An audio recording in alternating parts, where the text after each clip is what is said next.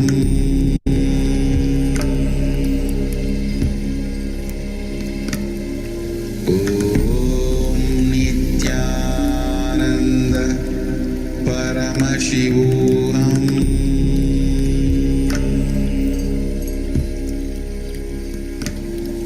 Om Nithyananda Paramashivoham.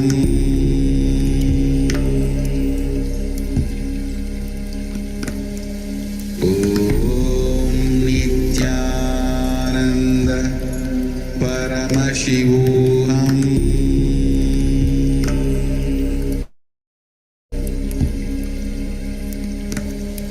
Om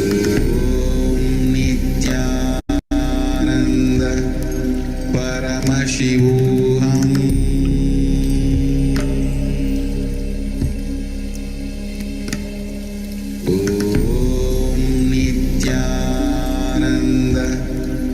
Paramashivoham. Om Nithyananda Paramashivoham.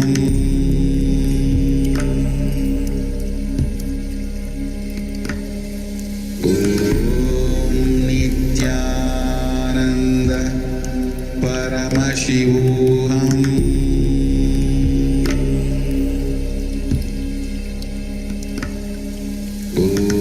Om Nithyananda Paramashivoham.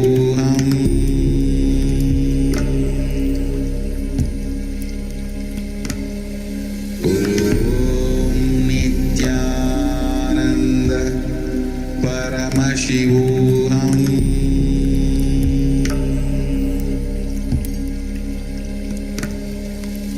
Om Nithyananda Paramashivoham.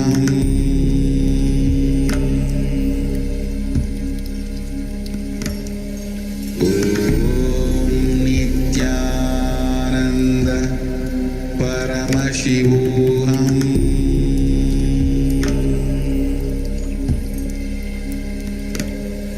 Om Nithyananda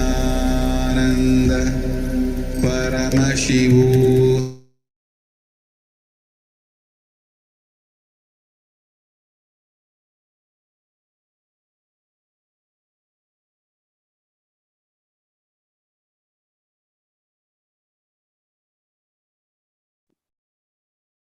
Nithyanandam.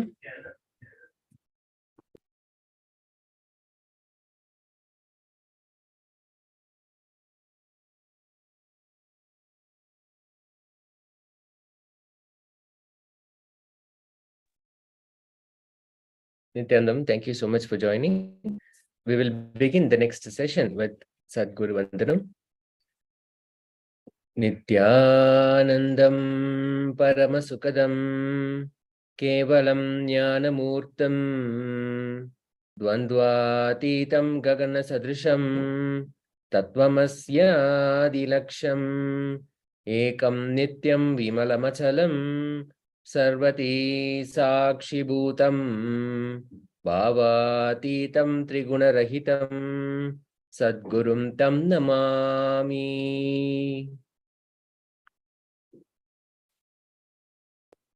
Nithyanandam, welcome back.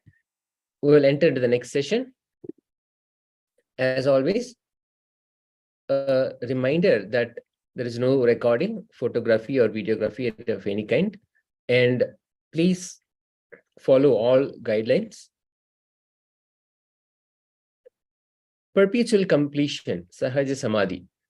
In this session, we'll be looking at how we can achieve perpetual completion, what it is, and how we can achieve it. The Supreme Pontiff of Hinduism, Bhagwan Nithyananda Paramashivam, beautifully explains perpetual completion means ability to sit in the completion, being intensely active, continuously, without tiredness, boredom, and not being moved by any incompletion.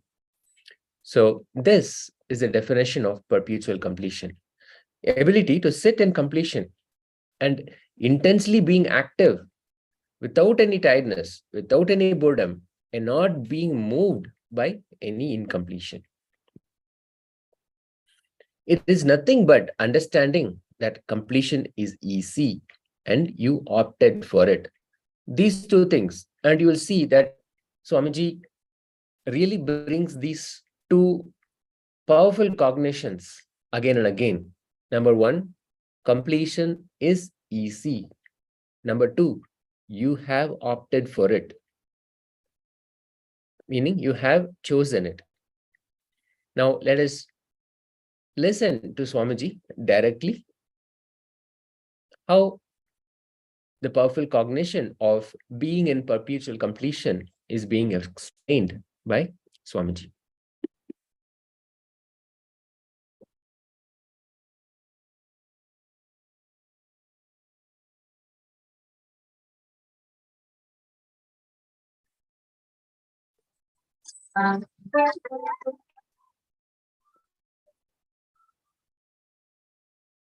नित्यानन्देश्वर समारम्भाम् नित्यानन्देश्वरि मध्यमाम् अस्मदाचार्यपर्यन्ताम् वन्दे गुरुपरम्पराम्।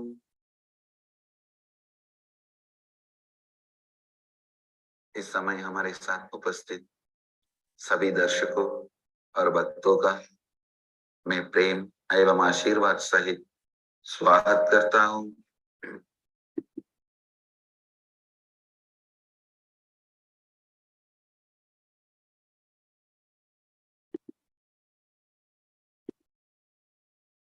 Completion is easy.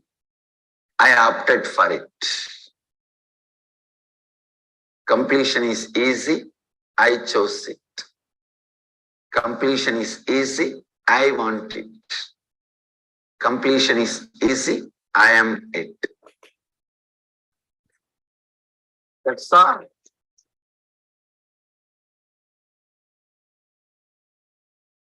I wanted all of you to be in the space of perpetual completion for next few days. Understand?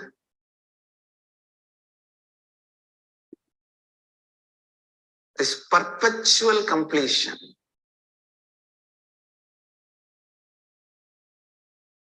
actually you don't need much time for this concept to sink in you. Simply it can be done.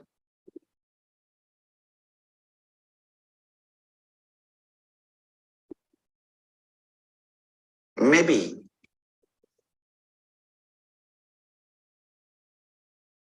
you can tell your teamily with whom you share your life, food, bed, fun, suffering, pleasure, pain. You can tell your teamily, inform your teamily by declaring, listen, perpetual completion is easy. I am deciding for it. You can inform all of them. So they will remind you when you are in the space of incompletion. They will remind you. They will tell you. They will tell you. Support of teamily may be highly helpful for you for the smarana, for the remembrance, first few days. After that, even teamily may not be required because your own inner space will start reminding you. First few days, smarana.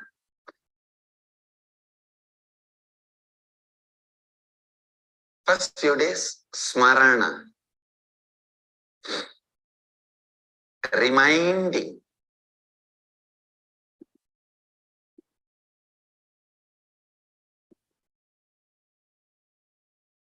First few days, smarana, reminding. First few days, the teamily may be of a big support for you for this smarana, remembrance.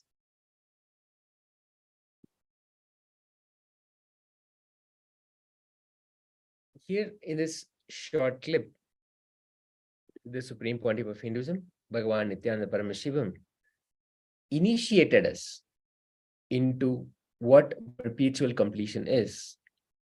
And yes, what the participant has shared, absolutely right. Completion is easy, and I have opted for it. I have chosen it, and it is the best choice and the only choice to have a blissful existence. The Shastra Pramana for this, Om Purnamada Purnamidam Purnat Purnamudachyate Purnasya Purnamadaya Purnamevavasishyate Om Shanti Shanti Shanti. This Shanti mantra is from Ishavasya Upanishad, which we chant at the end of every session. Once again, beautifully, we can remind ourselves that completion, from completion, even if you think completion has moved out, the completion remains complete. Completion, even if you feel moved away from completion, it remains complete. And completion merging into the completion remains complete. No matter if you feel like you have strayed away, you have come out of the completion, the state of completion remains completion. And even completion merging into completion, again, more and more completion getting added, more and more completion merging into the completion, it still remains in the same space of completion. So this is a constant reminder for all of us that completion is easy, and I choose to have it. I have opted for it. When we are in the space of perpetual completion, everything will look beautiful. We will feel everything is so beautiful, blissful, inside us and outside us. Our decision to be in the space of completion is primary requirement, a preliminary step, the first foundation. When we decide to declare completion with ourselves and with others, life starts, and only then life really starts. Your thoughts, your actions, your words strengthen the inner image, outer image, others' image, and life image you want to create. Turning your thoughts, words, actions to your authentic identity whole day and living it is called perpetual completion.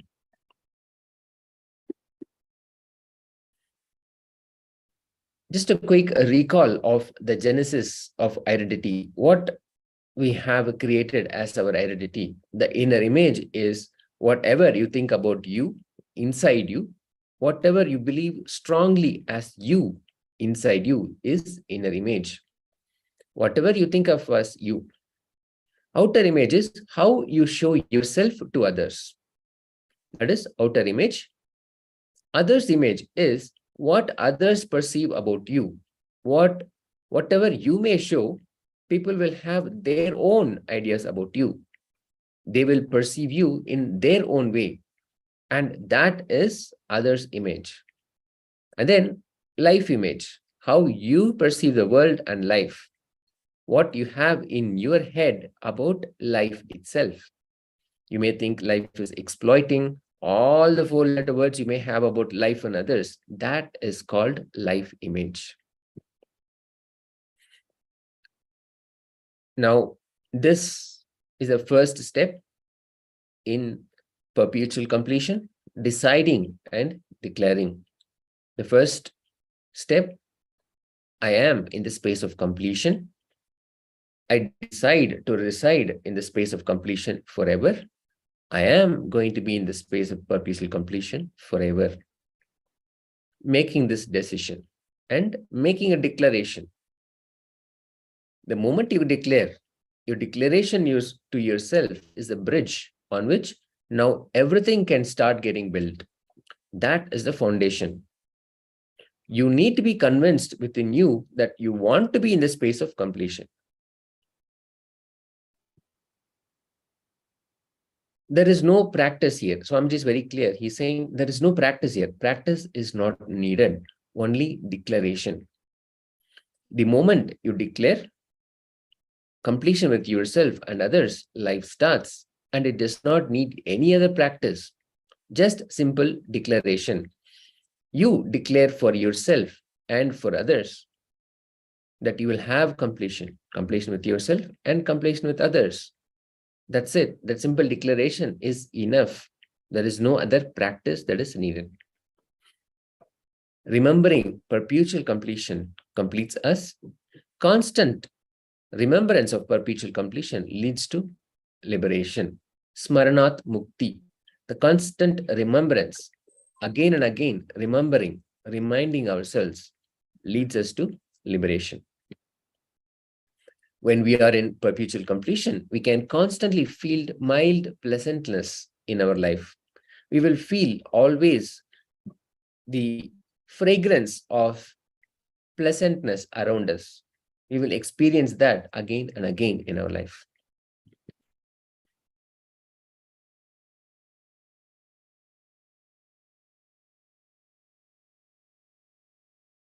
Mukambika is the embodiment of Vak Shakti, Mahavakya. The Atma Pramana, the account of Swamiji, how he experienced this truth. Tiruvarur is a place in South India where anybody who gets born there gets liberation. The energy field is designed in such a way, if you are born or reborn there, you are liberated. And then Kashi, the energy field in Kashi is designed in such a way that if you just die there, you get liberation. You leave your body there, you get liberation. And then Chidambaram, another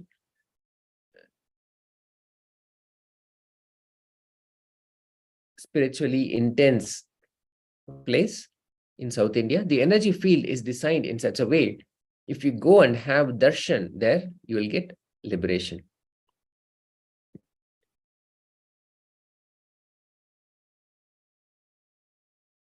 It is once again, listen to the Supreme Pontiff of Hinduism, Bhagavan Nithyananda Paramashivam, how to experience the Nirvikalpa Samadhi, the perpetual completion.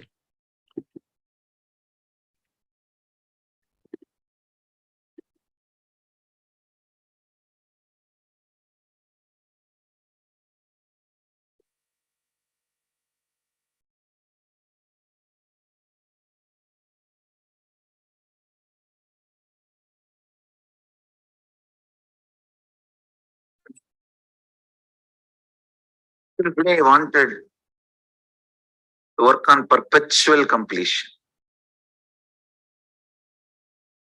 Understand?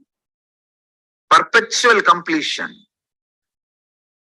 means ability to sit in the completion continuously without tiredness, boredom, without any incompletion able to move you. Without tiredness, boredom, without any incompletion able to move you. It is like a sit. Whenever incompletions comes up, relive and drop the incompletion. Again, just sit. The space of completion. It will almost look like the initial level, the person who has a diarrhea, how he runs to the restroom and comes back. And in next 5 minutes, again he runs to the restroom and comes back. Again he runs to the restroom and comes back. In the initial, it will look like that only. But in few minutes, it will settle down. It may look like a wrong analogy. You can sit with open eyes or closed eyes. But you can't engage yourself in unconscious slumber, means sleeping. You can't engage yourself in just getting lost in the flow of thoughts. No.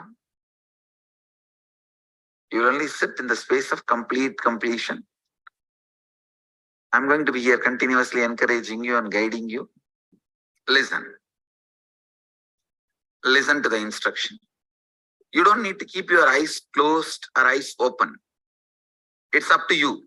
You want to keep your eyes open, keep it open. If you want to keep your eyes closed, keep it closed. It's up to you. But no thought current inside. You will sit in the space of completion. Any thought comes up is an incompletion. Then see the source. Why that thought? Feeling agitated, feeling irritated, feeling tired, feeling bored. Why that thought? See the source. When you started developing the same thought trend, relive, complete, relieve, come back to completion. How many of you understand the process? Shall we start? It will not be difficult, I tell you. Very easy it will be. Only first 10 thought you have to do completion, and then after that it is just a simple decision. You will be in the space of completion. That is all. Permanent pain is nothing but every individual separate thoughts continuously coming. There is no permanent, continuous. Broken leg, every thought. I have had a hand fracture. Every thought of pain is continuous, not permanent. You can look in what mind says pain, from where that thought trend of pain is developing, how I am developing, look in. When you started developing, just see the thought trend and complete relieve. You will see it disappears. So thought will crash the thought and you will be thoughtless. Understand? Completion is also one thought which completes the incompletion. You will be in the space of completion. I tell you, you can complete even with the life incidences happening. For example, if you are continuously abused, decide I am completing with this pattern. You will see suddenly, you will stop attracting the people who are abusing you. Your life incidents can be completed. What you are talking about, small pains.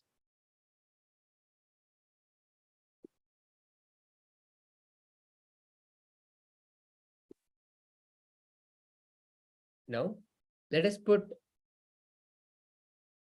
this into our practical application. Let us do this exercise. First step is to look inside and see if any thoughts are rising. Find the source of those thoughts. Any irritation, any pain, any suffering, any fear, whatever that may be. Find the source of those thoughts. Where that thought current started, where it originated, where did that come from? Relive and complete the incidents which trigger those thoughts in you. Again and again, sit with yourself, look inside you and see if any thoughts are rising. Find the source of these thoughts. Where is this irritation coming from? Where is this fear coming from? When did I make this idea that fear or pain or irritation has come? When did that start? When did I start having this thought current? Find that source. Relive and complete those incidents. The incidents which trigger that thought in you. At the core, completion is a decision. A decision to be in completion, to decide to not allow the thought current, to decide to shift that cognition of whatever incident created that thought current.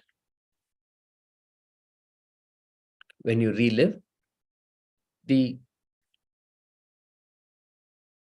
heaviness that we carry about the incident will simply drop, and you will see that cognition will lose its power over you. When you relive and relive intensely, that thought current, that cognition will lose its power over you, and you will be able to come out of that thought current. Okay, so let's do this. Intensely look inside you and see if any thoughts are arising. Find the source of those thoughts. For every thought current, relive and complete the incidents which trigger those thoughts.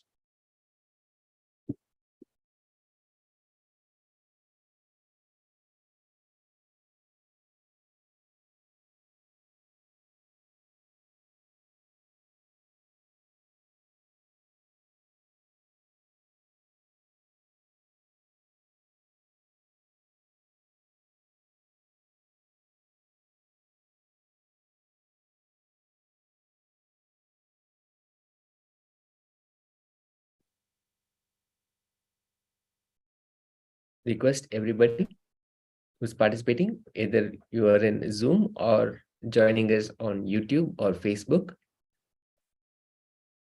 sincerely spend the few minutes immediately after that we listen to these powerful cognitions and we hear about these truths from Swamiji about perpetual completion. It's a initiation.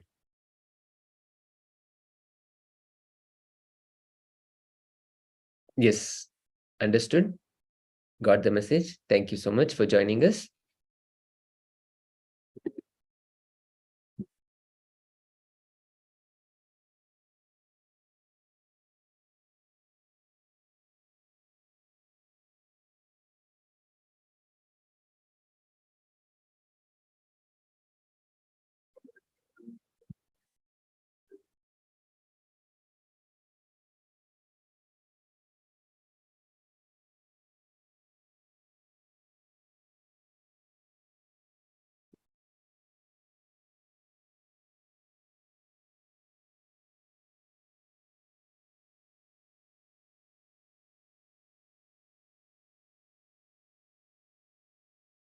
If you are watching us on, joining us on YouTube or Facebook, you can share. If you have any difficulty, if you're experiencing or anything else, how your experience is when you sit and decide for perpetual completion. Completion is easy. I've chosen, I have opted for it. When you sit with that and simply go through the completion process,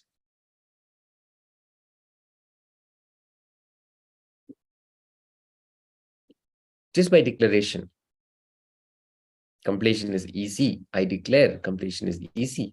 I declare I have chosen, I have opted for completion.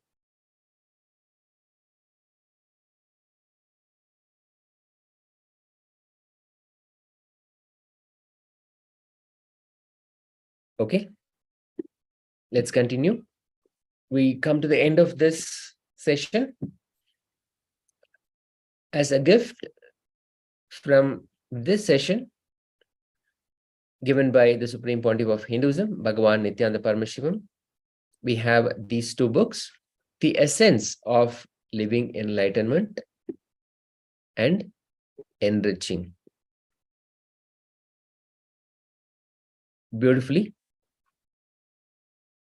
you'll be able to put this together, how when you have completion within you, always it expresses as enriching others. And simultaneously, both enriching others and completion within you happen at the same time. Thank you so much for joining us. We'll conclude this session with the Purna Mantra. And we request all of you to actually share your powerful cognitions, what understandings that you received in this session, and especially because here we made a declaration, a powerful declaration, and that declaration itself is completion. So you can make that declaration on Facebook, Instagram, and any other social media networks that you're part of. You can make this declaration. Completion is easy. I have opted for it. You can tag, use the hashtag Paramashivoham level 2 and hashtag KAILASA, so we can collate, identify your declaration. Thank you so much. Now we'll end this session with the Purna Mantra, and we'll continue with a power manifestation session immediately after this. Om Purnamada Purnamidam Purnat Purnamudachyate Purnasya Purnamadaya Purnamevavasishyate. Om Shanti Shanti Shanti. Hari Om Tat Sat. Sarvam Bhagavat Sri Nithyananda Paramashiva Padkarpanamastu. Om Nithyanandam. Thank you so much. We'll immediately continue with the power manifestation session.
We'll begin the power manifestation.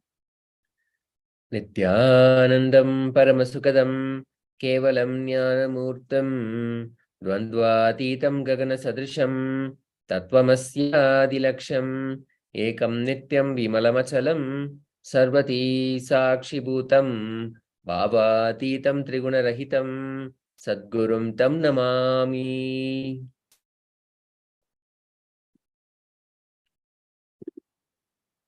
As always, a quick reminder that there is no photography or videography.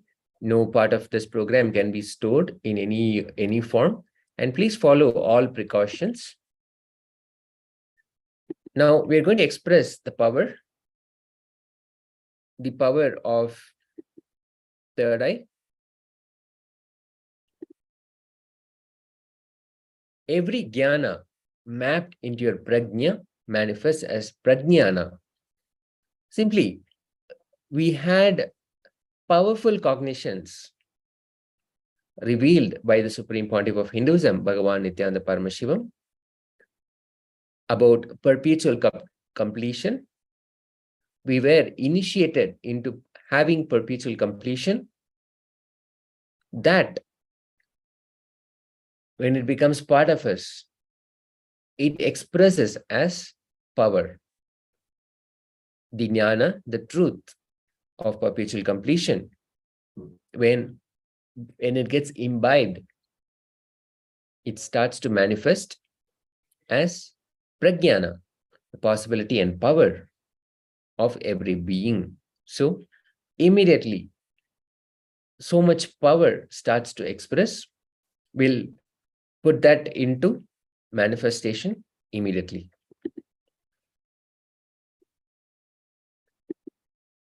Paramashiva is the primordial divinity. performing the Panchakritya, Srishti, Sthiti, Samhara, Drobhava, and Anugraha. Srishti is manifestation done by Satyojata, the Sadashiva's aspect of manifestation. Sthiti is sustenance. Vamadeva is Sadashiva's aspect of preservation, sustenance. Agora is the Samhara, rejuvenation aspect, Paramashiva's aspect of rejuvenation. Trobhava is delusion. Delusion as in giving liberation. Ishana is the aspect of liberation. The Supreme Pontiff of Hinduism, Bhagavan Nithyananda Paramashivam, is the reviver of Kailasa, the ancient enlightened civilization. The SPH is an avatar from and is the avatar as per Hinduism. And he has made the signs of power manifestation available, accessible, and through this session, you will actually be able to experience it. And Nithyananda Hindu University is the world's largest Hindu university with extended campuses in 150 countries and involved in collecting, organizing, preserving, time-consuming, decoding, and spreading over 20 million source books of Hinduism. And the Supreme Pontiff of Hinduism is the 293rd Guru Mahasannidhanam of the Shamala Pita Sarvagni Pitam, the ancient apex body of Hinduism, and he is the present emperor of Surya Vamsa Surangi Samrajyam. And the SPH has survived the worst persecution of multiple assassination attempts on his person and character by anti-Hindu elements.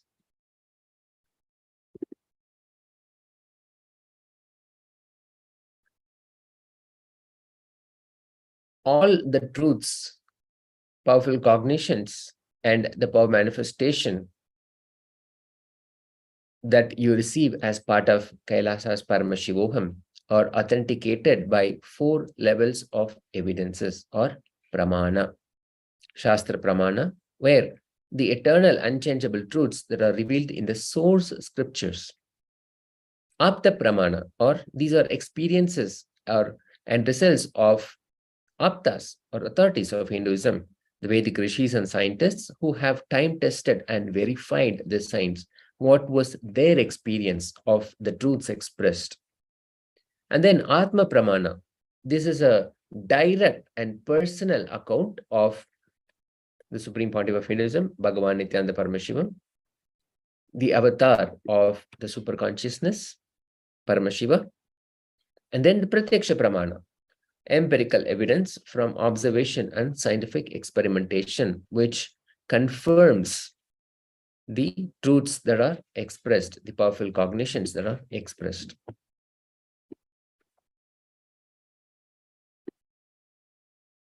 Now, these are what you will need, specifically a paper and a pen, a cloth with which you can cover your eyes, which you will not, and through which you will not be able to see through.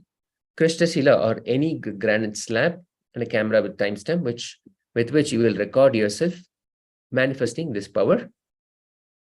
And this is how you can set it up. Make sure that you're able to see the timestamp, and this is for your own record. The instructions for power manifestation: sitting cross-legged on the floor with your head, neck, and spine in a straight line, not slouching forward or backward, just simply sit relaxed in a relaxed manner. Visualize Paramashiva has come down as Bhagavan Nithyananda Paramashivam from Kailasa. Remember Paramashiva in your third eye. Sit with this powerful cognition and meditate on it. Think intensely, you are Nithyananda Paramashiva. Anything else you think as your identity is delusion. Just drop it. You are Nithyananda Paramashiva. You are Nithyananda Paramashiva. And with that space, intensely chant the Mahavakya in Ajapa Japa. Let it continue as an internal chanting. Om Nithyananda Paramashivoham, with a deep feeling connection with Swamiji to experience the being of Paramashiva. Now we'll express the power of the third eye. The scriptural reference, Kapalantar manodnyasya tishtan milita lochanaha kramena manaso dadyat lakshayet lakshyamuttamam. By fixing the mind on the inner space within the crown center and sitting stably without any movement, having the eyes closed in succession. By that ability of the mind and inner space, through the power of the third eye, one directly sees the ultimate goal by having the vision beyond sight that reveals any object or place, attaining the space of oneness with the source, Paramashiva. This is the essence of manifesting the powers of the third eye. Mahavishnu foresees manifestation of Kartikeya. Through this, Sri Vishnu said, Yena viryam pated bhumau tat karishyata nishchitam tatra viryocha bhavita skanda nama prabhoshutaha. By the method of the emitting of life-filled energy, viryam, from divine third eye of Paramashiva onto the ground will certainly be. From that life-filled energy, the son of Paramashiva named Skanda will be born.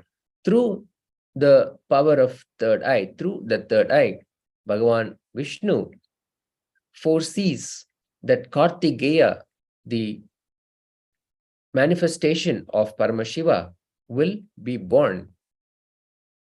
Beautifully, the Kumarakanta Rudra Samhita, Shiva Mahapurana says how Bhagavan Vishnu foresees the manifestation of Kartikeya.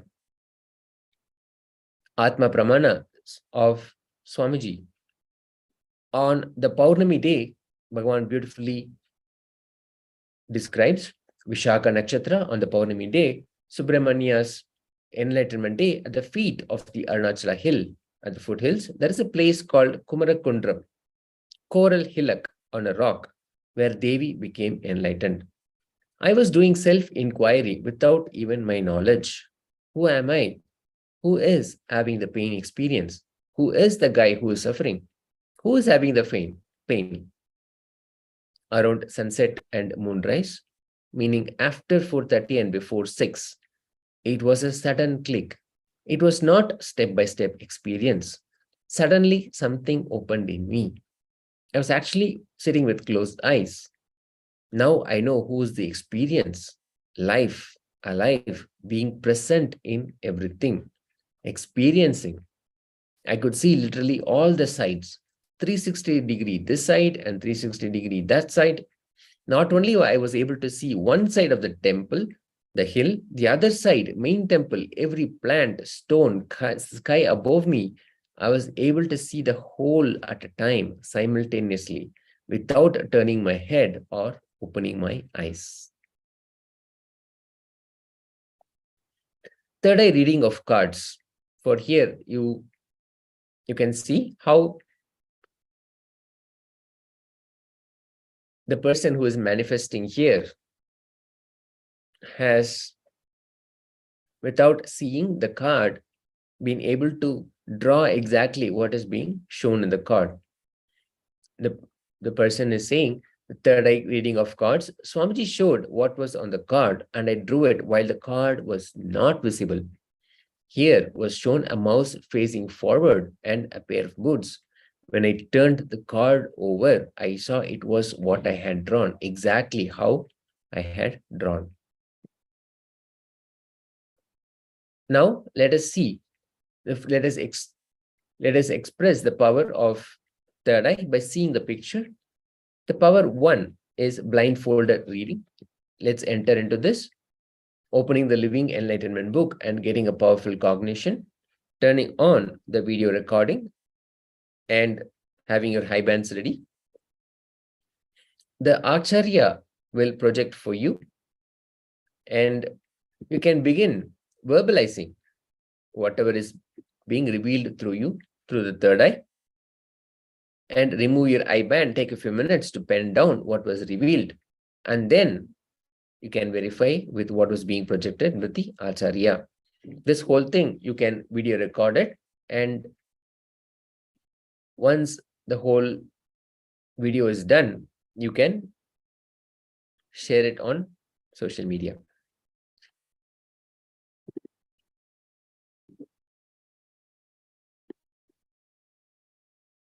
So what I'll do is, we'll pick up another picture here. I will stop the sharing of these slides and I'll pick one, the Acharya will pick one picture that you can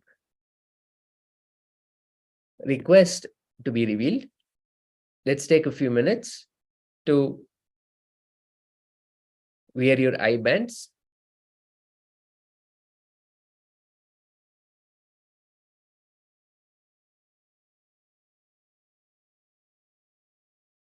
Sitting in the space of deep feeling connection with the Supreme Pontiff of Hinduism, Bhagavan Nithyananda Paramashivam,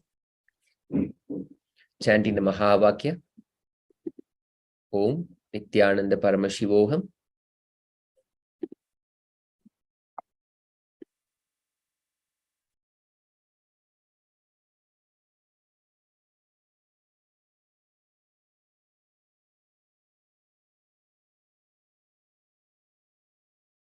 Intensely connecting with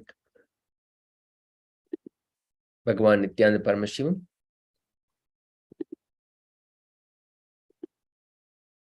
chanting the Mahavakya intensely. Let it become a Ajapa Japa. Intensely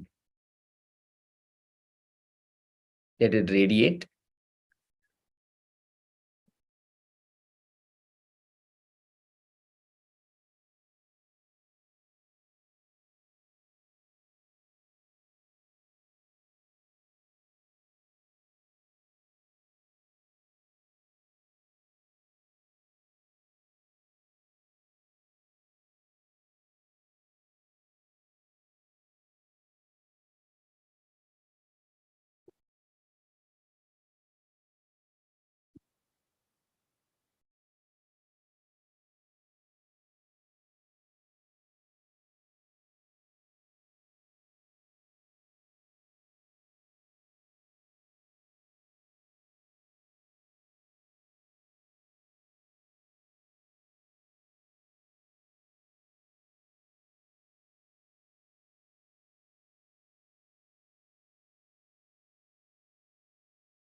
Now, request Swamiji, Bhagavan Nithyananda Paramashivam, to reveal to you the picture that is being projected. Please ensure you have your eye bands.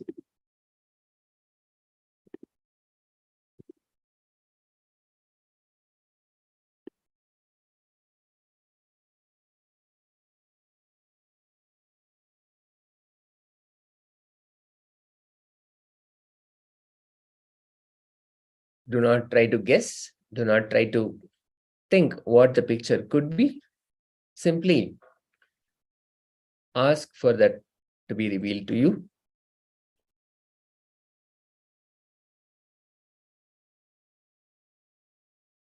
Intensely connecting with a deep feeling connection to Paramashiva, Supreme Pontiff of Hinduism, Bhagavan Nithyananda Paramashivam, chanting the Mahavakya, Om Nithyananda Paramashivoham. Om Nithyananda Paramashivoham. Om Nithyananda Paramashivoham.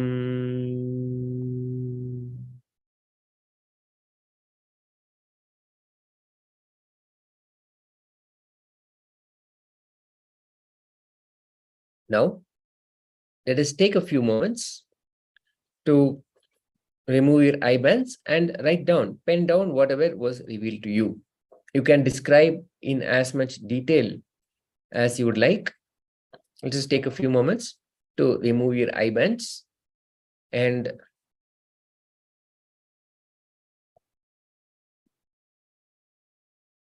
writing down what was revealed to you.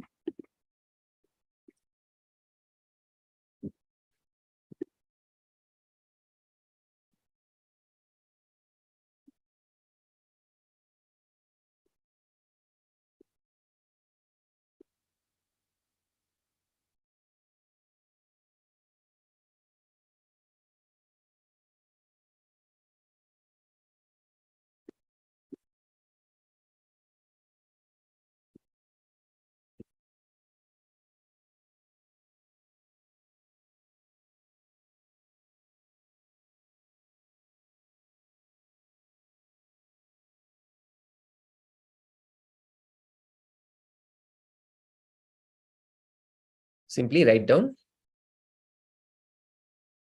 whatever was revealed to you.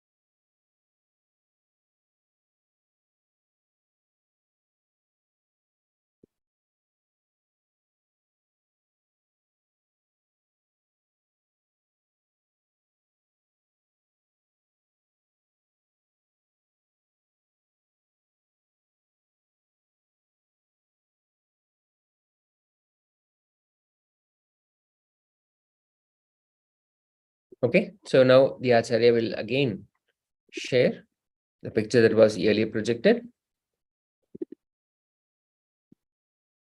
Now let's compare between what was revealed to you and what is being presented here.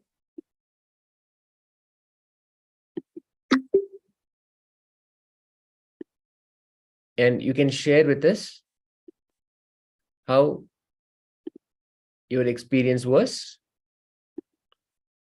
with manifesting. And once again, we want to remind that more than getting it accurate, getting it right, the important thing is to have that deep feeling connection, experience that oneness. That is the ultimate result of this exercise. So do not worry, even if you're not getting it right, you're not exactly getting the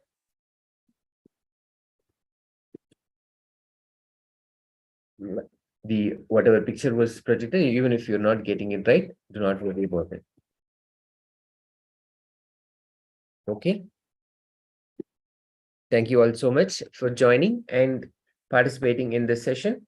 We will immediately begin the next session.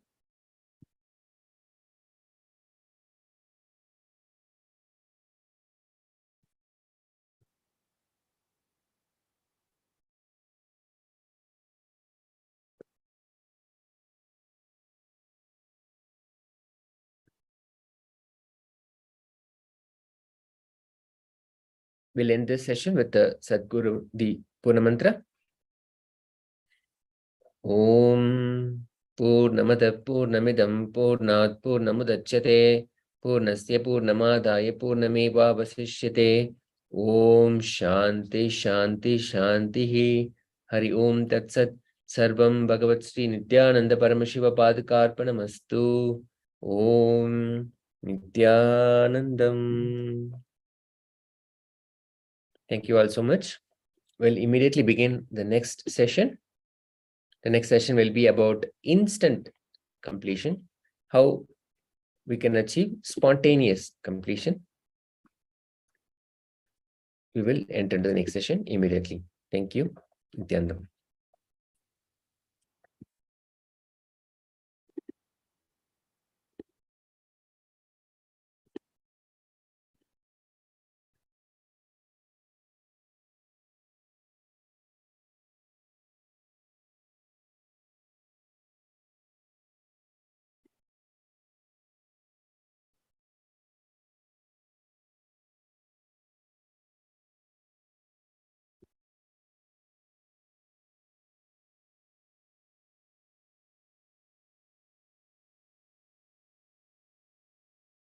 Thank you all so much for joining. We'll begin with the Sadguru Vandanam. Nithyanandam Paramasukadam Kevalam Jnanamurtam Dvandvatitam Gagana Sadrisham Tattvamasya Dilaksham Ekam Nityam Vimalamachalam Sarvati Sakshibhutam Bhavatitam Trigunarahitam Sadgurum Tam Namami.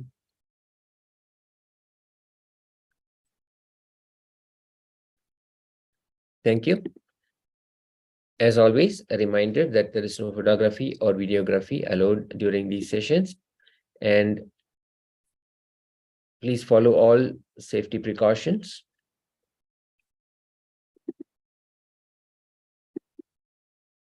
Spontaneous enlightenment through instant completion. What is cognition? Cognition is receiving information, the process where we receive information through our five senses, process that information internally, relate with it based on our root patterns, and respond to life from the understandings of our patterns. This whole thing is cognition. What is authenticity? Authenticity is nothing but being sincere to the four aspects of you. What you feel as you, the inner image. What you project as you to others, the outer image. What you think about others' life, others' image, image about others, and what others hold you as, others' expectation. In other words, authenticity is having your best inner image, having your best outer image, the best others image, and the best life image. And anything which disturbs you from living your best four images, from being authentic, is incompletion. Now, this is a definition of looking at incompletion from the aspect of authenticity. If something is stopping you from being the best version of you for yourself, the best version of you expressing to others, the best version of how others see you, the best version of how you are seeing the world and life, if anything at all is stopping, that is incompletion. How to diagnose it? When you are defining your four images, if you are stuck or if you have a doubt, you will never be able to realize this. It is called self-doubt. In other words, if you think anything is an obstacle for you to being sincere in all these four images, that is the incompletion you have. This is the method to diagnose incompletion. How do you find out what is the incompletion in you? When you start writing, what is the best inner image I want to have? What is the best outer image I want to project to others? What is the best others image I would like for others to have about me? And what is the best life image that I want to hold about life and others?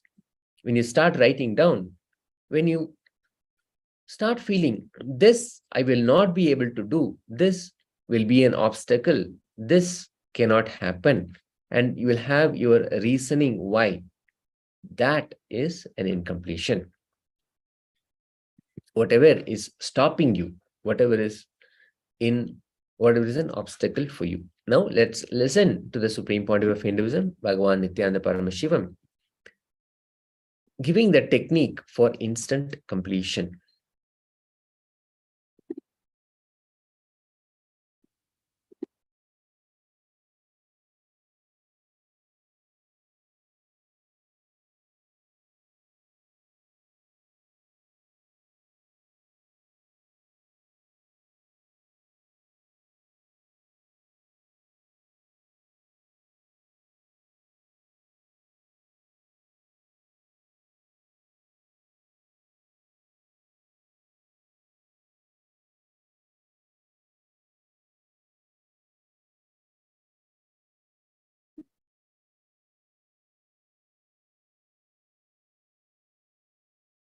These four means inner image, what you feel about you, outer image, what you project you to others, others' image, what image you have about others and life, and others' expectation about you, what others hold you for, anyakara.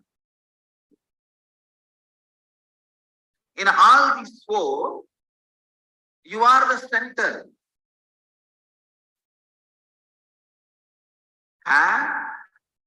Best inner image. Best outer image. Best image about others and life. Decide to hold yourself in the highest space of what others hold you for. Being sincere to all these four is authenticity. Actually, I have defined authenticity completely in a new way. Anything, if you don't believe, even while you are defining, if you have a doubt, oh God, I don't think I will ever be able to achieve this state at all. That is what I call self-doubt.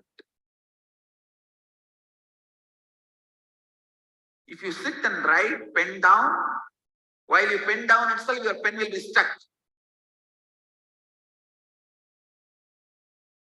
Because the black is not the ink flowing into the pen. The black is the consciousness flowing into your brain. So if your pen is stuck, be very clear, that is what is self-doubt. And I wanted you to understand, consciousness is the ink. Kala, time, is the paper. Your body is the pen. Your will is the decision to write.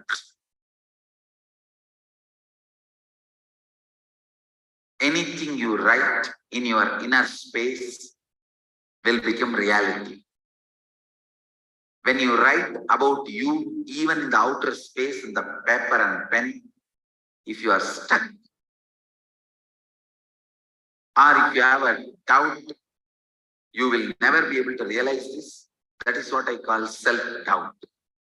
Or if you think anything is obstacle for you being sincere in all these four, that is the incompletion you have. This is the method to diagnose incompletion. This is the method to diagnose incompletion. Next, please understand.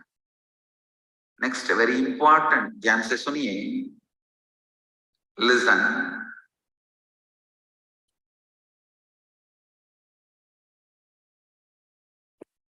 Listen. I have defined cognition, authenticity, incompletions, completions. Completion also I have defined theoretically. Now, how to experience it? How that can be your life. One more great news you have. Cognition is not an established organ of you. It can be programmed as you want. Listen. From today, if you strongly start believing, even with your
Nithyanandam, we are back.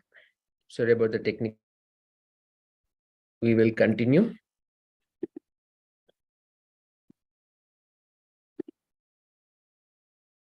With the powerful cognition.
all these four means inner image, what you feel about you, outer image, what you project you to others, others' image, what image you have about others and life, and others' expectation about you, what others hold you for, anyakara. In all these four, you are the center. Have best inner image. Have best outer image. Have best image about others and life.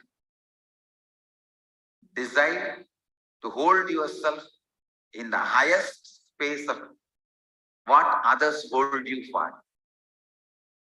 Being sincere to all these four is authenticity. Actually, I have defined authenticity completely in a new way. Anything, if you don't believe, even while you are defining, if you have a doubt, oh God, I don't think I'll ever be able to achieve this state at all. That is what I call self-doubt. If you sit and write, pen down, while you pen down itself, your pen will be stuck. Because the black is not the ink flowing into the pen. The black is the consciousness flowing into your brain. So if your pen is stuck, be very clear, that is what is self-doubt. And I wanted you to understand, consciousness is the ink, Kala, time, is the paper, your body is the pen, your will is the decision to write.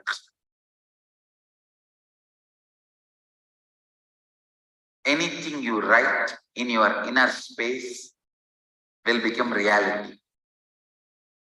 When you write about you, even in the outer space, in the paper and pen, if you are stuck, or if you have a doubt, you will never be able to realize this. That is what I call self-doubt. Or if you think anything is obstacle for you being sincere in all these four, that is the incompletion you have. This is the method to diagnose incompletion. This is the method to diagnose incompletion. Next, please understand. Next, very important. Dhyan se suniye. Listen.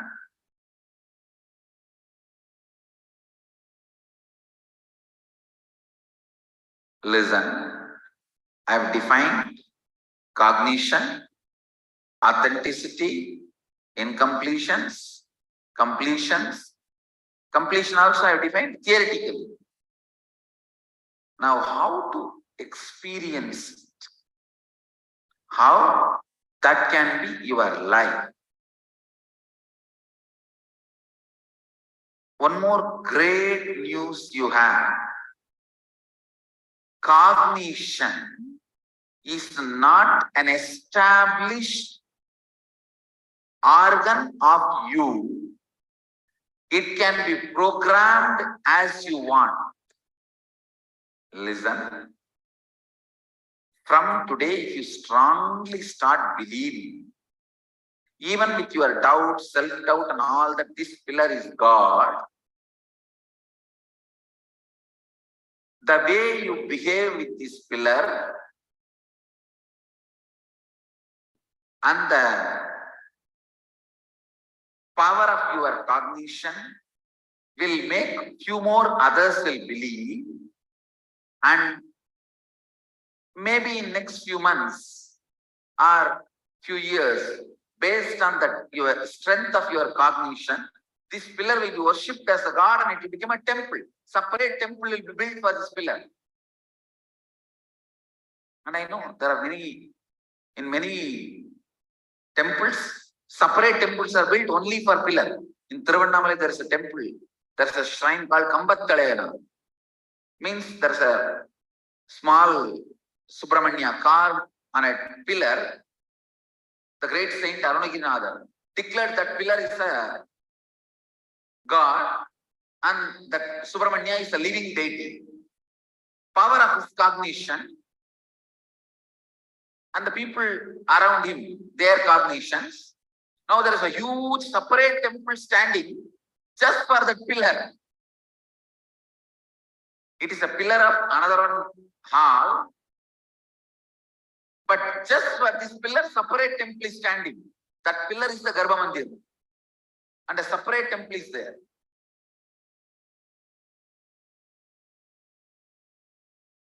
Same way, if you cognize in this pillar ghost is there, don't go near.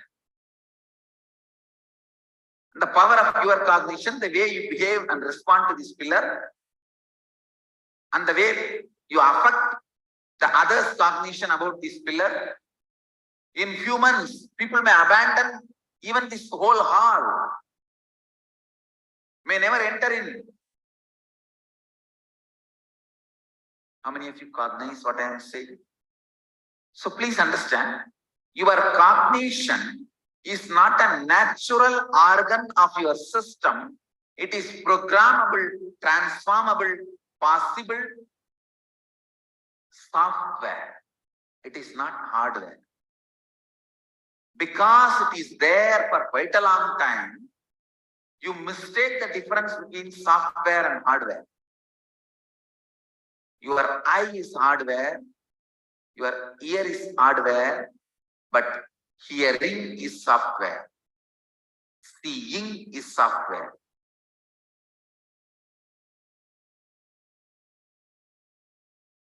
Please listen. Because you continuously see, you forget seeing is a programmable. Seeing is changeable. Seeing is transformable. Cognition is changeable, programmable, transformable. This is the great news. Listen, this is the great news. Even your doubt, who wants changing? I even have laziness to wanting to change. I have doubt whether I really want to even change. Even that can be changed. That is the beauty of cognition. Doubt, please listen. You try to go on cooking without lighting the stove. You brought a vessel and you put all that, try digging, shaking, doing everything. You try 10 times. Then after that you decide whole science of cooking is a false lie. But you forget one of the important things required for cooking is a fire which you did not create.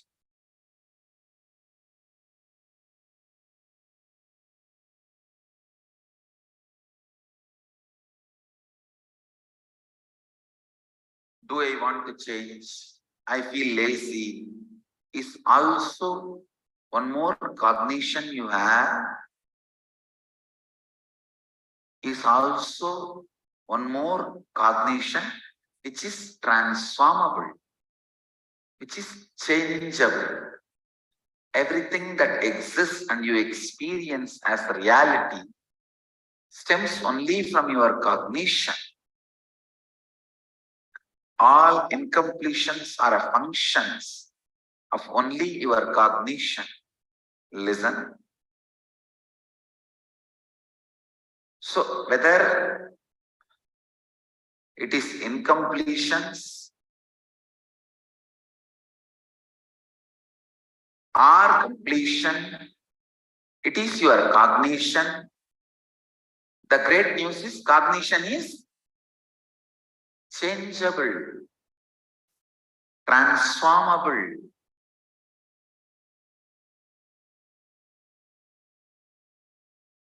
All completion is also only your cognition.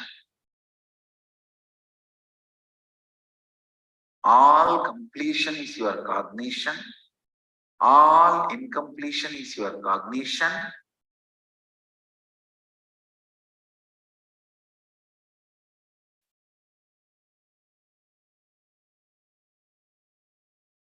Your cognition alone binds you.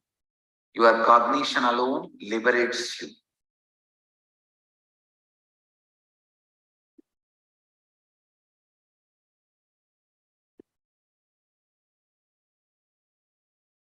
such powerful cognitions about cognition.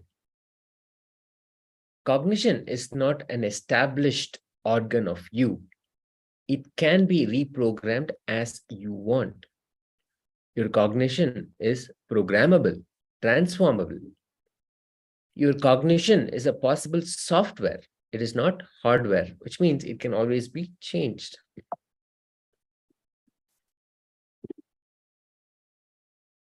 Because it is there for quite a long time, you mistake the difference between software and hardware. Your eye is hardware, your ear is hardware, but your hearing, seeing is software. Because you continuously see, you forget seeing is programmable, seeing is changeable, seeing is transformable.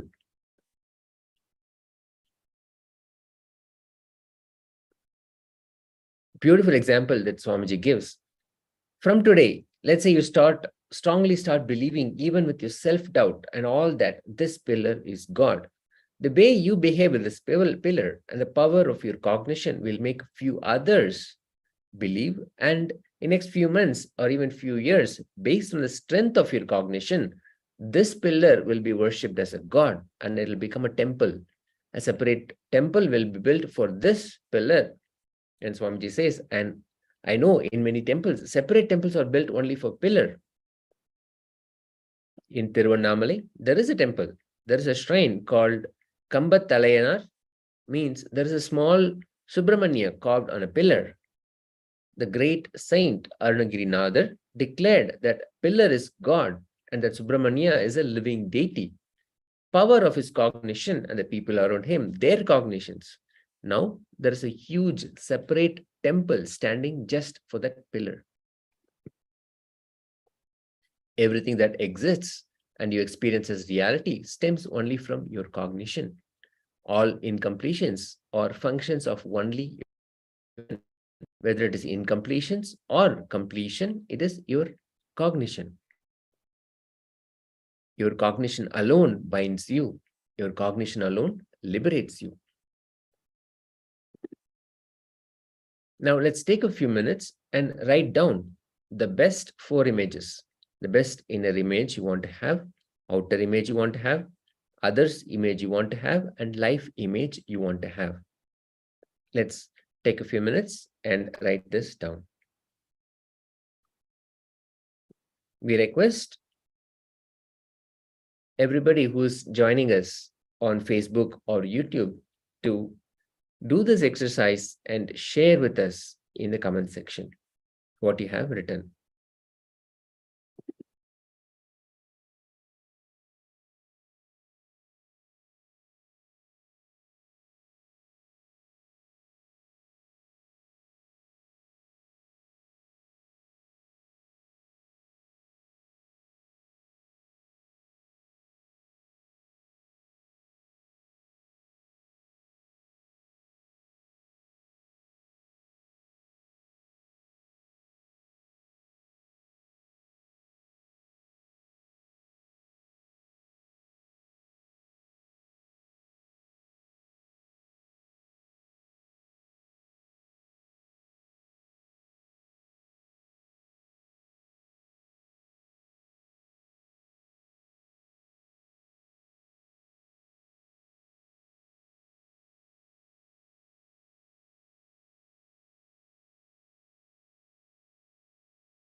Now, if you see, when writing the best 4 images, what obstacles, obstruction you had inside you, whatever those are, let's pen it down, because these are your incompletions. When you are writing the best 4 images, the best inner image that I want to have, the best outer image I want to have, the best life image I want to have, and the best others image I want to have. When you started to write down any obstacle, any obstruction, like Swamiji was explaining, your pen just got stuck, it's not moving, you're not able to write it down. Whatever those obstacles are, write those down, because they are your incompletions. Those are your incompletions. This is the way that you can diagnose all your incompletions. So let's just take a few minutes to write those down as well.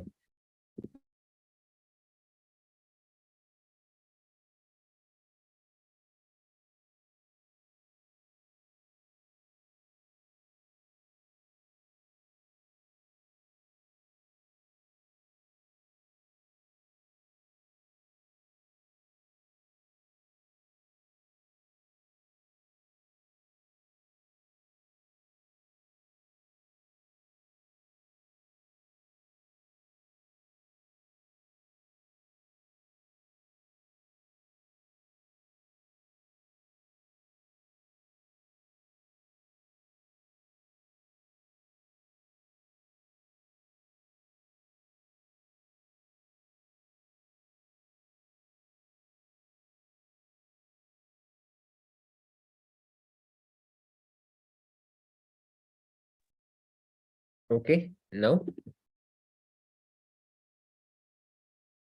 all root pattern can be condensed into this one statement that the Supreme Pontiff of Hinduism, Bhagavan Nithyananda Paramashivam, is giving. You have root pattern that your cognition cannot be changed. Because of that root of the root pattern, your cognition cannot be changed. No completion works on you. If you have tried completion, the exercise, the process, all of that, and if you're wondering why it has not worked, this is a key that Swamiji is giving. The fundamental root of the root pattern is that your cognition cannot be changed. That's our fundamental belief. If we believe this, then completion cannot happen.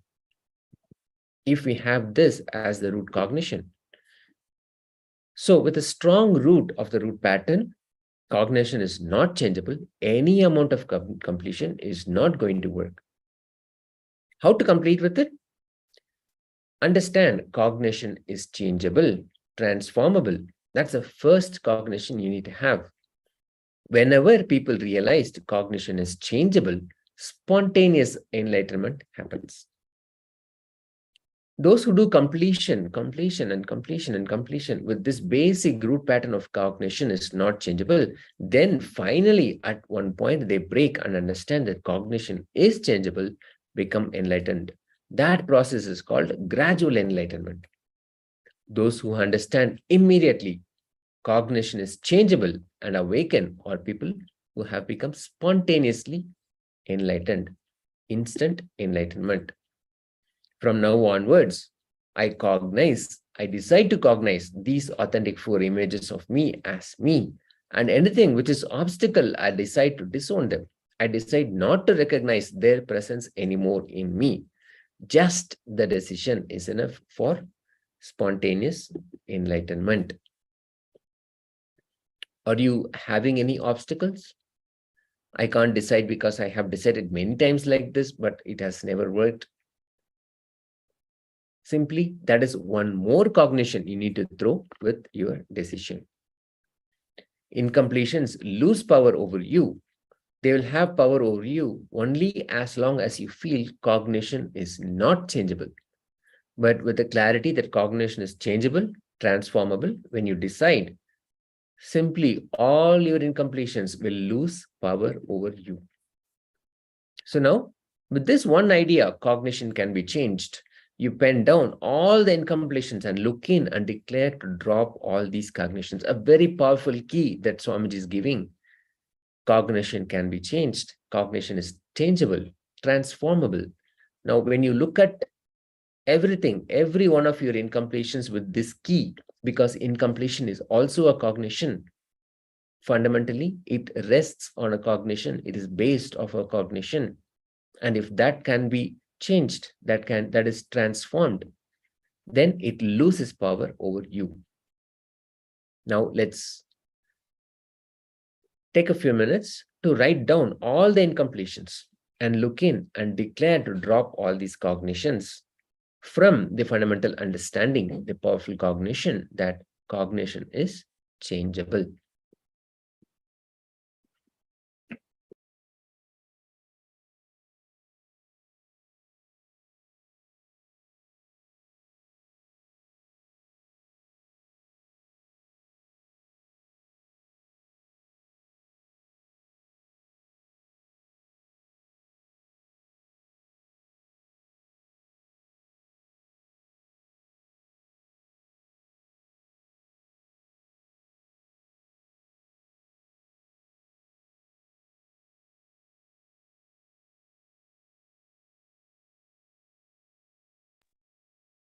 Look at all your incompletions from this one root, one key.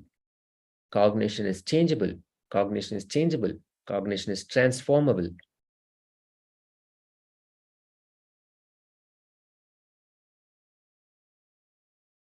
All our incompletions have power. They have power over us. So long as we hold this cognition, we believe that cognition cannot be changed. But when we have this fundamental truth, fundamental understanding that cognition can be changed, all incompletions, they lose power over us. This decision, declaration, cognition can be changed is the key for instant completion, spontaneous enlightenment.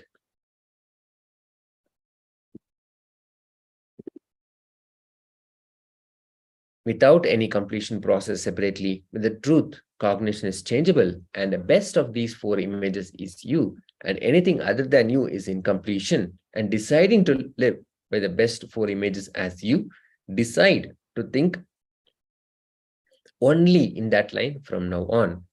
You will see spontaneous completion happening inside you. With this cognition, your simple, regular thinking and day-to-day life itself becomes completion. Your very thinking will be completion. This is the signs of spontaneous completion, instant completion.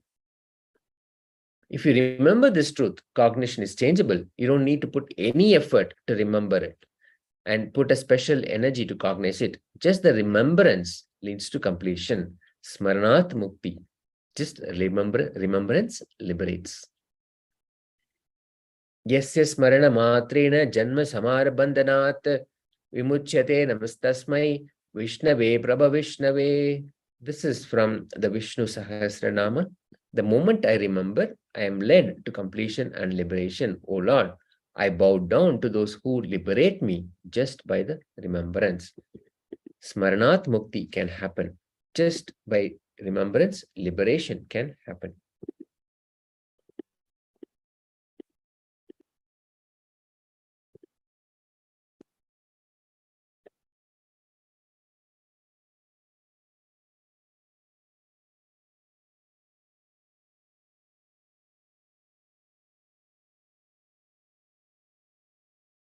With that, we come to the end of this session. We'll immediately enter into the power manifestation session.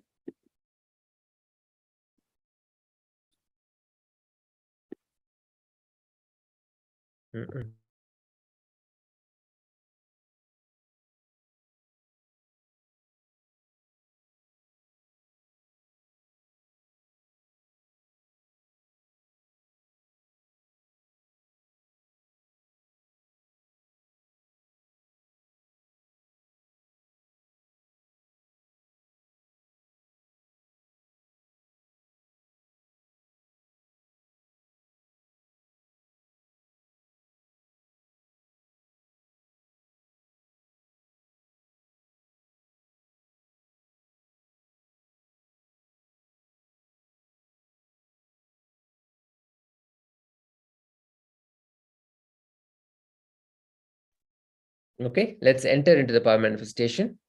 Such a powerful cognition that we received about instant completion unlocks so much of power within us. Cognition is changeable. Cognition is transformable. With this key, instant completion can be achieved. So let us enter into the power manifestation. Nithyanandam Paramasukadam Kevalam Jnanamurtam Dvandvatitam Gagana Sadrisham Tattvamasya Ekam Nityam Vimalamachalam Sarvati Sakshibhutam Bhavatitam Trigunarahitam Sadgurum Tam Namami.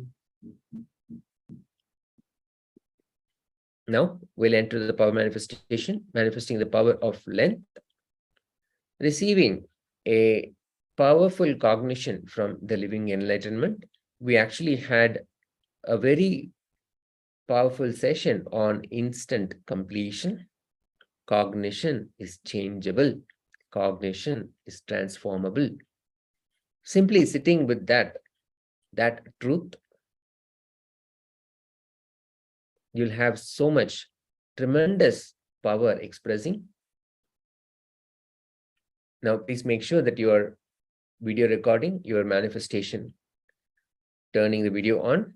Now, Acharya will ask you a question. Begin verbalizing it, whatever is being revealed through the third eye. Pen down what's revealed, and then Acharya will project the answer to that question. You can verify with what was being projected and what was revealed to you. After that, you can upload the video in your social media platforms.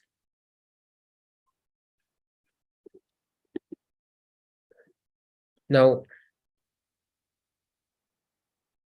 this is a series of numbers. Now, the very important thing is, do not look at it as a logical question. Simply ask your third eye. You do not have to deduce, calculate what the answer is. Simply connect with Paramashiva. Having the Supreme Pontiff of Hinduism, Bhagavan Nithyananda Paramashivam, invoking his presence in your third eye region, ask what the number should be.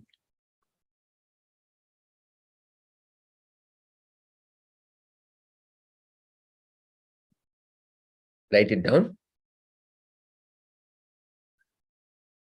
Just a few seconds, write it down. And now Acharya will reveal this number. You can compare with what was written. So as you can see, it is only 30 seconds for the whole exercise. So it's a rapid fire session. So we'll be going into the next. What is coming here after? Just ask your third eye. Do not, all these are analytical questions, but the key is not to look at it from your logic, not to arrive at the solution or the answer from your logic, but simply ask your third eye and let your third eye, let the Supreme Pontiff of Hinduism, Bhagavan Nithyananda Paramashivam, manifesting in your third eye, reveal this to you.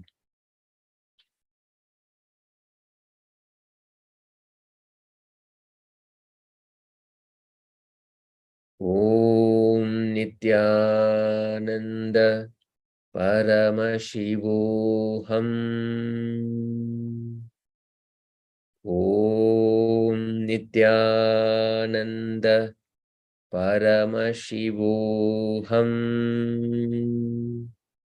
Om Nithyananda Paramashivoham.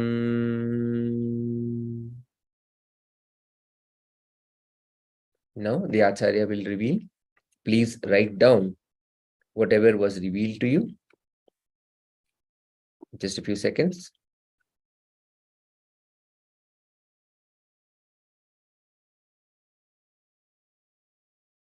Now the Acharya will reveal.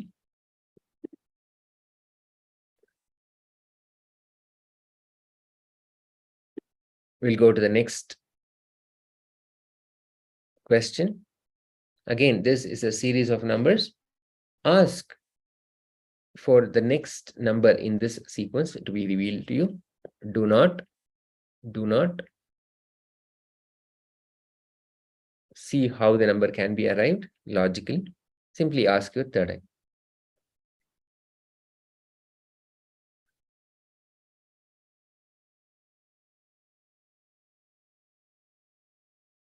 Om Nithyananda Paramashivoham. Om Nithyananda Paramashivoham. Om Nithyananda Paramashivoham.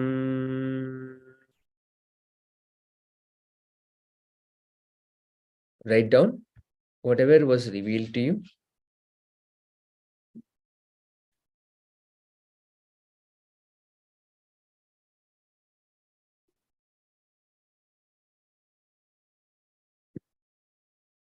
Okay. Again, let's go to the next question here. What is the next number in this sequence? Do not analytically ask this question for yourself. Ask the third eye. Ask the Supreme Pontiff of Hinduism, Bhagavan Nithyananda Paramashivam, manifesting in your third eye to reveal the next number in this sequence to you. Om Nithyananda Paramashivoham. Om Nithyananda Paramashivoham. Om Nithyananda Paramashivoham.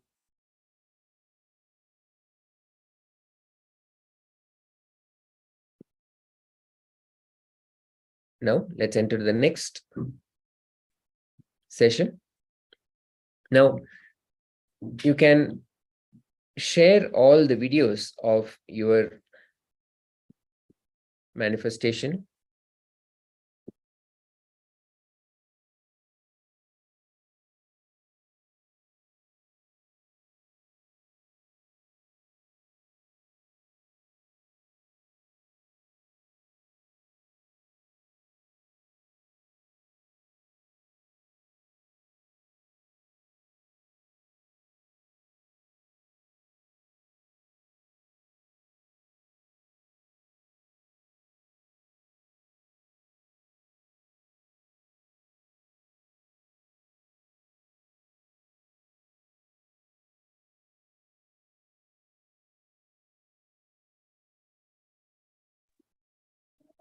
Please upload your videos and share with the hashtag KAILASA, Paramashivoham level 2 and hashtag Nithyananda. Share your experience, how the power manifestation happened. When you sat for power manifestation, what cognitions you had? Were you facing any obstacles? And did you overcome them? Did you manifest the power? How it was when the Supreme Pontiff of Hinduism, Bhagavan Nithyananda Paramashivam, manifested in your third eye region.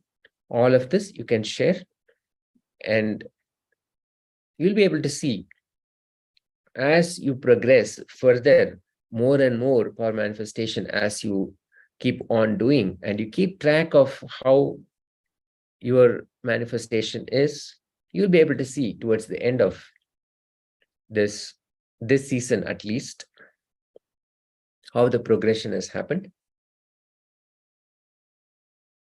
It'll be a beautiful record for you, and it'll also serve as an inspiration for others to connect and to start manifesting the powers. And once again, another reminder that the success or the real outcome of power manifestation is that you actually have established a deep feeling connection, and Bhagavan Nithyananda Paramashivam has manifested in your third eye. Okay, we'll come to the end of this session. Om Purnamada Purnamidam Purnat Purnamudachyate Purnasya Purnamadaya Purnameva Vasishyate. Om Shanti Shanti Shantihi. Hari Om Tat Sat. Sarvam Bhagavat Sri Nithyananda Paramashiva Padukarpanamastu. Om Nithyanandam.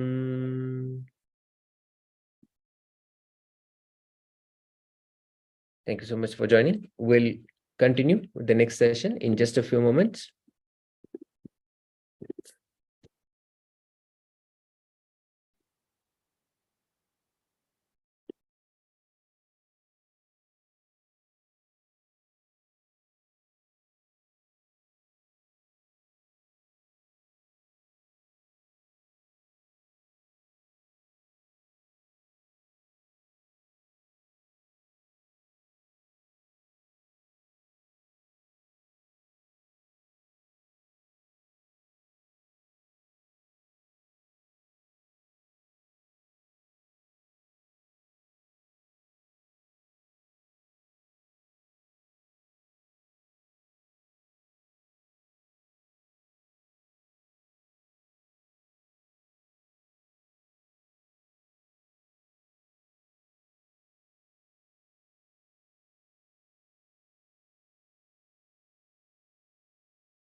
Paramashivoham.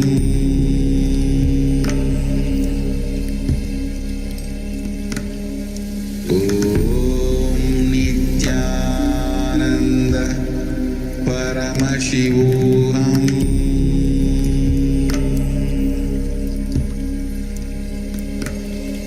Om Nithyananda Paramashivoham.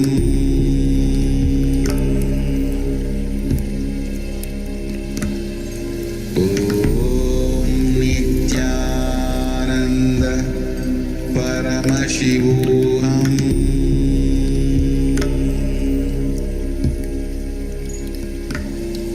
Om Nithyananda Paramashivoham.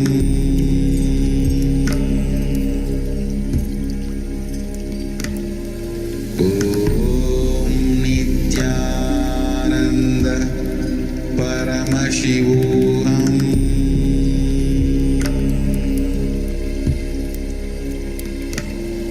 Om Nithyananda Paramashivoham.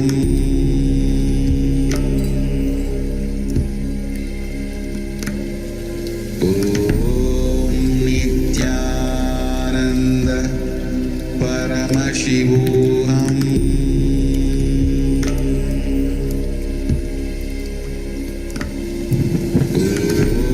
Om Nithyananda Paramashivoham.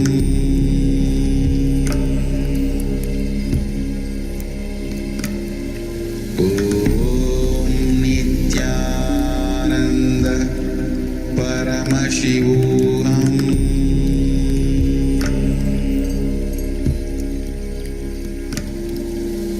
Om Nithyananda Paramashivoham.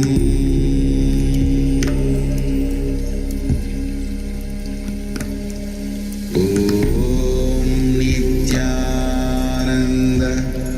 Paramashivoham.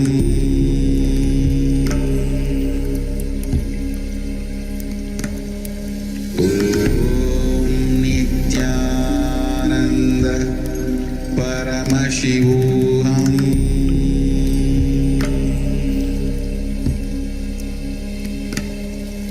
Om Nithyananda Paramashivoham.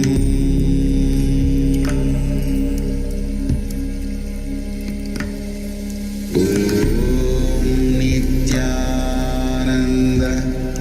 Paramashivoham.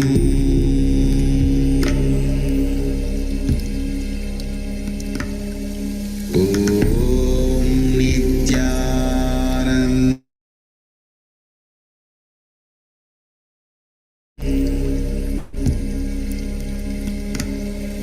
Om Nithyananda Paramashivoham.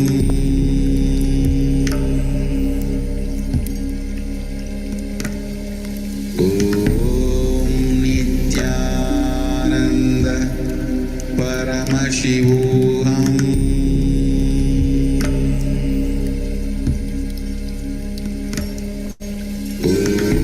Om Nithyananda Paramashivoham.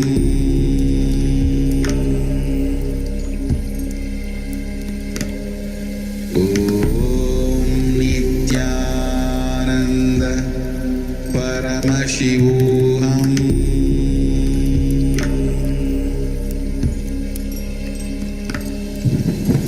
Om Nithyananda Paramashivoham.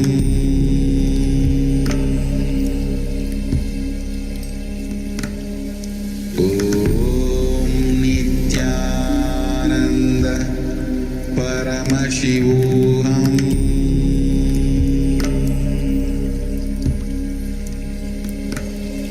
Om Nithyananda Paramashivoham.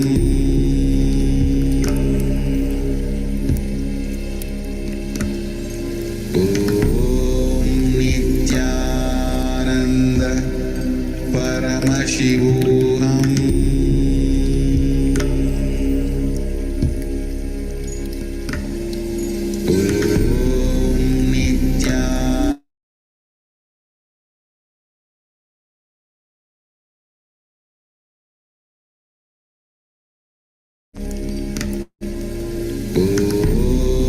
Nityanand परमशिवोऽहम्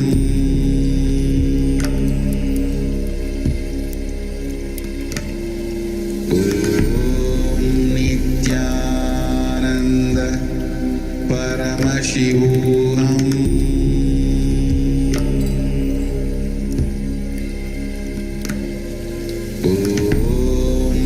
नित्यानन्द परमशिवोऽहम्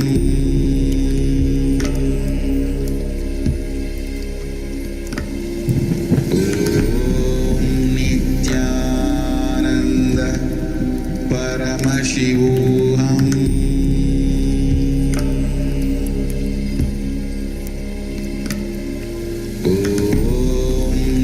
नित्यानन्द परमशिवोऽहम्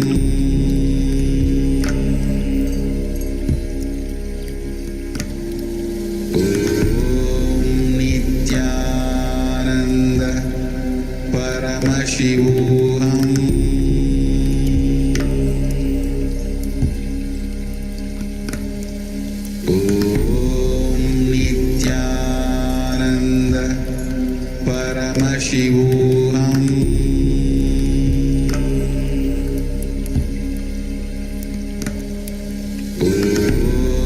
नित्यानन्द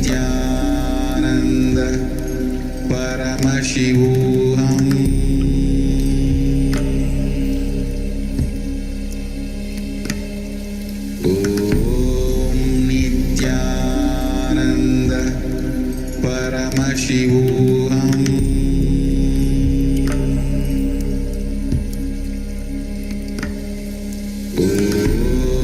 नित्यानन्द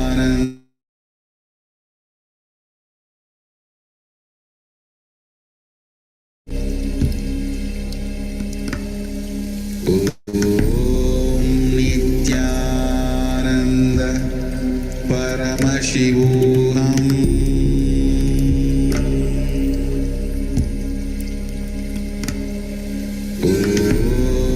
नित्यानन्द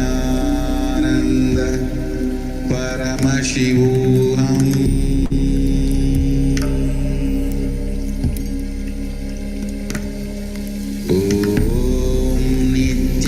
नित्यानन्द परमशिवोऽहम्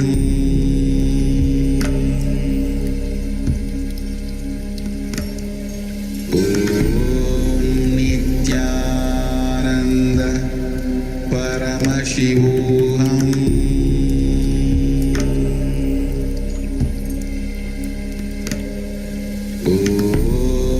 नित्यानन्द परमशिवोऽहम्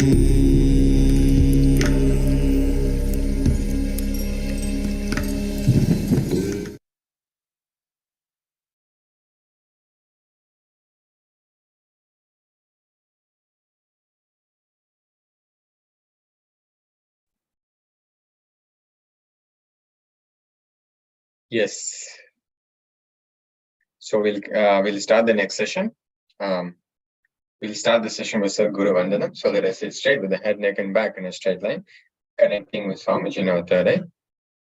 Nityanandam Paramasukadam Kevalam Jnanamurtim Dvandvatitam Gagana Sudrusham Tattvamasya Ekam Nityam Vimalamachalam Sarvadi Sakshi Bhutam Bhavatitam Trigunarahitam Sadgurum Tam Namami.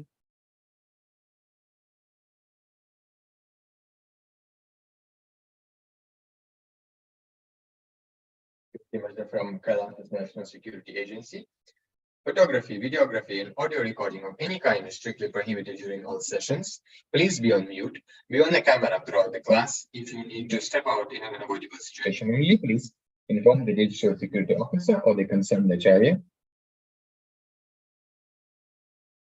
So this session will start directly with the completion assignment. So it's a very short assignment that we will do. Just to assess where we are in terms of the completion with ourselves in the world. So whatever may be your perception, whatever may be the way life occurs to you, go and try to find a reason. Pen down how life is occurring to you. So let us pen down the next 3 minutes. How do you experience and the life and how is life is occurring to you? So please let us start this exercise.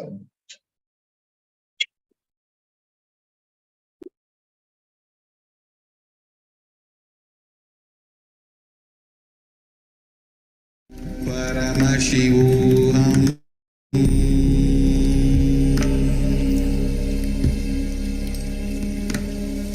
Om Nithyananda Paramashivoham.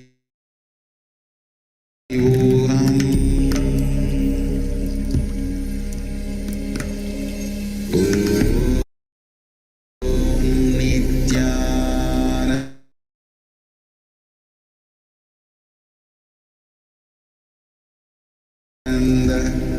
Paramashivoham.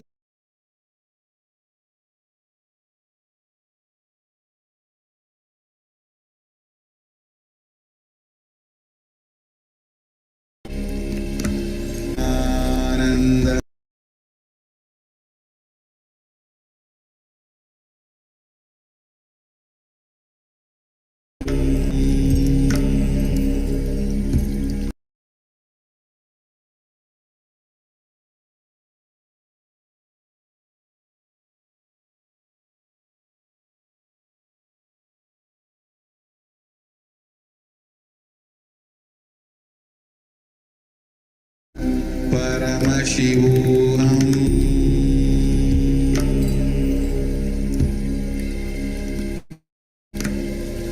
Om Nithyananda Paramashivoham.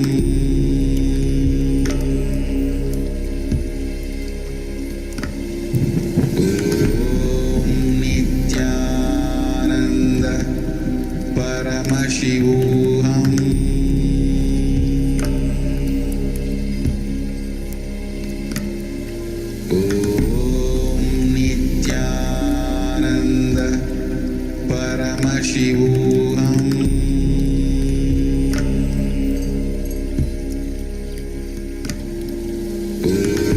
Om Nithyananda Paramashivoham.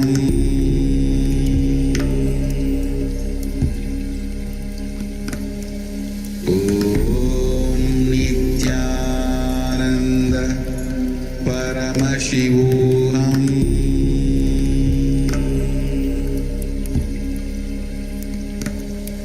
Om Nithyananda Paramashivoham. Om Nithyananda Paramashivoham.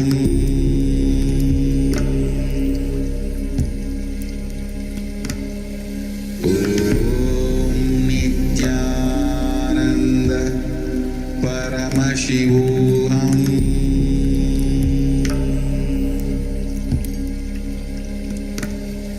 Om Nithyananda Paramashivoham.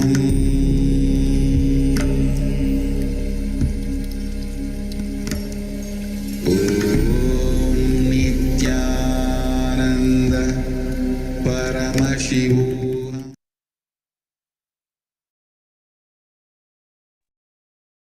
Yes.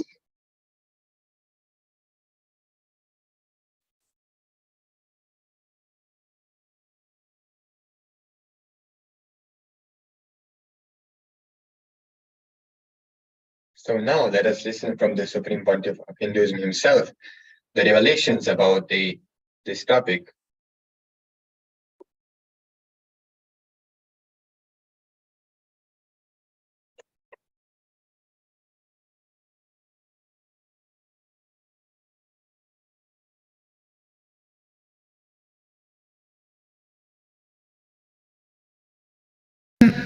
Lot of lines, thoughts, ideas, how life is occurring to you.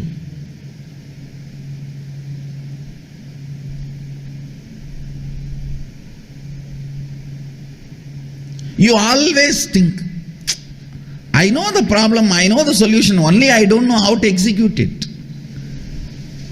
Please understand, if you don't know how to make it into reality, at least be very clear, you don't know the solution. Don't have this half understanding. No, I know the solution. I only don't know how to make it happen. No.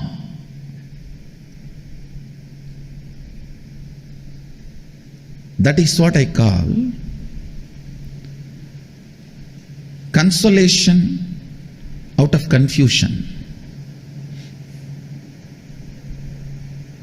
Trying to console yourself out of confusion. Understand, till the result happens, effort cannot be called as effort. Till the effect happens, effort cannot be called as effort. Somebody came and told me just a few days before, one of my team person, I am putting so much of effort, result is not happening, Swamiji. I said, no. Be very clear, till the result happens, what you do cannot be called as effort. Don't have the wrong diagnosis, wrong reasoning. Wrong reasoning is delusion.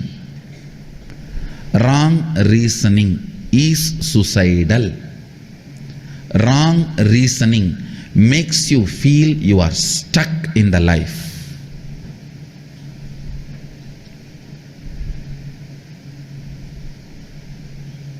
Sometimes people say, oh, whatever you say, it feels like going above my head, Swamiji, I don't understand. Means what? If it is going above your head, just catch it and put it inside. After all, it is going just above your head. It's not going somewhere.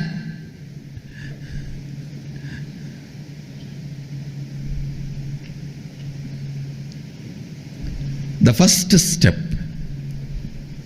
seeing how life is occurring. The second step, next step, always look at the life,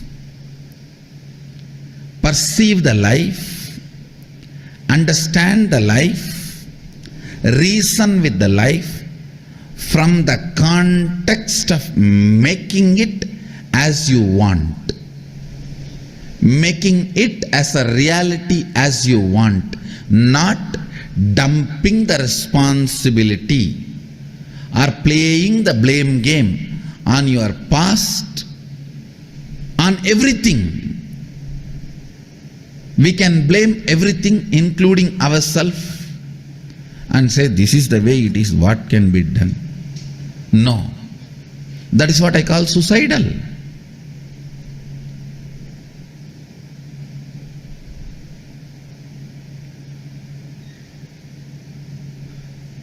Many times we even start enjoying our belief that we are only capable of this much. This is the way it is.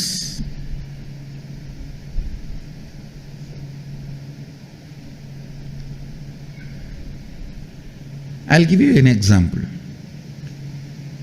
You want to be healthy, you want to wake up early morning 4:30 and do yoga every day and healthy. Is there anybody putting you in prison and tying you with chains on your bed at 4:30? No. But you enjoy.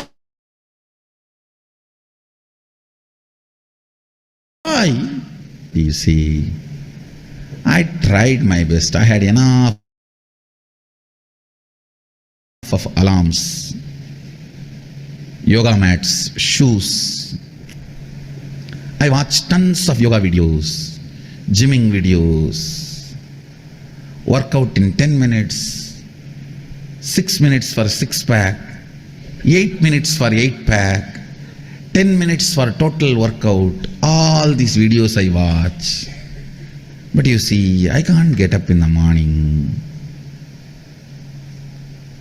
And you start either getting comfortable or give up or even enjoying your inability.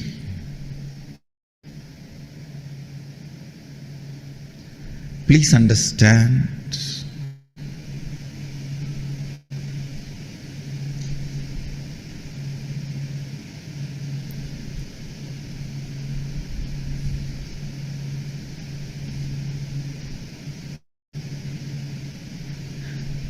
I am not even saying you need to put all your effort.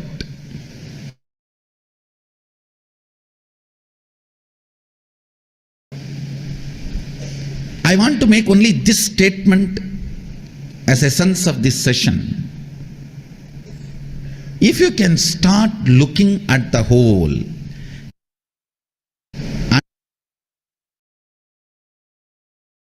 analyze each and every situation from the angle of manifesting it as you want.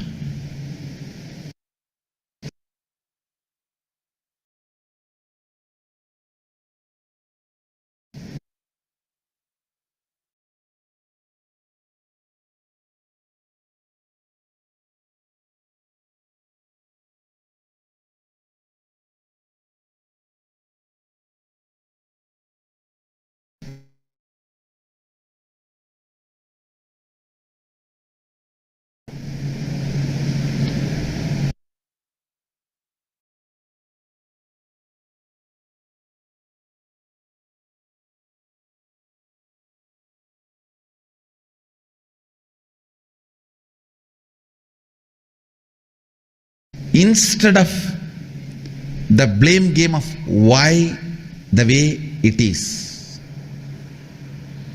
See,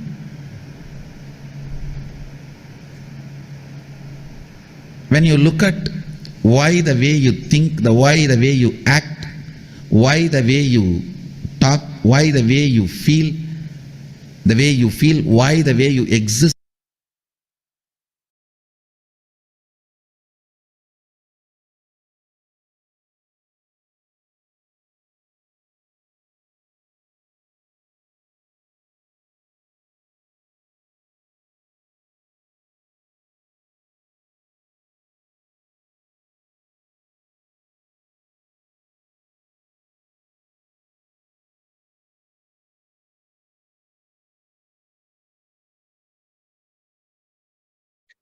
Yes.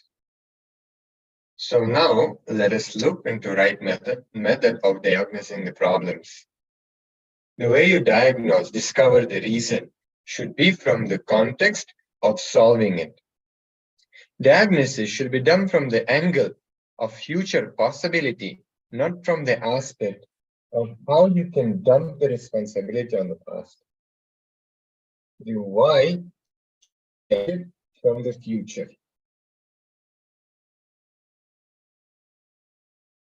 Now let us listen from the Supreme Pontiff of Hinduism himself, again revealing about this powerful cognition and the methodology of conquering the life.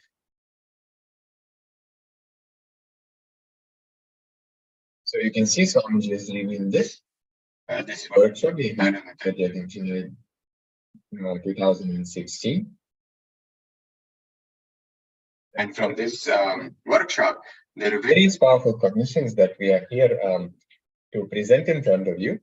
And Swamiji will be initiating all of us into these powerful cognitions. First one, depression. The simple diagnosis can be done to depression. Any depression has to attract high energy. It is simple logic. Whether in the water body or in the weather, if there is a depression, there will be a fulfillment. Never you will listen this diagnosis or reason, understanding of the depression, because no one is interested in curing it. The reason Bhagavan is sharing that the reason should be reasonable. The way you find the reason itself should lead you towards the solution. It should be useful for you. It should be about the future. The spirit with which you need to approach whatever the way life is occurring to you is conquering, not adjusting, not manipulating, not withdrawing.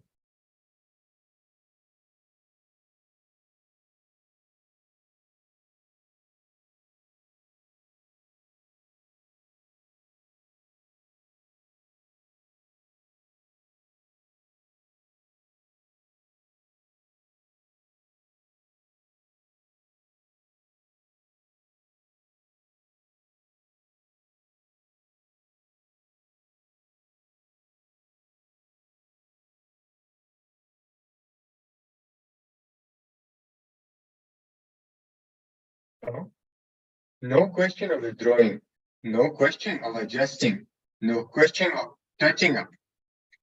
Engineering is not possible here. Art is not possible. Conquering is only possible.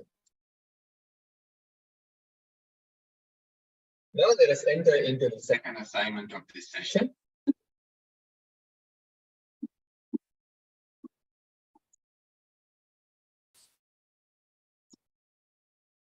So, always look at life, perceive life, understand life, and reason with life from the context of making it as you want.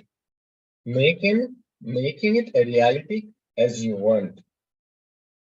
Diagnose whatever you wrote now, why you are the way you are. Diagnose all of them from the angle of solving it. Find reason for all of them from the angle of solving it, not from the angle of justifying it. So let us spend 5 minutes in this exercise. We can start now.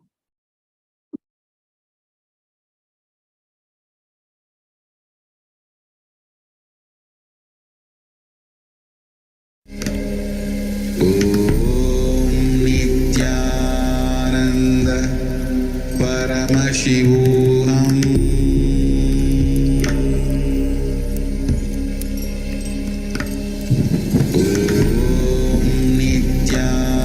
Nithyananda Paramashivoham.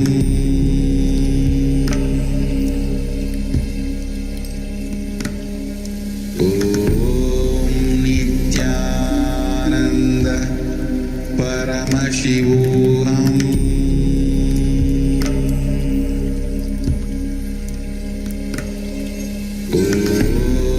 Nithyananda Paramashivoham.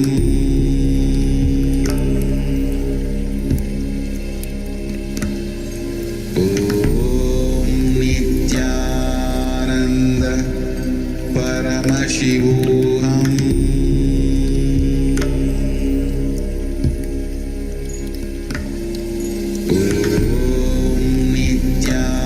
Nithyananda Paramashivoham.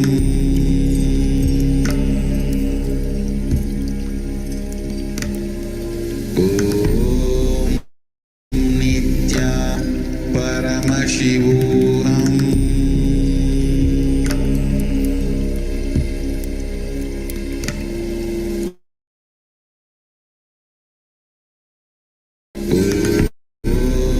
Nithyananda Paramashivoham.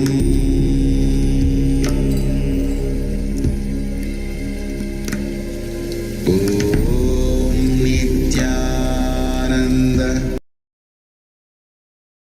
Paramashivam.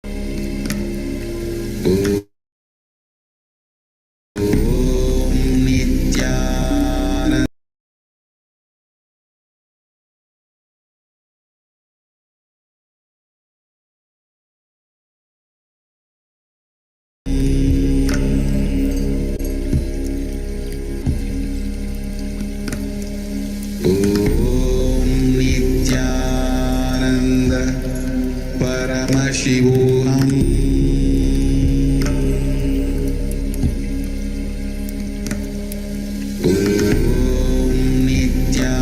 Nithyananda Paramashivoham.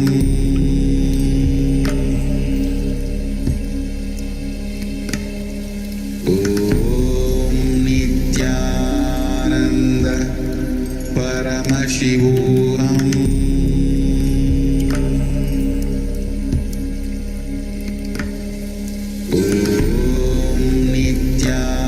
Nithyananda Paramashivoham.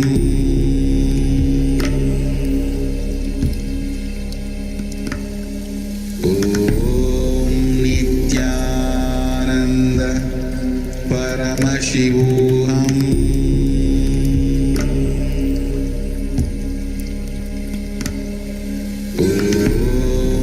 Nithyananda Paramashivoham.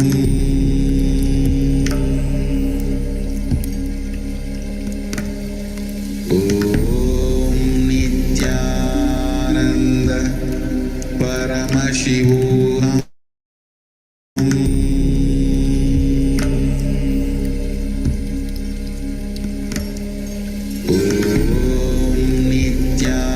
Nithyananda Paramashivoham. Nithyananda Paramashivoham.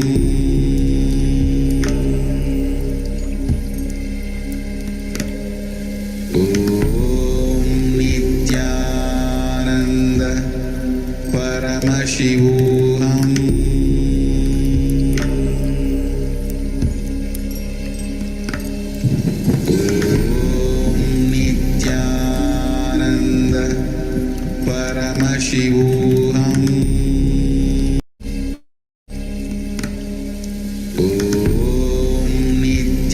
Nithyananda Paramashivoham.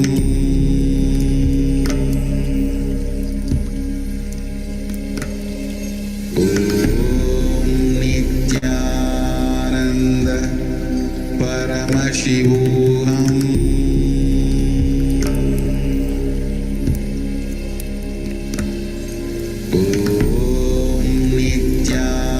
Nithyananda Paramashivoham.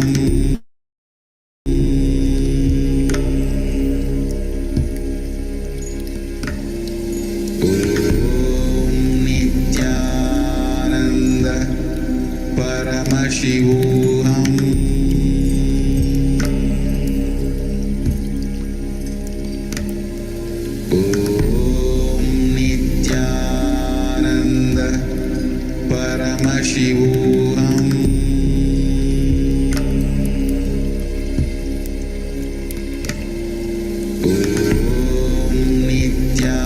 Nithyananda Paramashivoham.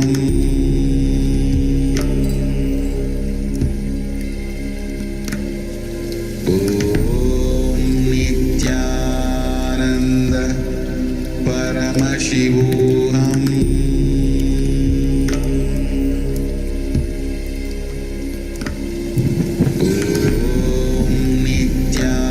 Nithyananda Paramashivoham.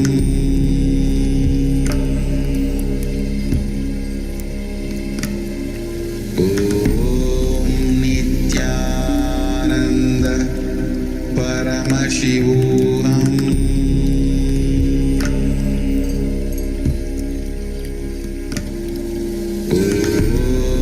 Nithyananda Paramashivoham.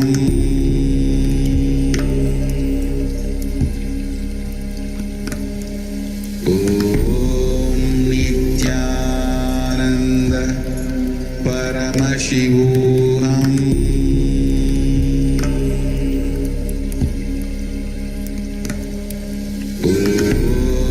Nithyananda Paramashivoham.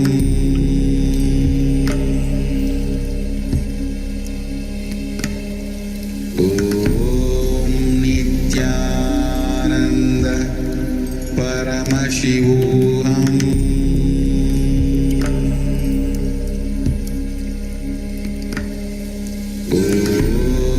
Nithyananda Paramashivoham.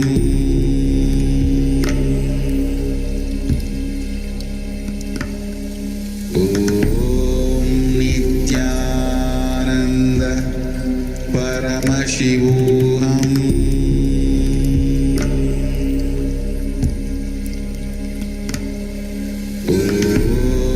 Nithyananda Paramashivoham.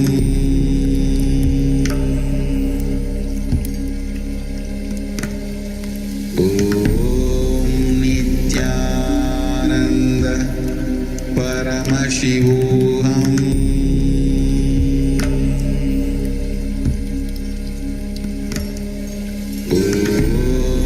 Nithyananda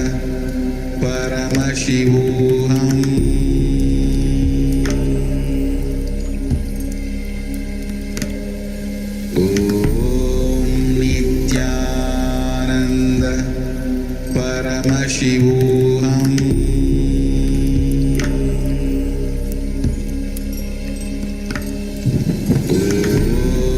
Nithyananda Paramashivoham.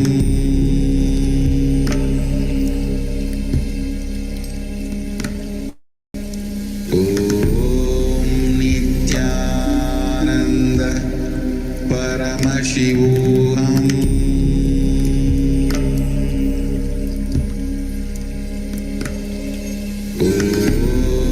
Nithyananda Paramashivoham.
Now, as you have completed, let's move on with this session.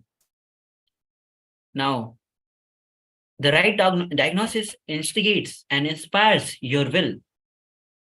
Your will, by its very nature, wants to conquer life and manifest life as it wants. Only with the wrong diagnosis, you are mellowed down. Now let's understand, what are the pains associated with your will? You have so much of pain associated with your will. It pains so much because you are tired, because you tried it, it failed, it didn't work, or it worked only for a few days. You feel as if you have been dumped by your will. You feel your will is your enemy. You have so much of failure pain. You have too much incompletions with your will. Relieve all the powerlessness, all the impossibilities of feeling stuck in pain, current relationship, financial status, or the question about life itself. You may feel stuck anywhere. One by one, start relieving that heavy suffocation, that heavy powerlessness, that heavy feeling that life is unjust.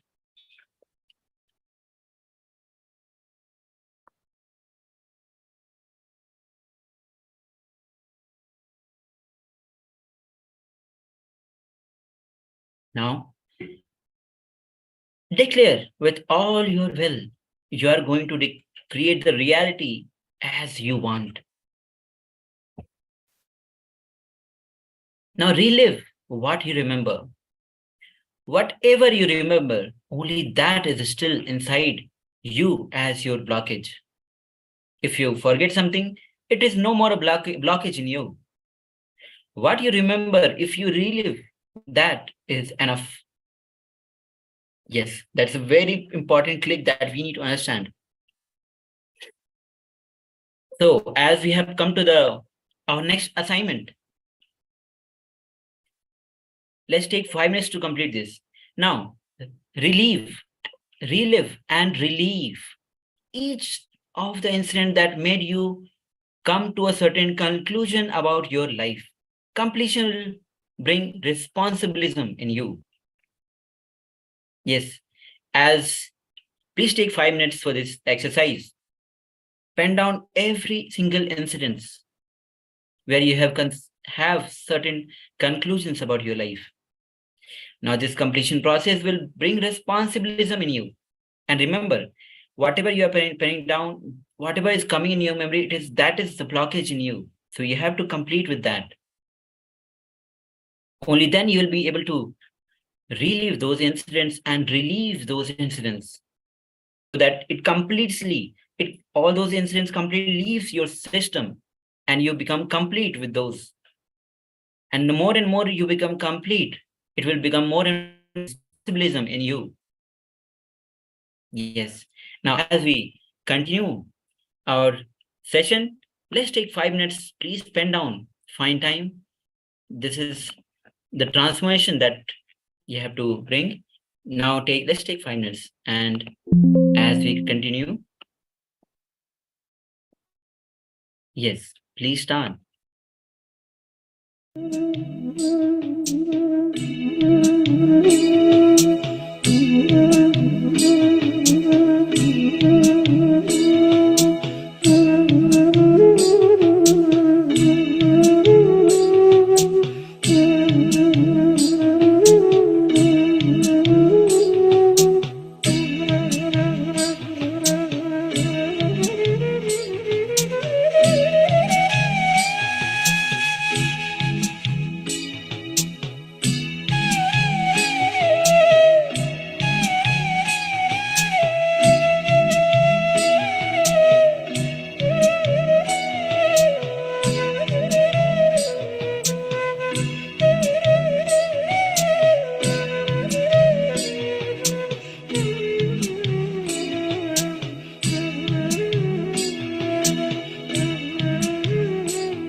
have penned down all the incidents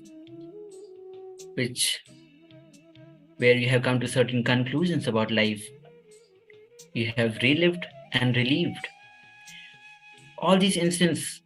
When you get complete with this, you become all these incidents gets relieved from your system, and you become more responsible.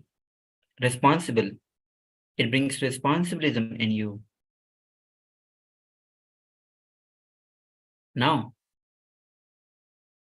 as we move ahead, now create an intense will to manifest the life as you want.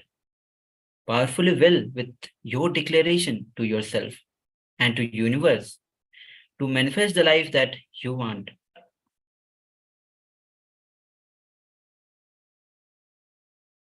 What you want, command it with your will. Your will is the umbilical cord connection between your individual soul and the cosmos. Yes, you heard it right. Your will is the umbilical cord connection between your individual soul and the cosmos. If you shake your individual soul with your will, cosmos has to shiver. Cosmos is the connection through this spiritual umbilical cord with your will. When you will, multiple energies in your bio memory, in your muscle memory, in your system gets integrated to that will. You have multiple energies inside you. Unfortunately, all of them are in their own directions. Now, visualize as clearly as you can what you want as your life, how you want your life to be manifested, and will it. Now you need to understand the difference between will and execution. Will has nothing to do with the execution. Will it means declare it. The execution will happen not as you imagine, as you usually imagine. There is so much of incompletions with that word executing within you. Now the incompletions with executing is incompletions with life. Most of the time, your execution exercise is almost like fighting with yourself. You need to understand that your will is powerful enough. Since your will is powerful enough to integrate, it is capable enough to manifest. Yes. Your will is powerful enough to integrate, and it is capable enough to manifest. Maybe a little bit of your cooperation is required, but you may not need to do the whole execution exercise.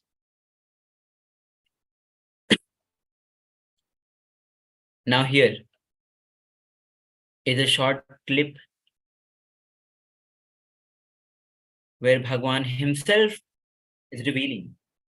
A right diagnosis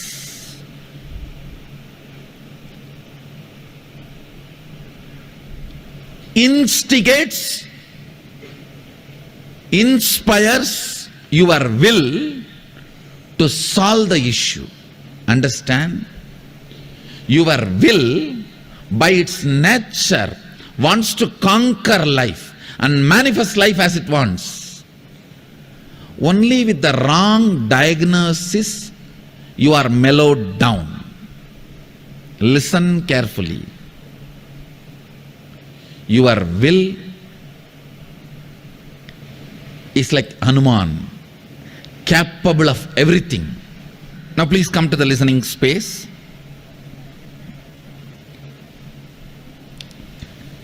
I'm moving to the solution part. You know the way life is happening. Now you are approaching it from the angle of solving, trying to find reasons from the angle of solving.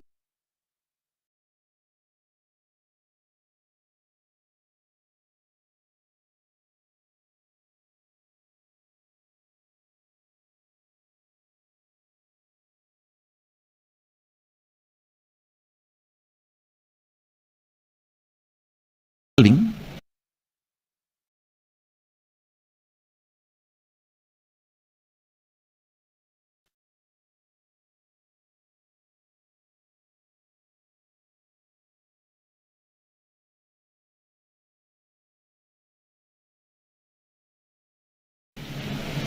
Now I am giving you the exact precise solution. Listen carefully. All the feeling impossible, all the feeling of suffocation, all the feeling, anger, resentment, failure. For example, if you have a stomach pain consistently, even after trying various medicines, yoga, kriya method, certain kind of anger and incompletion gets developed around stomach pain. If you have a failure in business decisions, even after trying various things you know, you can, certain kind of an incompletion, frustration gets developed around your career and business. Listen carefully. All these impossibilities, powerlessness in your life, you tried your best to bring completion with some relationship in your life, son, brother, father, friend, wife, daughter, daughter-in-law. With some people you try completion, to bring completion with the relationship, it's not working out. Somehow there is some incompletion, tug of war. All this only I call it as powerlessness. Listen, relive all this powerlessness. Even the emotions, thought currents, sickness which can't be named by you or branded by you. Sometimes the jealousy you feel, you will experience as powerlessness. You will never brand it as a jealousy because that hurts you. You will say, oh, they achieved, why not me? Life is unfair. Life is unjust. We have our own technical way of constantly diagnosing very cleverly. But your cleverness doesn't work with life. Life actually needs to be conquered. All these impossibilities, feeling stuck, it can be as simple as feeling stuck with certain pain, or as difficult as feeling stuck in your financial status, current relationships, or the question about life itself. You may feel stuck anywhere. One by one, start reliving that heavy suffocation, that heavy powerlessness, that heavy feeling life is unjust. Life is not fair. Please understand, reliving precisely helps you to diagnose from the right angle. Reliving is nothing but diagnosing any problem, looking at any why, precisely for the purpose of solving it. Listen carefully. Reliving any thought current, emotional current will bring precise diagnosis of why that problem, thought current exists from the angle of solving it. The perfect solution for conquering life is relive the suffocations, powerlessness you carry, and declare with all your will, you are going to create the reality you want. Please understand, it may look too simple, but it's a complete package. Whether you want to get out of your headache or you want to become enlightened, this package, completion and manifesting your will, is complete enough unto itself.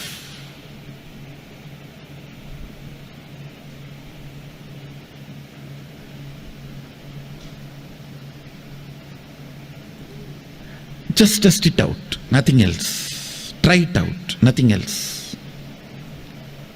Test it out, try it out. Read whatever you wrote. Take few minutes. The first session, what you wrote, how life occurs to you. The second session, the reasons you try to find out from the angle of solving it. Please take few minutes to read. Then I'll guide you.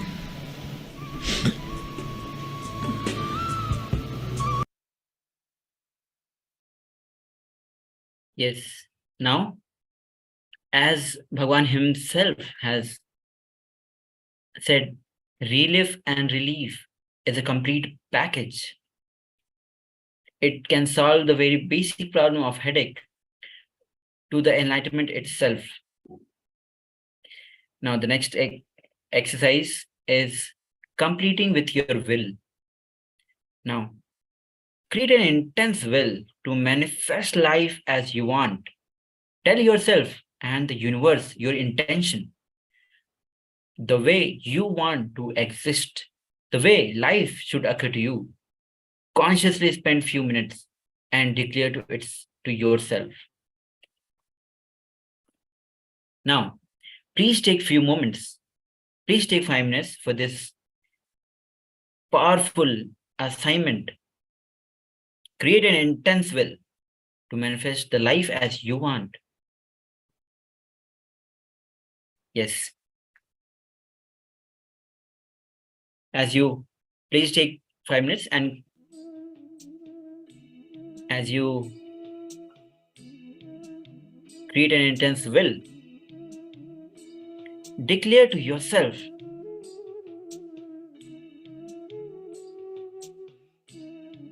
the way you want to exist, the way life should occur to you.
Yes. Now let's come back. As you have consciously made the intense and declaration to yourself. Now we move on.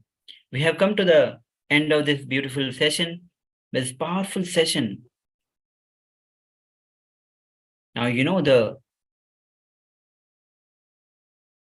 powerfulness of your will, the powerfulness of your declaration, how it aligns your energy. Normally the energy is scattered in so many ways, in so many different directions. With your intense will, making an intense declaration, the whole energy of the, which is in different directions, get aligned. And that's how you manifest the life you want. And not only the life you want, it brings so much of healing physically, mentally, and in so many different dimensions of life. Now as we move on, now learn about being your own boss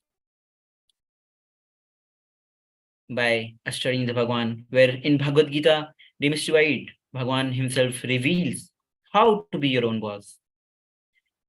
This is a gift exclusively for Paramashivoham level 2 participants. You can go to paramashivoham.org/gifts and download these books.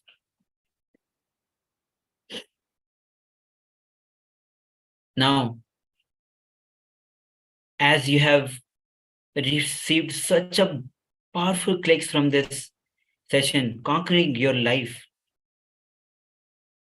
please share this on Facebook, Instagram, and multiple social media platforms to the world.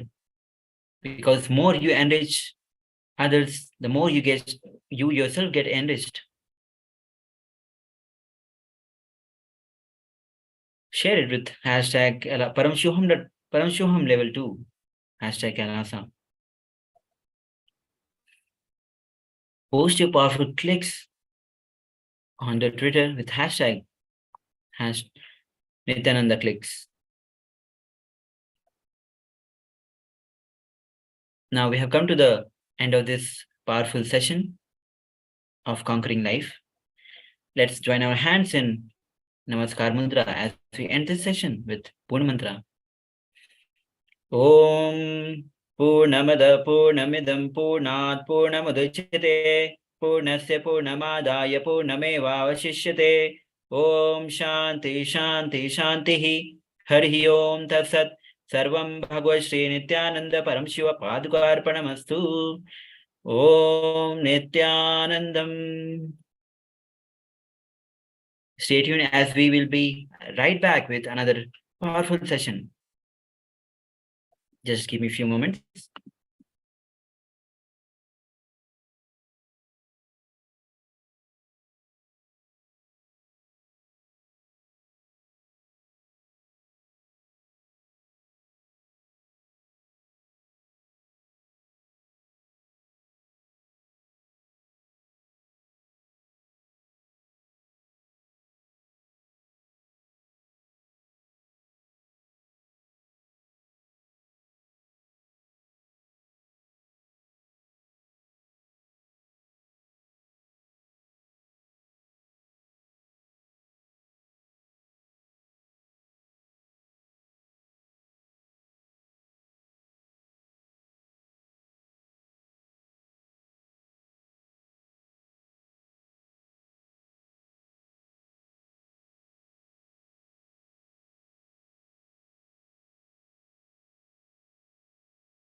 Yes. Now, as we start our next power manifestation session, before we begin, we'll be starting with the Sadguru Vandanam.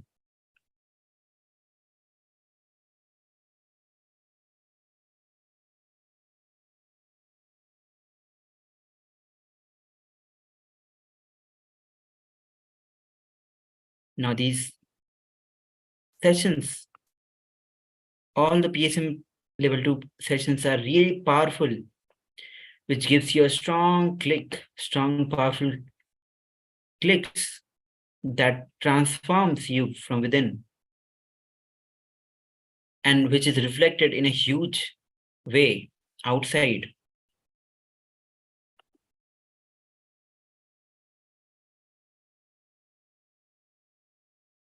Now, when you're here, let's join our hands in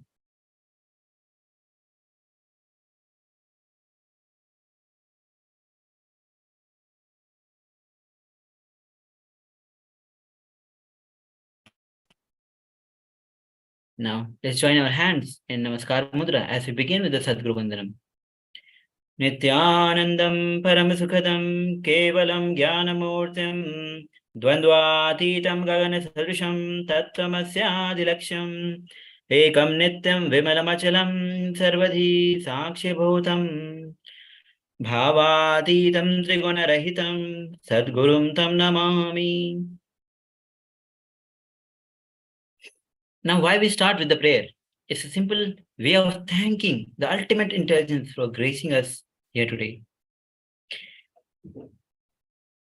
Now, scripture reveals creating a conscious resolution at the beginning of anything invokes the presence of Guru, marking his blessings and auspicious outcome of the action. That's why we should always start with the Sadguru Vandanam. Now, the security measures that we have to follow is the photography, video recording, and audio recording of any kind is strictly prohibited during all the sessions. Now, before you attend all the techniques, exercise, processes included in this program, please consult your doctor prior following this program. Now, as we enter into the extraordinary powers of the divine, let's start manifesting Shaktis. Now, let's understand what is manifesting of Shaktis. Now, every jnana, the ultimate truth, mapped into your prajna, which is consciousness, manifest as prajnana, possibility and power of every being. Now, let's understand who is Paramashiva. Paramashiva performs Panchakritya. Paramashiva is a primordial divinity in Hinduism, the ultimate reality and cause, which is self-effulgent, Swayam Prakasha, all-pervading, unchanging, beyond space, time, form, and causality. As the fundamental base of Avyakta, the unmanifest, and Vyakta, the manifest existence, he performs the Panchakritya or 5 cosmic acts. The first one is Srishti, which is creation, Sthiti, sovereign rulership and maintenance. Third is Samhara, which is regeneration. Fourth is Trobhava, which is pulling out of delusion. And the fifth is Anugraha, liberating grace for all living entities. Now, before we start, let's understand that the great rishis, munis, siddhas, who are the super conscious mutant themselves, who know the science of incarnation as per Hinduism, predicted and recognized the supreme point of Hinduism, Nithyananda Paramashivoham, as an incarnation of Paramashiva and Paramashiva Shakti.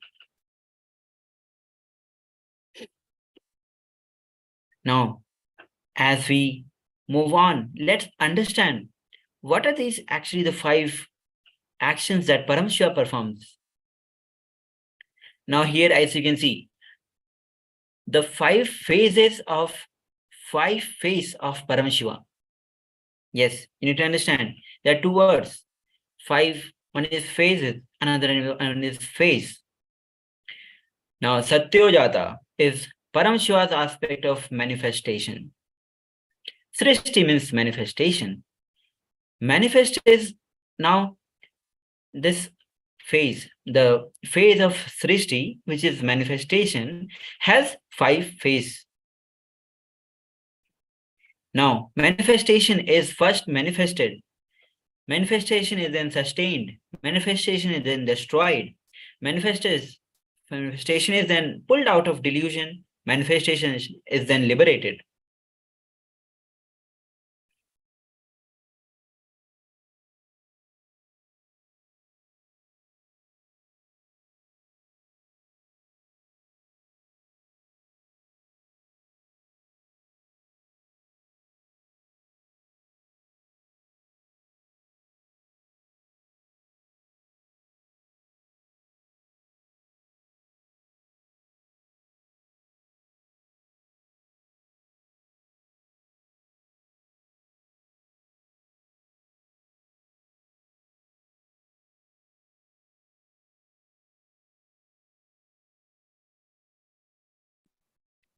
Just give me a few minutes as I'll be back with the power of manifestation assignment itself.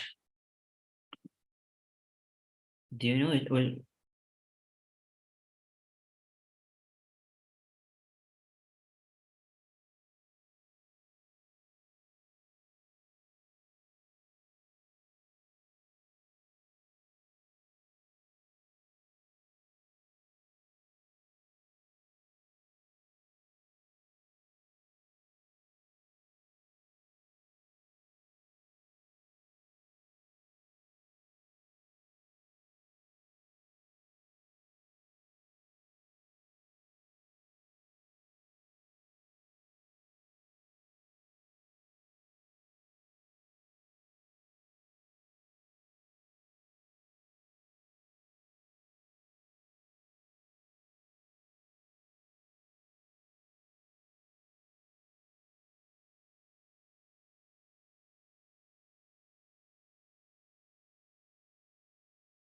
Yes. Now, as we have already gone through the five phases of Paramashiva, we'll be continuing this session with the directly entering into the manifesting of powers of Paramashiva itself. Now, as you get started, here is the 5 step of guidelines that we need to follow. This round will be of 5 minutes. Now, the first step is you opening the Living Enlightenment book and receive the powerful cognitions. By now, as you are attending these sessions every day and before sessions, so all of you must be having the Living Enlightenment book with yourself.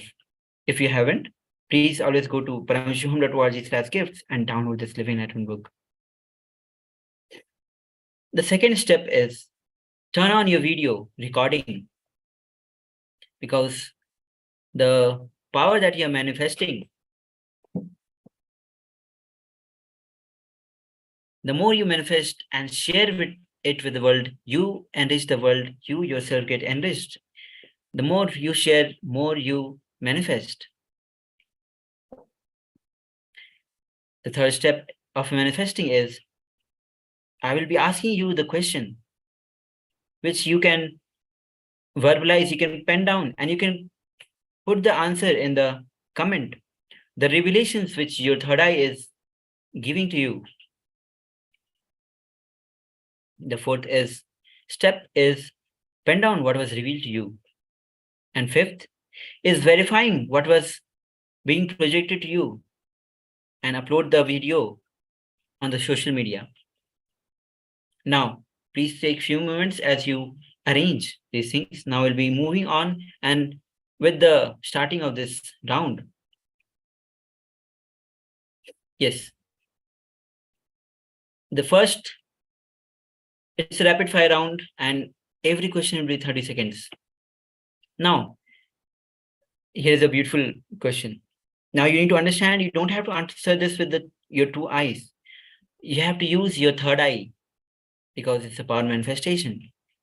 Visualize Paramashiva in a space, your third eye. The question is, complete the box. The number which is displayed to you is 1045208 and the question mark. The last question mark, you have to find the number. Which number goes there? Please take 30 seconds. The more and more you manifest the powers of Paramashiva through your third eye, the body detox, your third eye, all the detoxification process happens. The more and more you manifest the powers of Paramashiva, and you radiate the space of Paramashiva.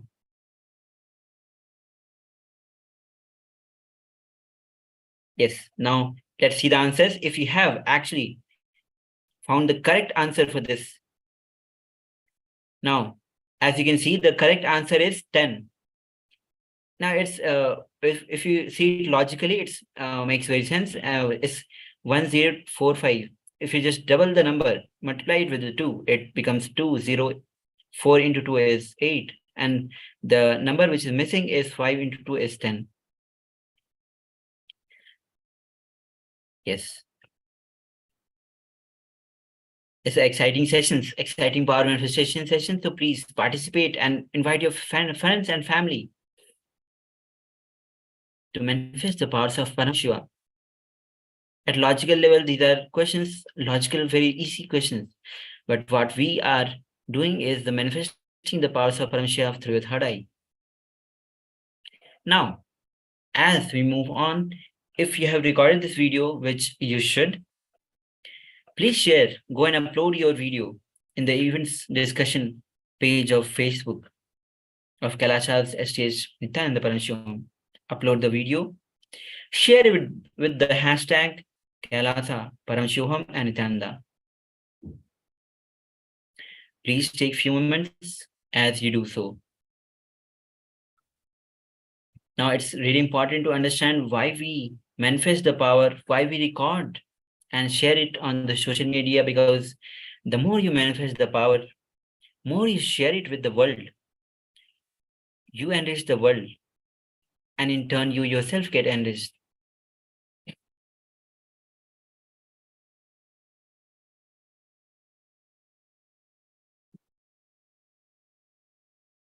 Now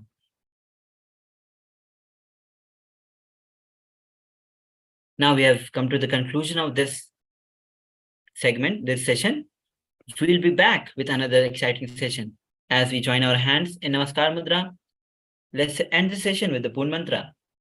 Om Purnamada Purnamidam Purnat Purnamudachyate Purnasya Purnamadaya Purnameva Vashishyate. Om Shanti Shanti Shanti Harihi Om Tat Sat. Sarvam Bhagavad Shri Nithyananda Paramashiva Padukarpanamastu. Om Nithyanandam. Thank you. We'll be right back.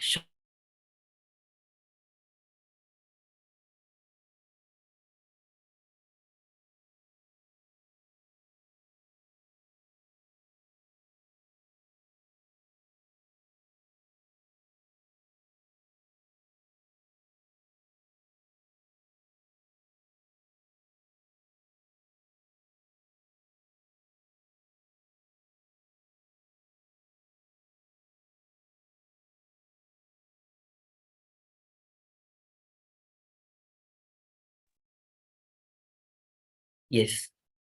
Now as we start our session, let's join our hands in Namaskar Mudra and let's chant the Sadguru Vandanam. Nithyanandam Paramasukhadam Kevalam Jnanamurtim Dvandvatitam Gagana Sadrusham Tattvamasya Dilaksham ekam nityam vimanamachalam sarvadhi sakshibhutam bhavatitam trigunarahitam sadgurum tam namami. Yes. Now let's quickly go through the security measures.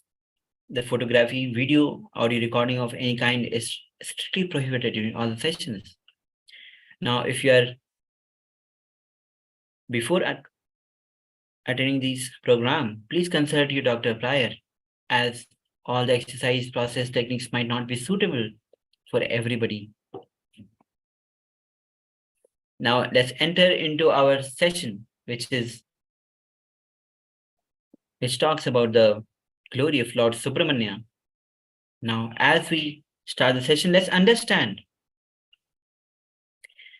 Paramashivoham manifested himself as Lord Subramanya to celebrate his own existence. So Lord Subramanya is a completion of Paramashiva in all his glory, powers, auspiciousness, and Tyaga. Now the Sas Pramana of the happening of Subramanya. Now let's understand what is Sas Pramana. Sas Pramana is actually the eternal, unchangeable truths revealed in the source scriptures. Now this Pramana is from Skandavatar, 16th and 17th sloka, which says, Sahasra Surya Pratimam Tatra Dacham Bhavam Maham Shadvaktram Dwadasha Bhujam Dvipadam Sumanoharam Vapuhu Puposha Jagatam Mangalya Yushvavardhanam Kumara Sukumaram Nijadashna Mabhukshanat, which means the Lord Subramanya happened with the radiance of 1,000 suns, with 6 faces and 12 hands, to bestow the auspiciousness of the whole world.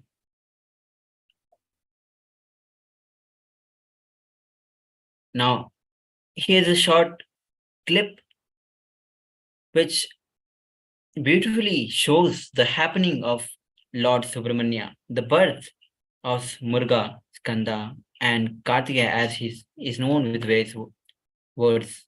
Now, let's watch this beautiful clip.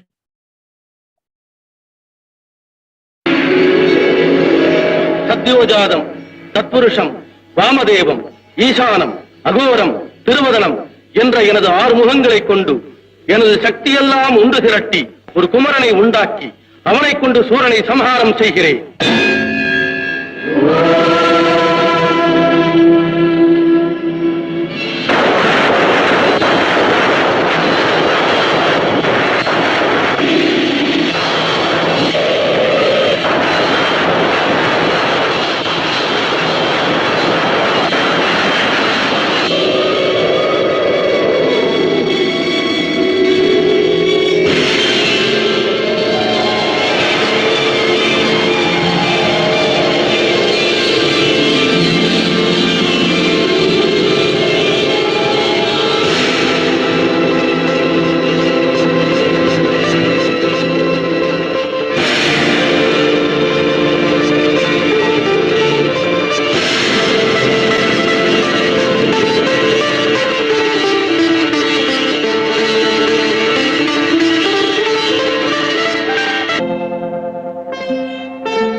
அருளிலே தோன்றிய கருணையே வடிவான முருகா, உன்னை சீரும் சிறப்புடன் வளர்க்க வேண்டும் என்று எங்கள் அறுவருக்கும் அம்மையப்பன் கட்டளையிட்டிருக்கிறார்கள்.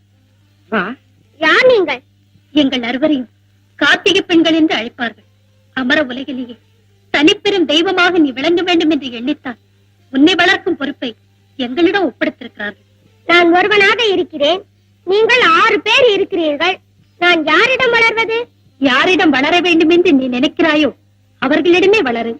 ஆனால் உன்னை காக்கும் பொறுப்பு எங்கள் அறுவரையும் சேர்ந்தது. வா. வருவாயா? வா. வரமாட்டேன். முருகா வா. ஏன் தயக்கம்? வா.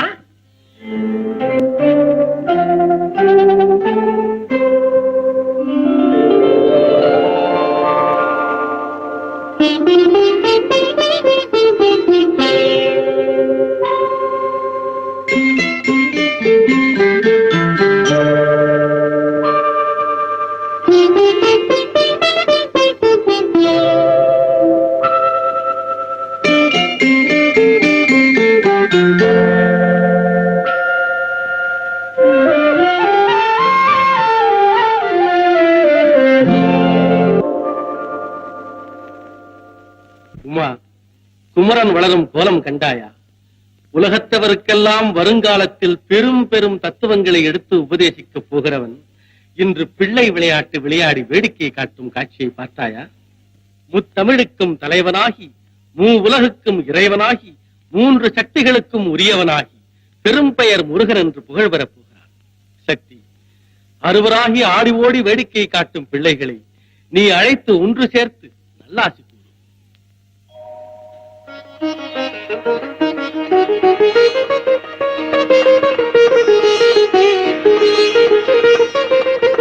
முக்கண் முதல்வர் அருளிலே தோன்றிய முருகா, திருமாலின் மருகா, குலப்பெருமையை காக்க வந்த குமரா, குறை தீர்க்க பிறந்த குகா, சத்தியத்தின் தத்துவத்தை விளக்க வந்த சரவணா, சான்றோர்க்கு சான்றோனாய் விளங்கப் போகும் சண்முகா, அறுவரும் என் அருகே ஓடி வாருங்கள்.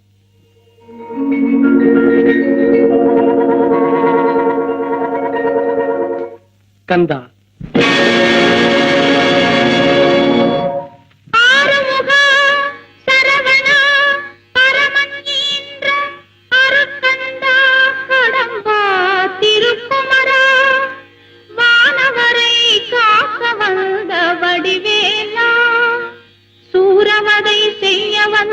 சுப்பிரமணியா, ஷண்முகா, குஹா, சக்தி மைந்தா, சங்கரன் செல்வா, முத்தமிழ் இறைவா, ஐங்கரன் பின் வந்த அன்பு முருகா, அருவர் அறுத்தாளந்த Karthikeya, Karthikeya, Karthikeya, Karthikeya.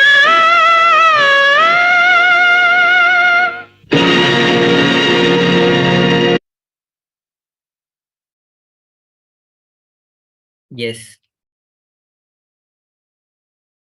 As you have seen how beautifully the video clip presents the very birth of Paramashiva as Skanda, Lord Subramanya. Now, Lord Subramanya rules Madurai as the son of Devi Meenakshi. Devi Meenakshi desired that she should have a son to carry on the royal lineage. Lord Sundareshwara ordained Muruga to have manifested from his third eye to be born to Devi Meenakshi on a Monday, falling on Thiruvatharai asterism. The child was named as Ugra Kumara. As he grew, he distinguished himself in all the branches of learning with rare qualities and great powers. Ugra Kumara ruled the Madurai in accordance with the royal dharma and brought great prosperity to the Pandya kingdom. Lord Muruga revealed that Tamil language to the humanity. Yes, the origin of Tamil language is associated with the legend of sage Agastya,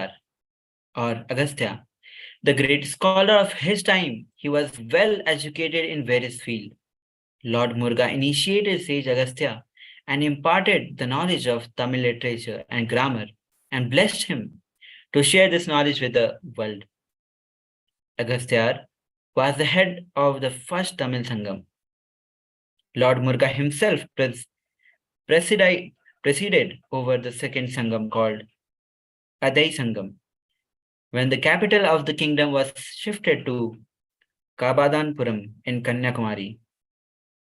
A work of Sangam literature known as Kolkapiyam glorifies Muruga as the young, resplendent red god who is seated on a peacock.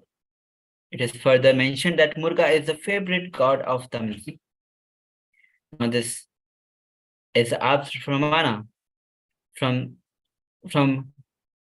Tolkapiam. Now Lord Subramanya is the very bioenergy of Paramashiva who manifested from the third eye of Paramashiva. Lord Subramanya is the young warrior prince who personifies knowledge and intelligence.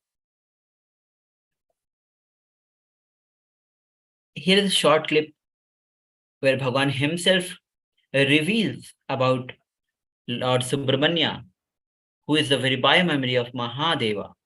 Let's hear from Bhagwan himself.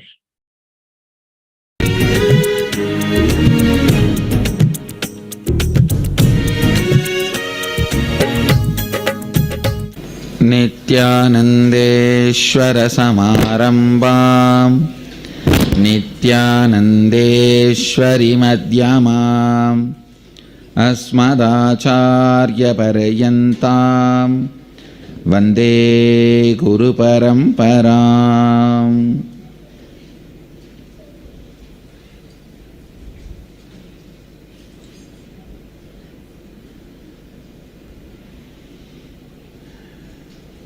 I welcome all of you with my love and respects. Subramanya Skanda is the expression of Mahadeva's bioenergy. He happened from Mahadeva's bioenergy, from his third eye,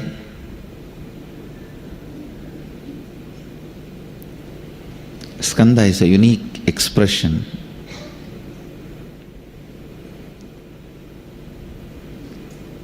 Devi merges into him, into Mahadeva. So the male component, bioenergy, is Mahadeva's.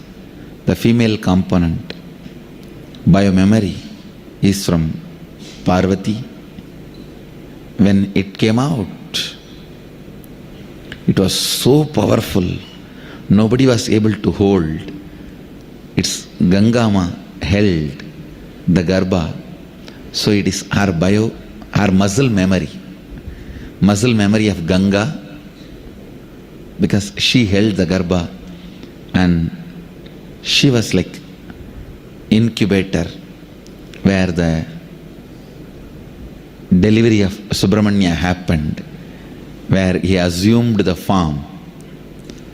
So it is Mahadeva, Devi and Ganga, all three put together is Subramanya. All the three.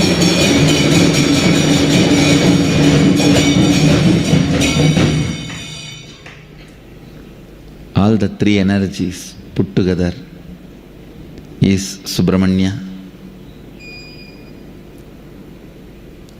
Major 6 incidents of Subramanya is celebrated throughout the year as 6 festivals. The day he appeared is celebrated as Thaipusam. So 6 major events are celebrated. The day he was initiated by Mahadeva is celebrated as Vaigashi Vishagam. These 6 days, all that 6 major events of Subramanya's happening is celebrated. Today his birth is celebrated. So he is on the golden peacock with Valli and Devasena. So each day we will be celebrating one of the major happenings of Subramanya, major happenings in Subramanya's life. Skanda actually happened to bless the universe and destroy the demons. He himself incarnated as Jnana Sambandar and he is the guru of Madhurayadinam. When Mahadeva installed Sarvanya Pita, he installed Subramanya as the next guru next to him, next to Mahadeva. Originally, Mahadeva and Devi, both of them sat in the Sarvanyapita as the first masters. Then Subramanya was the next guru.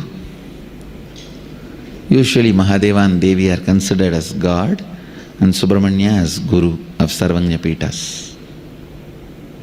The 12 Sarvanyapithas have been established by Mahadeva from Kashmir to Madurai. The record says even one was established in Bangalore, Kashi,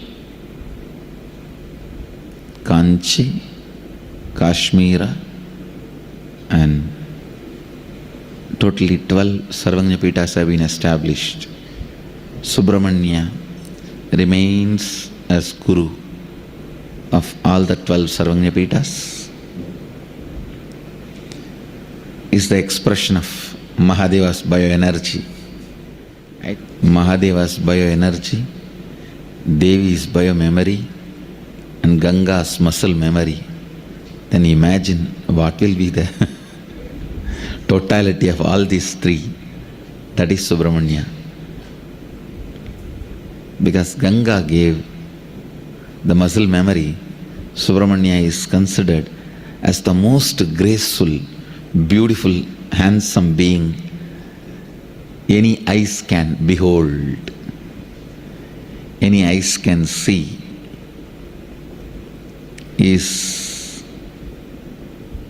as beautiful as Ganga herself, as graceful and as handsome as Sadashiva himself, as flowing as Devi Parvati herself. Get ready to celebrate Subramanya. And with this, I bless you all.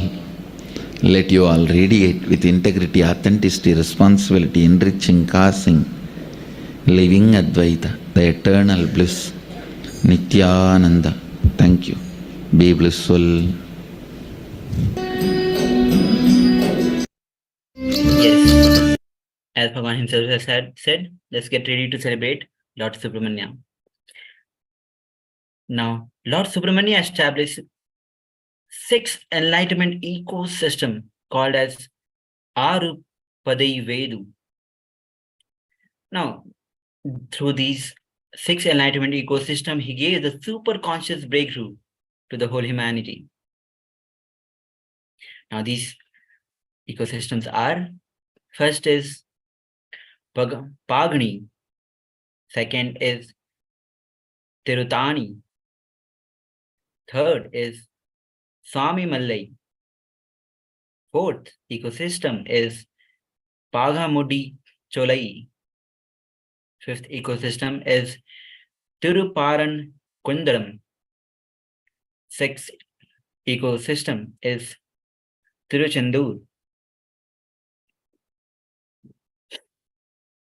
As you can see in the picture, this is the Subramanya Swami in Tiruchendur, the beautiful picture of Lord Subramanya in this Tiruchendur ecosystem, where Lord Subramanya destroyed the demon king Surapadam after a 6-day-long battle. Now, at the end of the battle, due to the compassion of Subramanya, turned Surapada as a peacock, which is his vahana as a cock in his flag. Now, you need to understand such is the glory of Subramanya Swami. The demon who he was fighting, after defeating him, destroying him in the battle, out of his pure passion, he took him as his own vahana.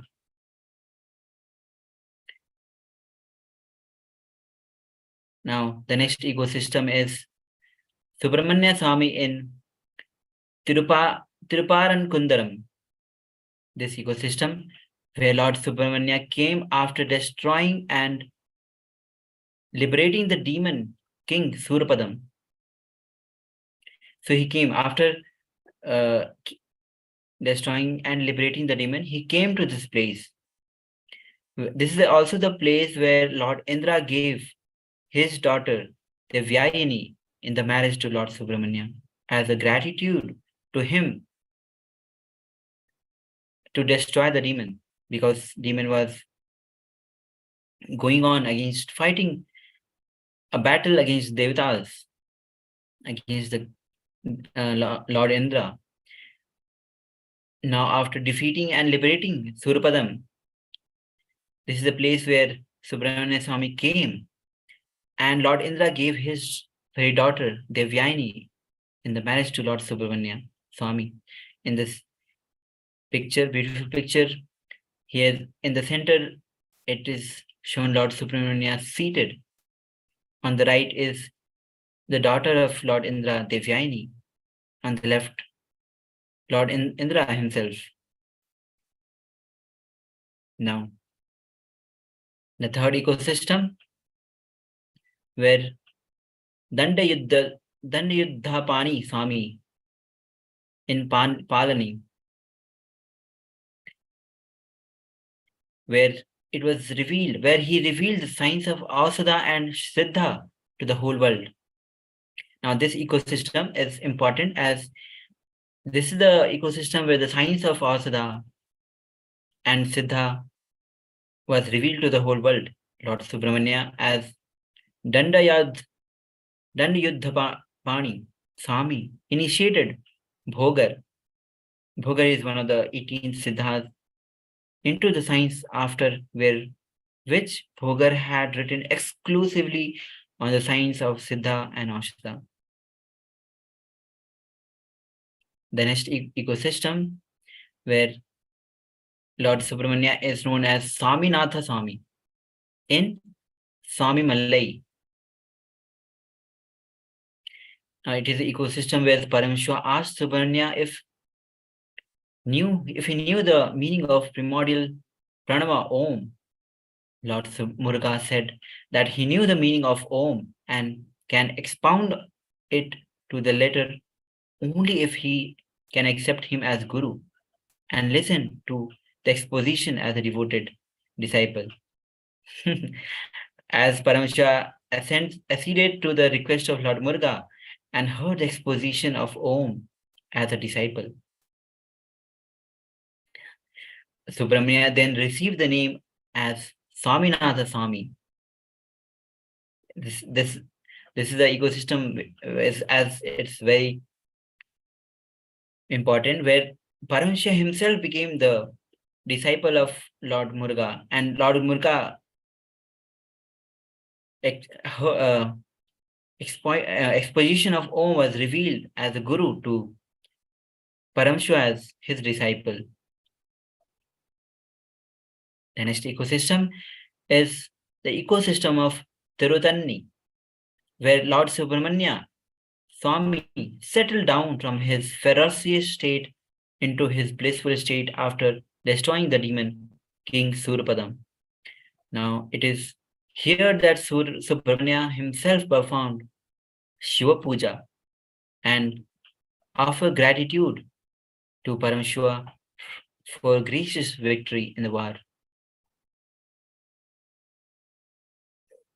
As you can see in the beautiful picture where Lord Subramanya is standing with Devasena and Tirutanni.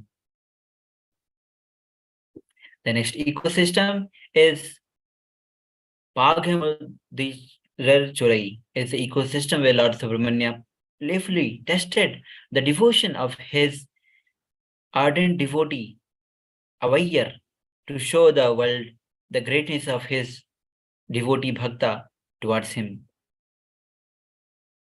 So this ecosystem is, now each ecosystem is popular by its own story, devotion, or where Subramanya Swami has important, significant incident happened in his life. Now, Bhagwan, the Supreme Pontiff of Hinduism, has darshan of Bhagwan Subramanya. This is the Apta Pramana from Bhagwan's life himself, where he says, before my Guru made me manifest the spiritual alchemy science, I was put through Kumara Sadhana, experiencing Kumara, which is Subramanya on the Skanda Sashti day. During these 6 days, sadhana involved not eating anything, making Subramanya Yantra, diagram representing and carrying Subramanya energy on the sacred ass and worshipping it, and reciting the Skanda Sashti Kavacham. Skanda Sashti Kavacham is basically the verses for receiving the protection of Subramanya himself, and the Mula Mantra, which is Subramanya's invocation mantra, 36 times. It was a spiritual practice that Bhagwan was personally initiated into by Mata Vibhutananda Puri. Not only did he complete it successfully, he had the direct darshan of Subramanya himself and received the whole spiritual alchemy science as a gift. It is one of the most powerful spiritual experiences that Bhagwan had. Further, Bhagwan says, he had the darshan of Lord Subramanya. He had the darshan as Lord Subramanya to his grandmother Anushambal. Anushambal, who is the parental grandmother of the Supreme Pontiff of Hinduism, recollects and shares that she would accompany SPH to various pilgrims trips from a very young age. On one such occasion, when the SPH and Anushambal were on a pilgrimage to the Palani temple, there was a long queue to have darshan of Subramanya, and they were waiting for their chance. Suddenly, the SPH disappeared from the queue, and Anushambal was panicked. Within few minutes, the Supreme Pontiff of Hinduism appeared out of nowhere with a clean-shaved head and stood giving the darshan as Dandayu Dandipani to Anushambal. Now here's a short audio clip of sharings directly from Anushambal herself, where she describes how SPH has gave darshan to her. Let's listen to her, the very own experience of her.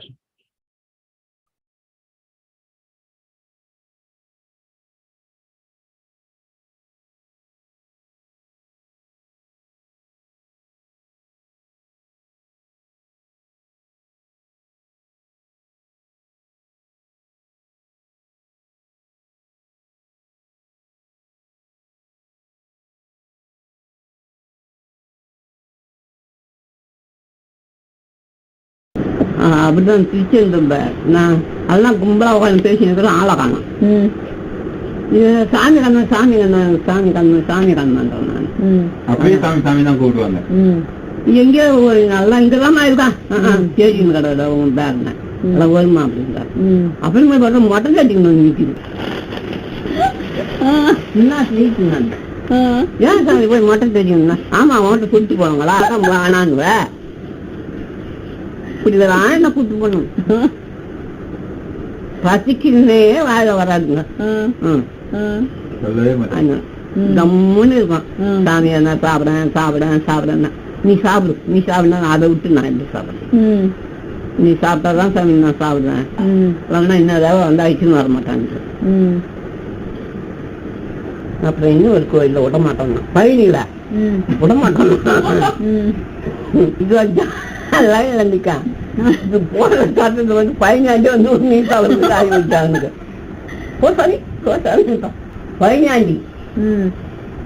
பதினாண்டி அரோகரான்னு போட்டு ஒரு சட்டம் அது ஒரு குரலுங்க.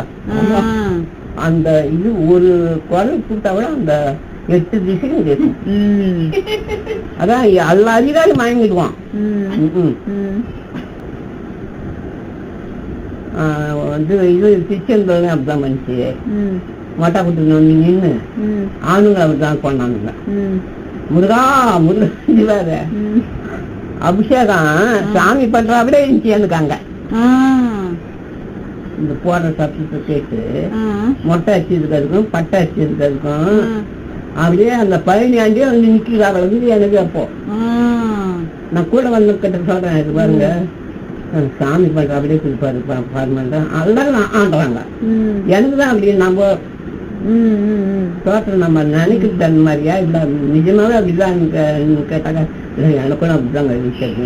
அந்த சாமி அந்த 15 வந்து உயரம் இது இன்னும் கொஞ்சம் உயரம் இப்படி நிக்கிற அப்படியே இது இது பண்றாங்க. நைட்லாம் கூட அங்க போய் நைட்டுக்கு கொடுத்தாங்க. பஸ் எடுக்கல, திருச்செந்தூர்ல போட்டாங்க ஒரு தடவை. ராத்திரியும் அவங்க நாடகம் போடுறாங்க, ஏன்னா ஒரு நாடகம் போடுறாங்க. அன்னைக்கு பார்த்தோம் நம்ம. அப்ப வந்து பிரகலாதன் கதை. பிரகலாதன் கேட்டுன்னு உக்காந்து இருக்கு. நாங்க அங்கேயே படுத்துக்கணும். அதிகமா நான் முடிஞ்சது அதிகமான பற்றி சேர்த்தே இல்லை. அப்பதான் நாங்க ரூமுக்குமெல்லாம் எடுக்குது இல்லை. நைட்லாம் போயின்னு இருக்கோம். 2 டயர் போட்டோம். நைட்லாம் போயின்னு இருக்கோம். 3ஆம் தேதி தர்மசாலா, அப்புறம் சுப்பிரமணிய சுப்பிரமணியம் அதெல்லாம் போயிட்டு வந்தோம்.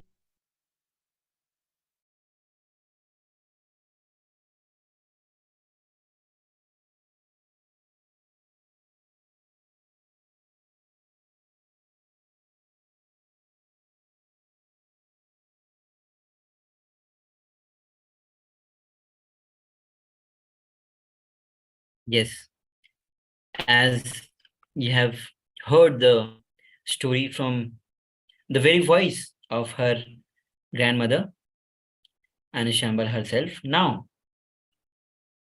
let's look at what is the benefit of worshiping Lord Subramanya. Where it says, Lord Subramanya bestows health, cures the disease that a person is suffering with. Lord Subramanya fulfills all the wishes of his devotee and grants a boon to his devotee.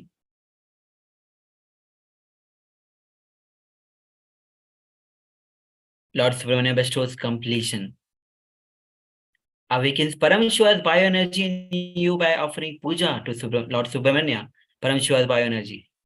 Excel at power manifestation with the blessings of Lord Subramanya, Muruga, the one whose very birth was a demonstration of Shakti, born out of fire of Paramashiva's third eye. The experience the space of Lord Subramanya, innocence, free from incompletions and all your external enemies, restores liberation with the inner world and outer world enemies. He emerged from Paramashiva's third eye for liberating the demon who was creating whoever stops you from manifesting what you want, enemies, in the form of incompletions. His very birth was worshipping Lord Subramanya bestows the ultimate sciences known to disease related to body, blood, which gets healed. Acnema, vitiligo, any new endeavors in your life. If you are starting a new business or new career at the same time, as Lord Subramanya is a man. Now, as you worship Devi Parashakti herself, blessing him with Devi Parashakti and Lord Subramanya grace, and as you can see the beautiful pictures to Lord Subramanya performed as Adi Kailash. What are the Naivedam food offerings which you can offer to Lord Muruga? Now the few lists that we can offer to Lord Muruga: rice, kanji, those athirasam, then kullag, boiled moong dal mixed with jaggery, urundai. The various pujas that happens are Nityahoma, Subramanya Puja. Now, the KAILASA is providing the beautiful gift of Subramanya Yantra, which you can go and download from paramashivoham.org/gifts, which is exclusively meant for Paramashivoham level 2 participants. So go ahead and download this powerful Sri Yantra from, which is Subramanya Yantra. Now, share the description and the attributes of Subramanya from the session on the social media, Facebook, Twitter, Instagram. Share it with the hashtag of Paramashivoham level 2 and KAILASA. Invite your friends, your families to come and share the experience of the darshan of Subramanya. Now we have come to the conclusion of this session as we join our hands and end this session with the Pur Mantra. Om Purnamada Purnamidam Purnat Purnamadachyate Purnasya Purnamadaya Purnameva Vashishyate Om Shanti Shanti Shanti Harihi Om Tatsat Sarvam Bhagavad Shri Nithyananda Paramashiva Padukarpanamastu Om Nithyanandam. Yes, stay tuned as we'll be live. We'll be back.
Yes.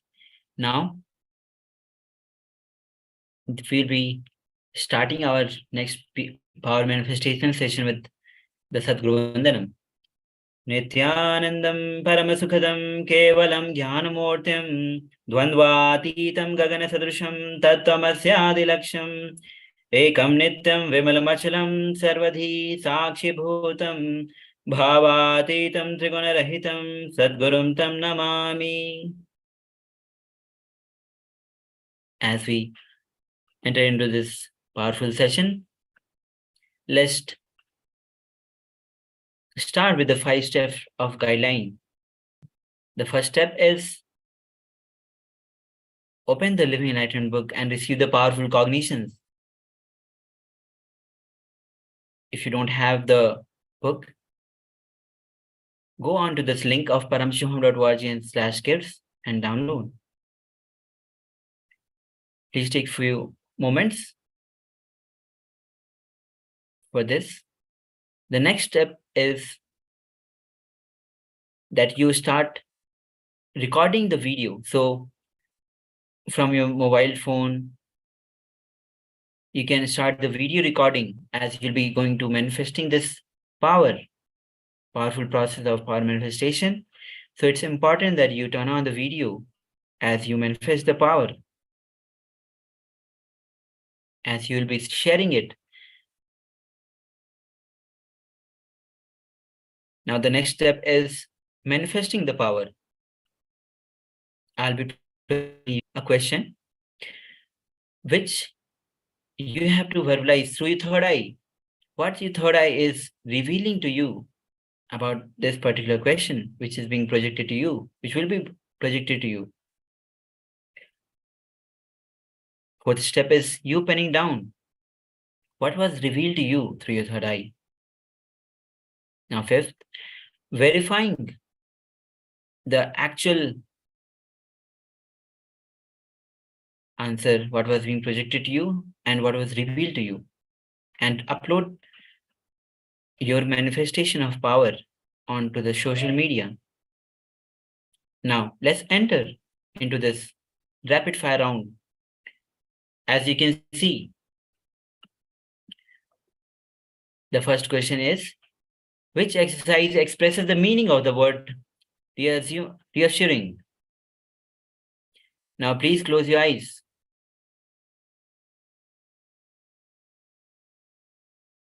Ask your third eye. Ask Paramashiva, ask the SPH, the Supreme Pontiff of Hinduism,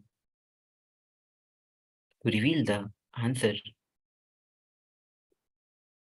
Please take few moments as you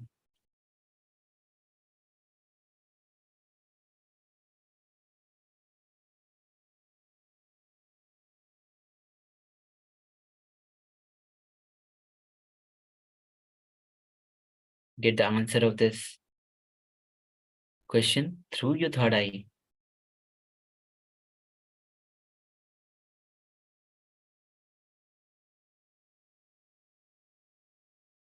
Yes, now we'll be getting into the actual correct answer and try to match with the correct answer, the answer which was revealed to you through your third eye. The correct answer or the meaning of the word reassuring is comforting. Yes, if you have successfully manifested this power, please go ahead. Now we'll be moving on to the next rapid fire round question. The next question is, what should not be in the sequence? As you can see, the numbers written are 1, 1, 2, 3, 5, 2, 3, 5, 4, 5, 8, 13. Now, in these numbers, you have to find out which numbers should not be present in the sequence. With your closed eye, see what Paramashiva reveals to you in your third eye. Please take a few moments as you see how what Paramashiva is revealing to you.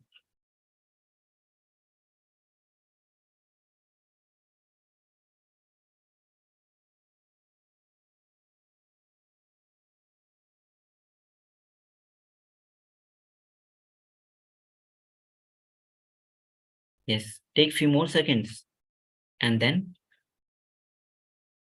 I'll show you, project you the correct answer.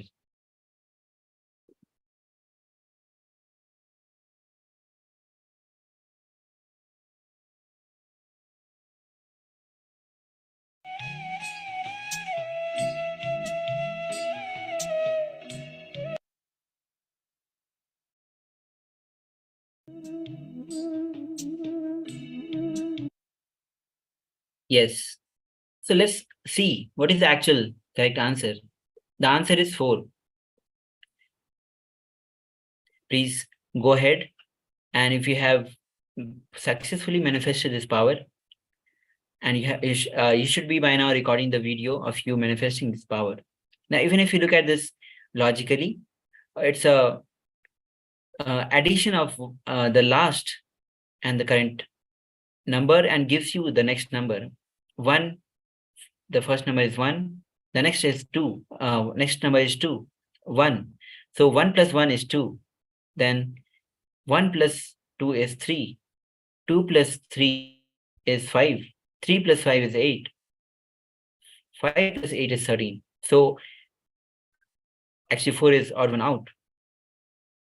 Now, as you have successfully completed this power manifestation, please upload your videos to events discussion page of KAILASA's SPH Nithyananda Paramashivam. Upload your video with the hashtag of KAILASA Paramashivoham Nithyananda. Please take a few moments as you do so.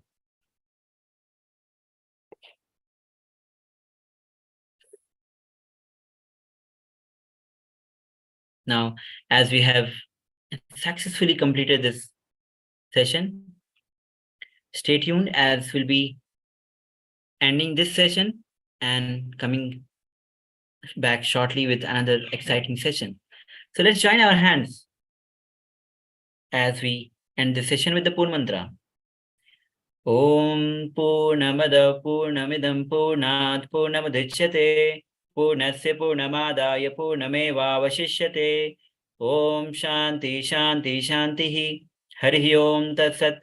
Sarvam Bhagavad Shri Nithyananda Paramashiva Padukarpanamastu. Om Nithyanandam. Thank you. Stay tuned as we join back shortly with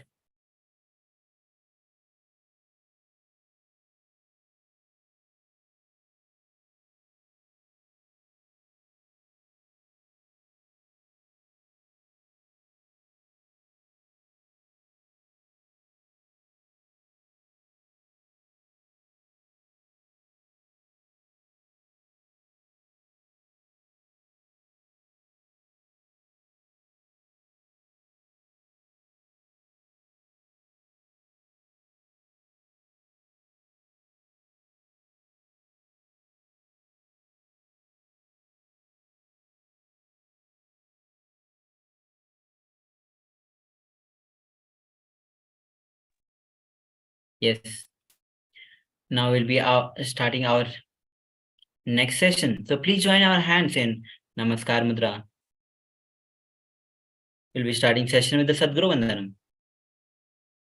Nithyanandam Paramasukhadam Kevalam Jnanamurtim Dvandvatitam Gagana Sadrusham Tattamasyadhilaksham Ekam Nityam Vimalamachalam Sarvadhi Sakshya Bhutam Bhavatitam Triguna Rahitam Sadgurum Tam Namami. Yes, as we move forward, let's quickly go through the security measures. Photography, video, audio recording of any kind is strictly prohibited during all the sessions. Now, before we start this program, please make sure that you consult your doctor prior, as there are processes, techniques, exercise included in this program which might not be suitable for everyone. Now let's understand what is intensity. Intensity means radiating the energy that does not create any conflicts inside and outside. Intensity is intensely being inside you. It flows smoothly and very strongly. Intensity is integrity. Intensity is integration. Intensity is focus. Intensity is sincerity. Usually, intensity leads to a solid feeling. You may be intense, but you may not. You may have lost the ability to flow, or you may be flowing, but you may have lost the intensity.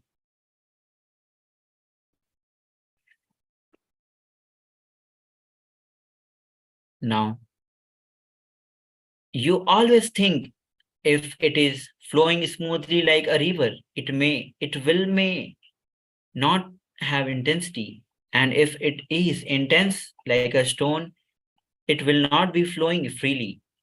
No, intensity is like a flood, which is intense and flowing both together. Being is intensity. What is being? So let's understand what is actually being. Being complete, total, integrated, expressing your full energy is what I call being. If you are partial in your experience or expression, be very clear, you are being hypocritical. When water becomes steam only at 100 degrees Celsius, even at 99 degrees Celsius, it is still a water. It does not transform to steam. Same way, if you are not integrated in seeking, all your energies are not integrated. Total transformation cannot happen.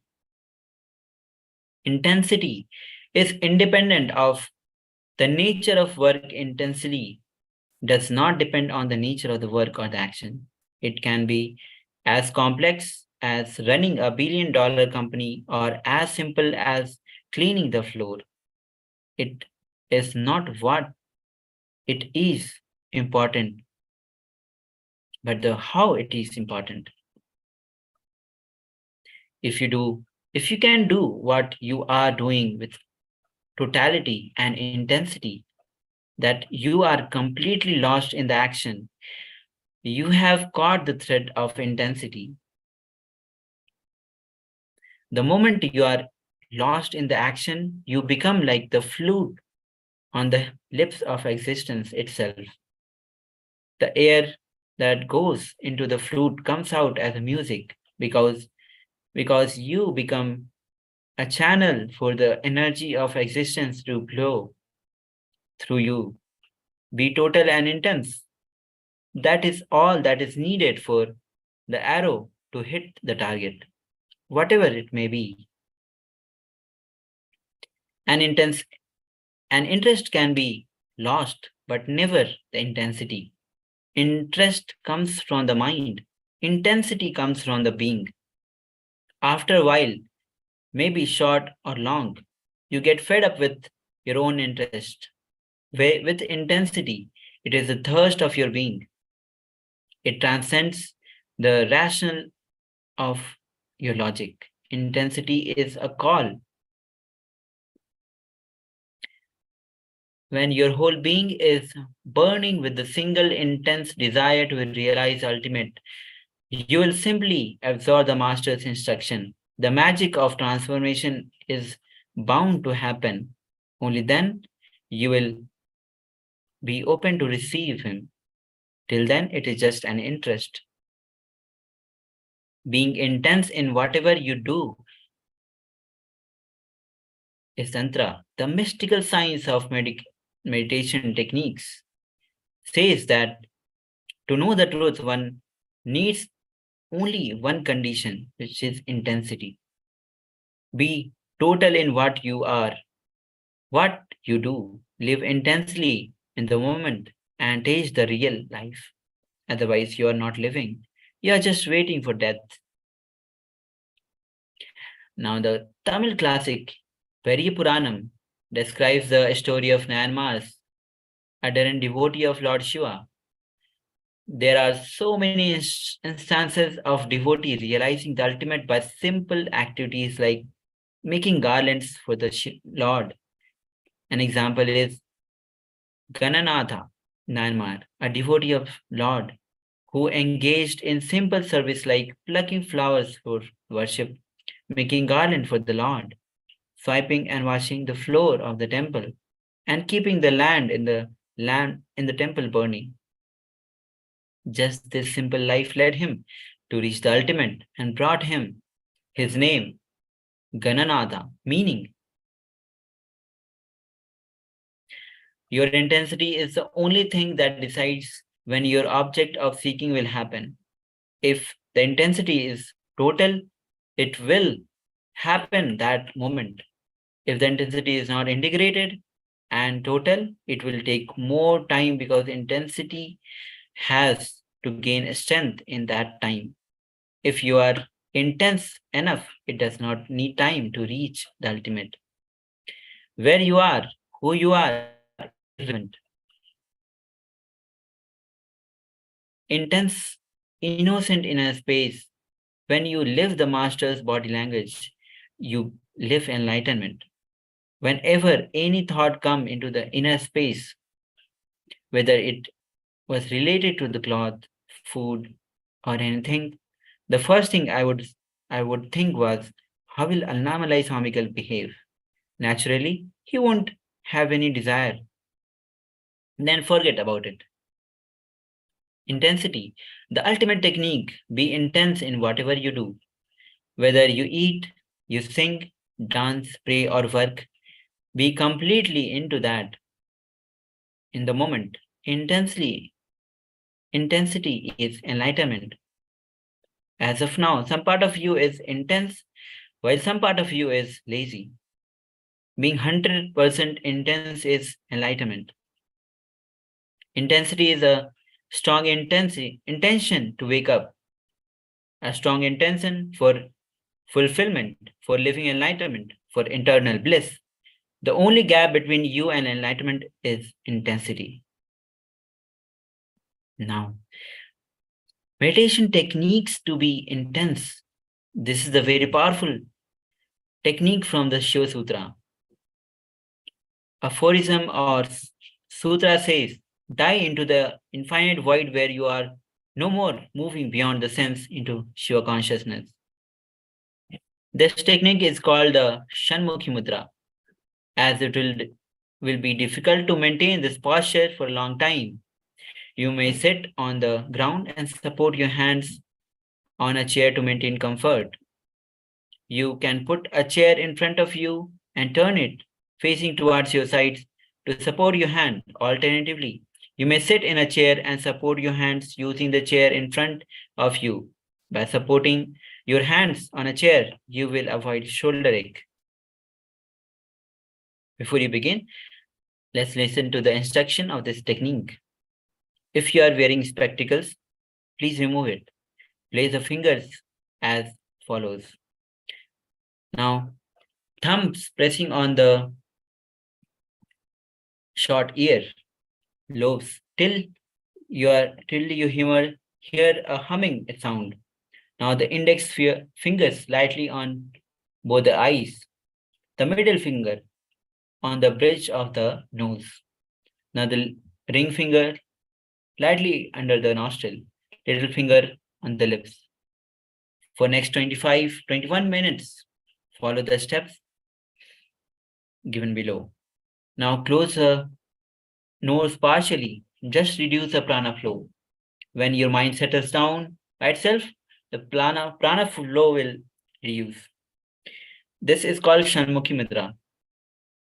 Inhale and then exhale slowly as possible and as deeply as possible. Keep your mouth shut tightly. Be in Shanmukhi Mudra and inhale, exhale slowly as possible, as deeply as possible. Visualize that your eyeballs have become stones and not them move. This is very important that you visualize your eyeballs to become stones and let them not move. Intensify your awareness. Do not create stress. Try to pretend with deep awareness. Don't create pressure. Create only awareness. Visualize intensity as if you are pretending your third eye.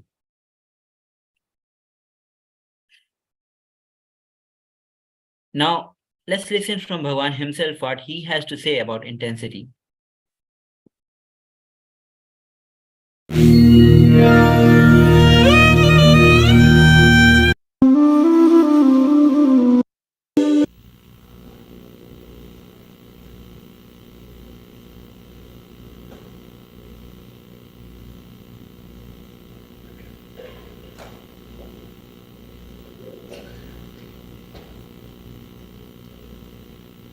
सदाशिवसमारम्भाम् शङ्कराचार्यमध्यमाम् अस्मदाचार्यपर्यन्ताम् वन्दे गुरुपरम्पराम्.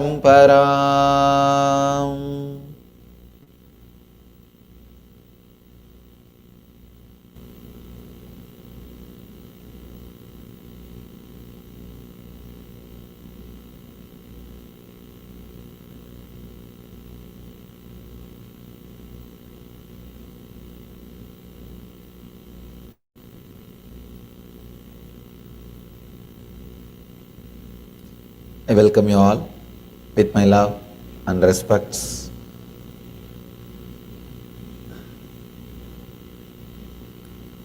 Today's subject, intensity never fails. Experience with yourself.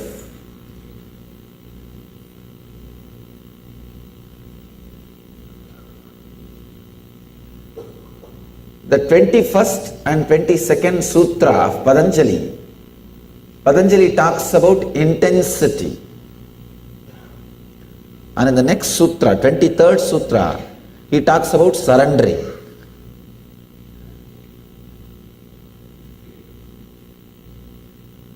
First,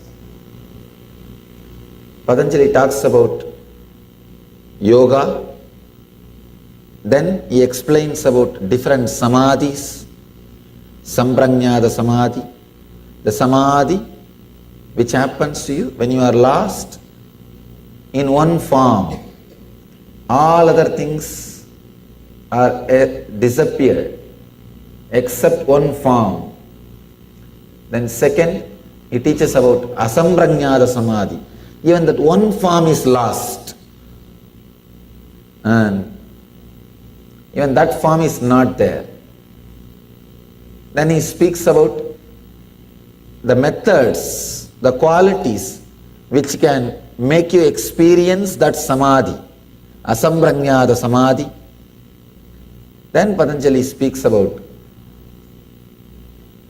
now he is speaking about intensity. I can say the way in which, let me tell you my own experience, how I had enlightenment. Even Buddha, when he was just intense, when he was just filled with passion, not with patience, he tried, nothing happened. Suddenly at one moment, he relaxed. The passions joined the passion and he became enlightened. When he understood, he is not alone pulling. He relaxed and he just tried. If you think you are alone, you would not even try. Or the idea it is difficult will not let you move. Let you use your muscles to its peak potential. will not let you experiment or experience your peak. Let me tell you my own experience. Yesterday I was telling about an incident. I went to a Master Annamalai Swamigal and I cut my thigh. You heard that incident. After that, I started playing with what he taught me. From where the idea I raising. He told me from where the pain is coming, just look inside. After the pain disappeared, he said, from where the idea, the person who experiences pain, raises, just look inside. I was looking, very deeply and intensely. Maybe I can say 2 years or 1.5 years. I was playing continuously with the technique, sometimes very seriously, very passionately.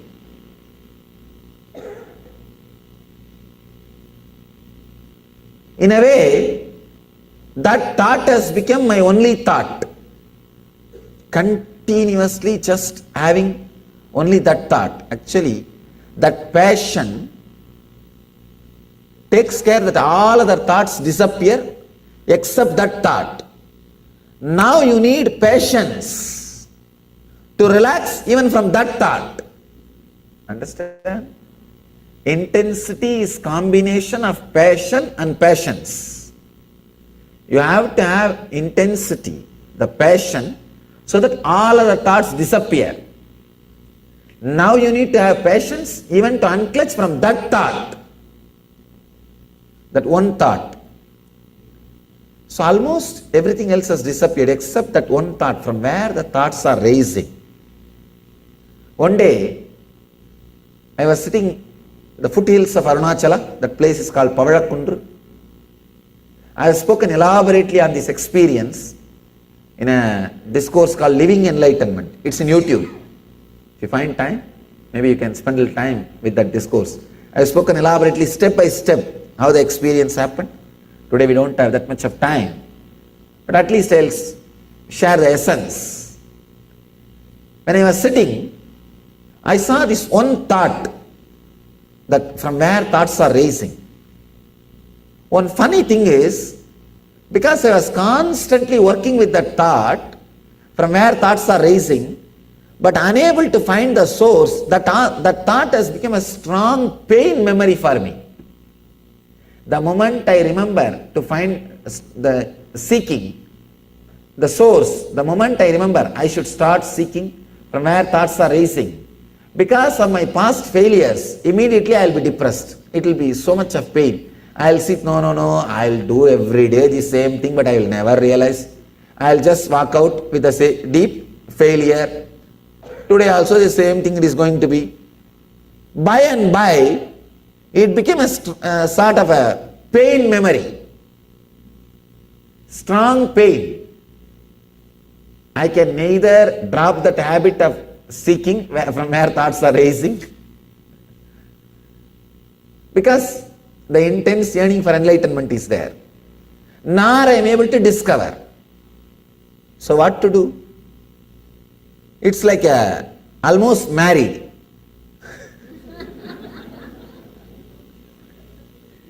In Indian village system, still marriage, the divorce is a taboo. You can't divorce. And funny thing, in Sanskrit we don't have a right word for divorce, because the concept did not exist. The Vedic marriage, you commit till the fire is there in your stomach, means still you are alive. Anyhow, it's almost like a marriage. You can't escape. You can't escape. It is there. And you can neither swallow nor spit it out. And neither I am able to stop seeking nor feeling joy to do that. It became pain. Actually, at some part of your life, your own spiritual practice will become pain. Even the thought will become pain. Because you think, oh, even if I do, many times I tried, nothing works out, but I am not able to stop also. What to do? What to do? Just you have to do. It became a passion, but the passions was not there. It became kind of a strong pain memory. So I was sitting at the foothills of Arunachala. It was a full moon day, Vaigasi month, exactly 1 month from tomorrow. Tomorrow is Purnima, tomorrow is Chitra Purnima, and Vaigasi Purnima, the next month, Purnima. Evening, it was a beautiful time. I enjoy nature always, even now. Hill, water body, means ocean or river, is my favorite place. If I know in that city, ocean is there, at least once a day, I'll spend a little time with the ocean or with hills. It's my life, it's my passion. So I was just sitting with open eyes. Sun was setting, moon was rising. I was not even meditating. Usually I'll have only two thoughts. One, the thought, who am I should find out. The other, the thought, even if I seek, I am not going to achieve. That pain. Only these two thoughts will be jumping. Binary code like a 0, 1, 0, 1, 0, 1, 0, 1. Only these two will be there. And both have the same source. Suddenly, I don't know how it happened. Both the thoughts, the passion lost its power over me because of the deep passions I experienced, a deep relaxation I experienced in that evening moon, when the moon was rising. The deep passions I experienced, the deep passive feeling I experienced, the relaxed feeling I experienced, the settled feeling I experienced. It's like in Indian villages I have seen, they'll use a big bamboo stick to burn dead bodies. After they burn everything is burnt, they will throw that stick also into the same fire. Same way, I used this one thought, who am I, to seek the source of the thought, to burn all other thoughts. Now, this thought needs to be burnt. This stick is there in my hand, giving me suffering and pain.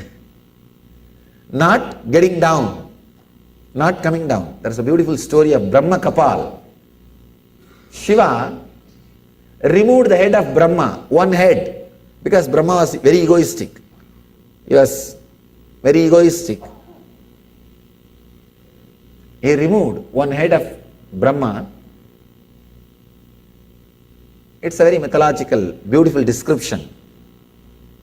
In our tradition we say Brahma is able to see in all four directions and up.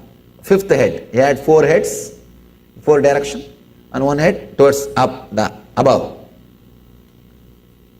It means he had the ability to see all 360 degrees, this side and this side. Means a pure consciousness. But for some reason, when he became egoistic, the ability to see this side 360 degree lost, means he lost enlightenment. That is what is meant by the word Shiva removed the one head. But the funny story, very nice story, very deep meaning. The story says, that head got in Shiva's hand. Shiva's hand. And whatever is put in that head, that kapal, that eats it away. So nothing was left for Shiva. Same way,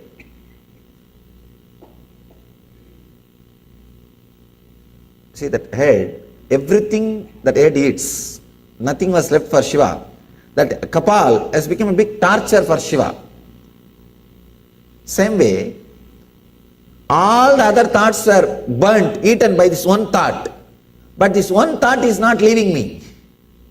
It became a big torture. But somehow, when that patience, I can say in a way I got completely fed up with this whole thing. Seeking and unable to find with this whole thing. So I just sat in that moonlight, moon rising. For a few seconds, my being forgot to seek, forgot to create the thought, the passion of seeking. It just entered the space of passions. Suddenly, at that moment, clicked. Something clicked. Because of my passion, already I raised my frequency to a different level. Now my passions, my relaxed being, just I relaxed into that frequency. Something clicked. Suddenly something broke, opened into my being. How I feel, how all of you feel, alive inside your skin. The same strong feeling that I am alive, I started experiencing even outside my skin with the whole thing, with just whole thing. The tree, plant, hill, stones, the earth and the sky, with everything. Suddenly I started feeling I am alive, I am vibrant, I am living it.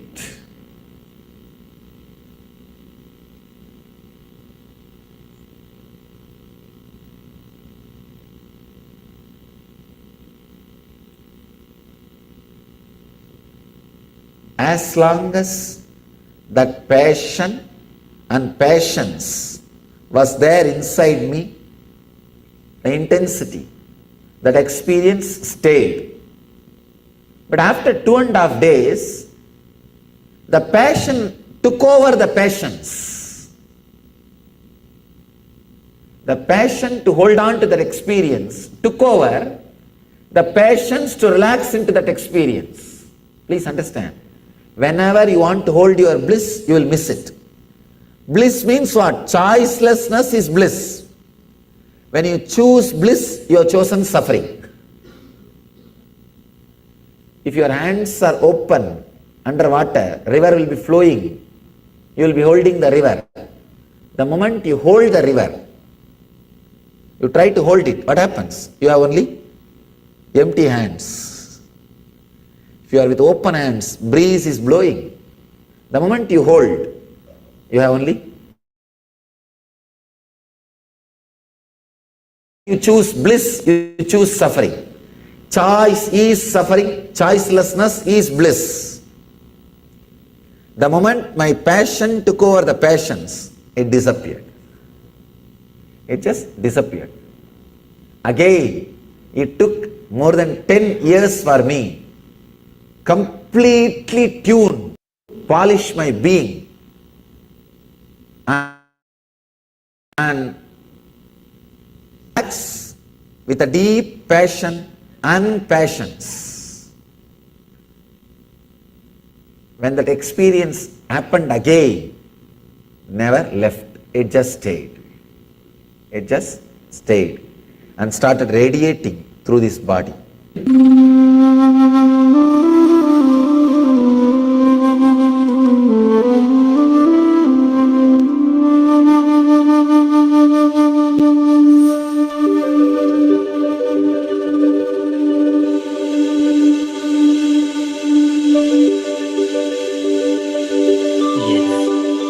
As Bhagwan himself has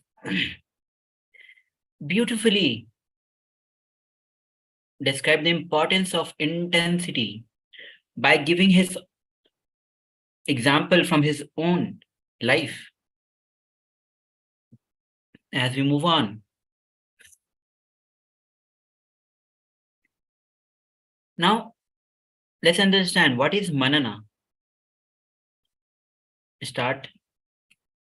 Now, this time that you start your Vakyartha Sadasya, go to SPH Nithyananda Paramashivam page.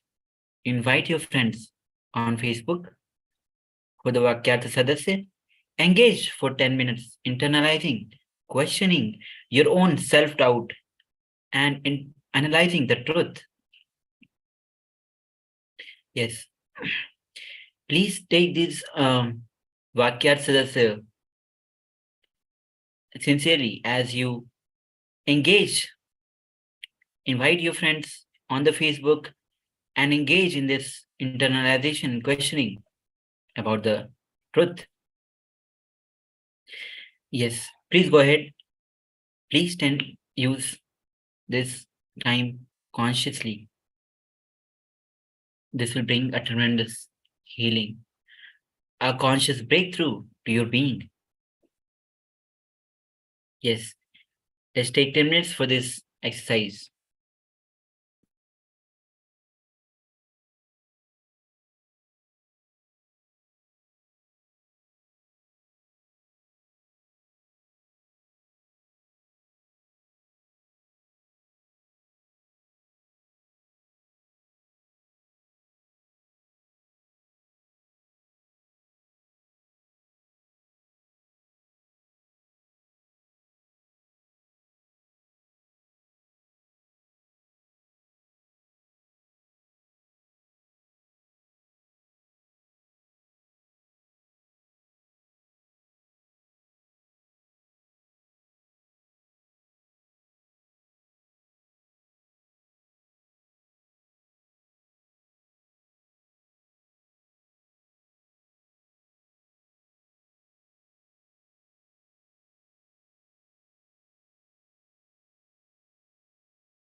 Now, as we have completed this Vakyat Sadasya, now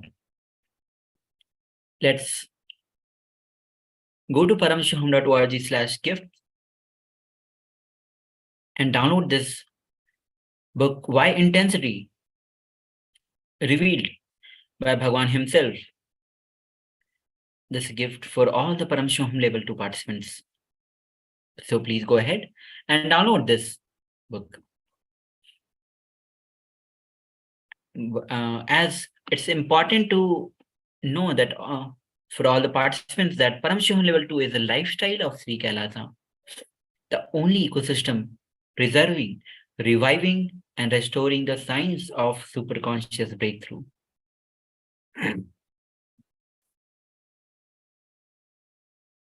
Now, so please go ahead and share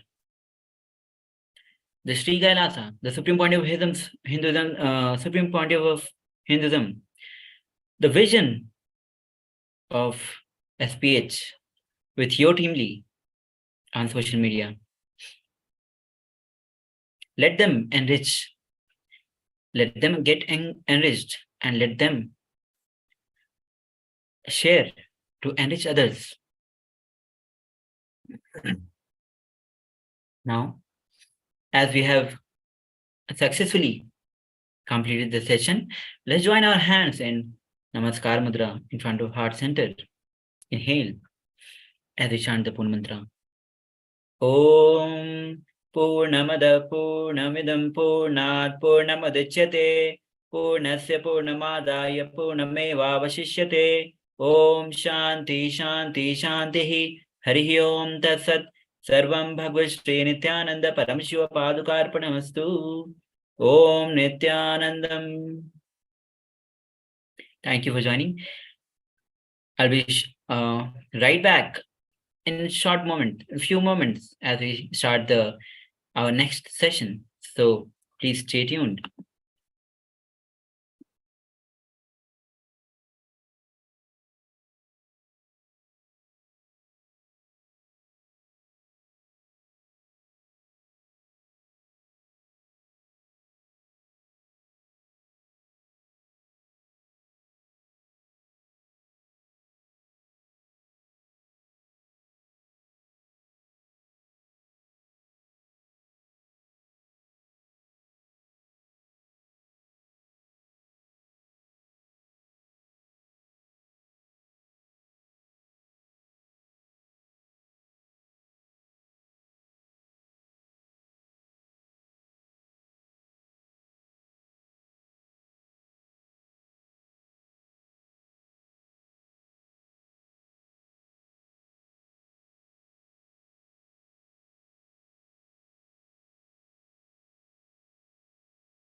Now, as we are starting with our next session with the power manifestation. Let's join our hands and let's chant the Sadguru Vandanam. Nithyanandam Paramasukhadam Kevalam Jnanamurtim Dvandvatitam Gagana Sadrisham Tattamasyadilaksham Ekam Nityam Vimalamachalam Sarvadhi Sakshibhutam Bhavatitam Trigunarahitam Sadgurum Tam Namami. Yes. Now, as we start our power manifestation session, let's quickly have the 5-step guidelines that we are supposed to follow. The first step is open the Living Enlightenment book and receive the powerful cognitions. If still you haven't downloaded the book, go to paramashivoham.org/gifts. Second step is making a video recording of you doing the power manifestation and sharing it with the whole world. So turn on your video recording.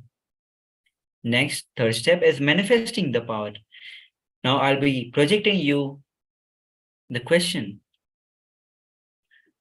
Now with your eyes closed, through your third eye, you have to verbalize what is being revealed to you through your third eye. You will be given a few minutes to perform this. Now, pen down what was being revealed to you through your third eye. Final step is verifying what was the actual answer of the projected question and what was revealed to you, and uploading your video which you'll be recording during this manifestation to the social media. Now, as we move the first question, as you can see, it's a rapid fire, interesting rapid fire questions, very easy question, but as we are manifesting the powers of Paramashiva, you have to answer this question with your third eye. With your eyes closed, when you visualize Swamiji in space, seek the answer by connecting with Swamiji. See what the third eye is revealing to you for this question.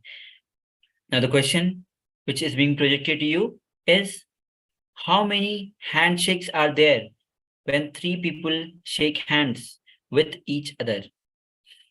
This is a beautiful, interesting question. Now take few moments as you answer this question.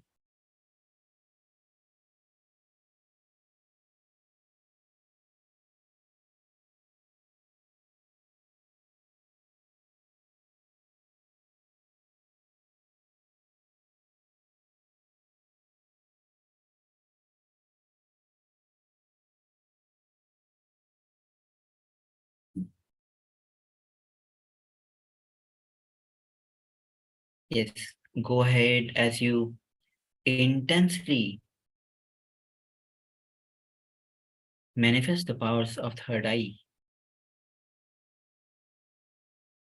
The more and more you manifest the powers of third eye, your third eye opens.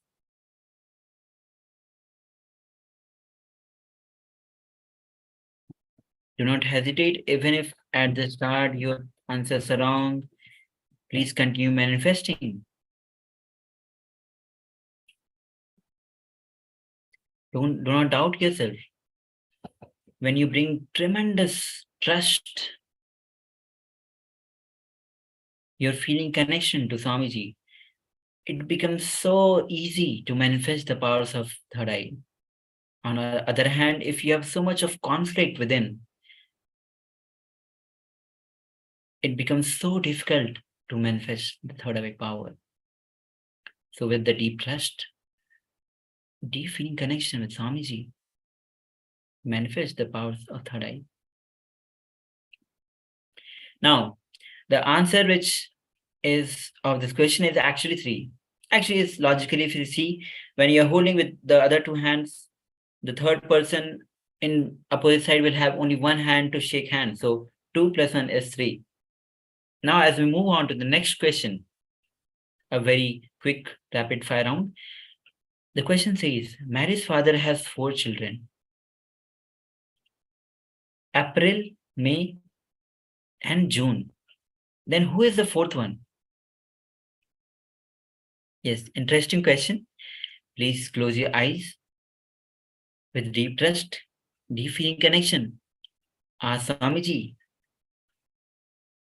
Let's see what Swamiji reveals on your third eye.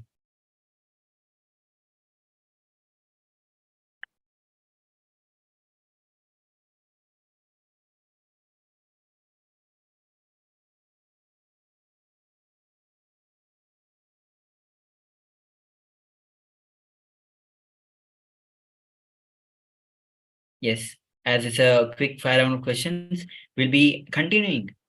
Now let's see what is the answer, actual answer.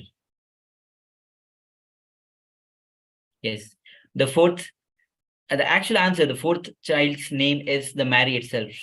Now the question itself has answer. Mary's father has 4 children. Out of that, 3 children names are April, May, and June. And in the question it says Mary's father. That means Mary is a child of the father. So Mary is the 4th name. Now, as you have already, if you have successfully uploaded this power manifestation session of you manifesting these powers of Paramashiva through your third eye with these interesting rapid fire round questions, please go ahead and share on KAILASA's SPH Nithyananda Paramashivam events page with the hashtag of KAILASA, Paramashivoham, and Nithyananda. Now, as we have come to the conclusion of this power manifestation, let's join our hands in Namaskar Mudra as we chant Bhuna Mantra. Nithyanandam Paramasukhadam Kevalam Jnanamurtim Dvandvatitam Gaganathadrasham Tattvamasya Ekam Nityam Vimalvachalam Sarvadhi Sakshibhutam Bhavatitam Trigunarahitam Sadgurum Tam Namami. Now stay tuned as we join shortly with exciting session.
Yes, Nithyanandam, as we are back with another exciting sessions, let's join our hands in Namaskara Mudra as we chant the Sadguru Vandanam.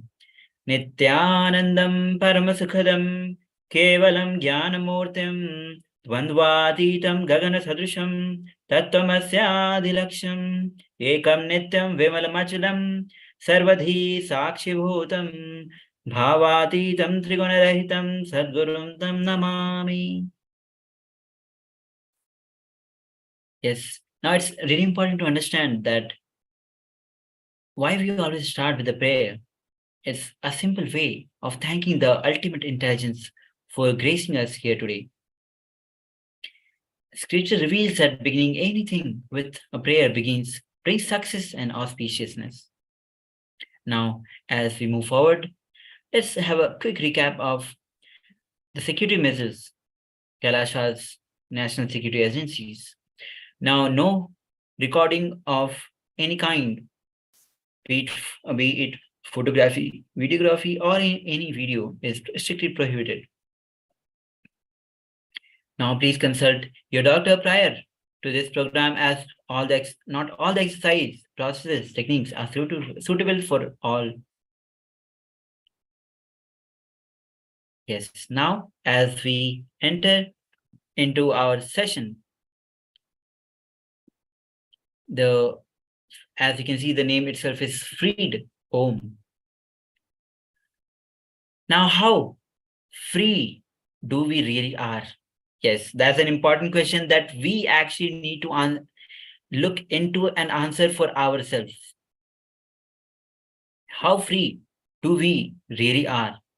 We spend whole life pursuing freedom. Yes, actually that is the truth. Everybody is running and looking for freedom in different ways, whether you cognize it or you don't.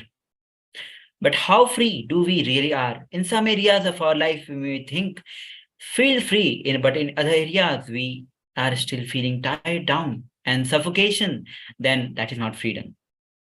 If freedom is all about having more choices, like society leads us to believe, then why in the world more stressed, depressed, violent than ever before? These are questions we need to ask. For example, the so-called freedom with food. When you live in a society where food is poisoned and chemically altered, and the water is fluoridated, even though we have so many choices, we don't even have the basic freedom to eat as per the natural needs of our body. Then where is freedom? So basically, freedom is just through advertisement. The false idea of freedom is being sold to us, and we are forced to accept those ideas, which are not the real freedom.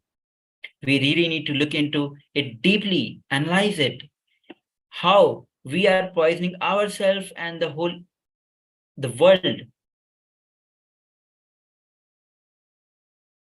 So first thing we need to understand, choices are not at all freedom. Choices are actually delusion, sold to you as freedom. Choices are not only not freedom, they are anti-freedom. Opinions form a very strong wall in your life and reduces your freedom to choices. Now, then what is real freedom? One must question. The supreme point of Hinduism reveals choicelessness is the real freedom.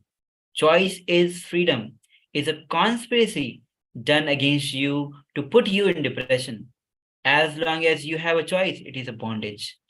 Choicelessness is the real freedom.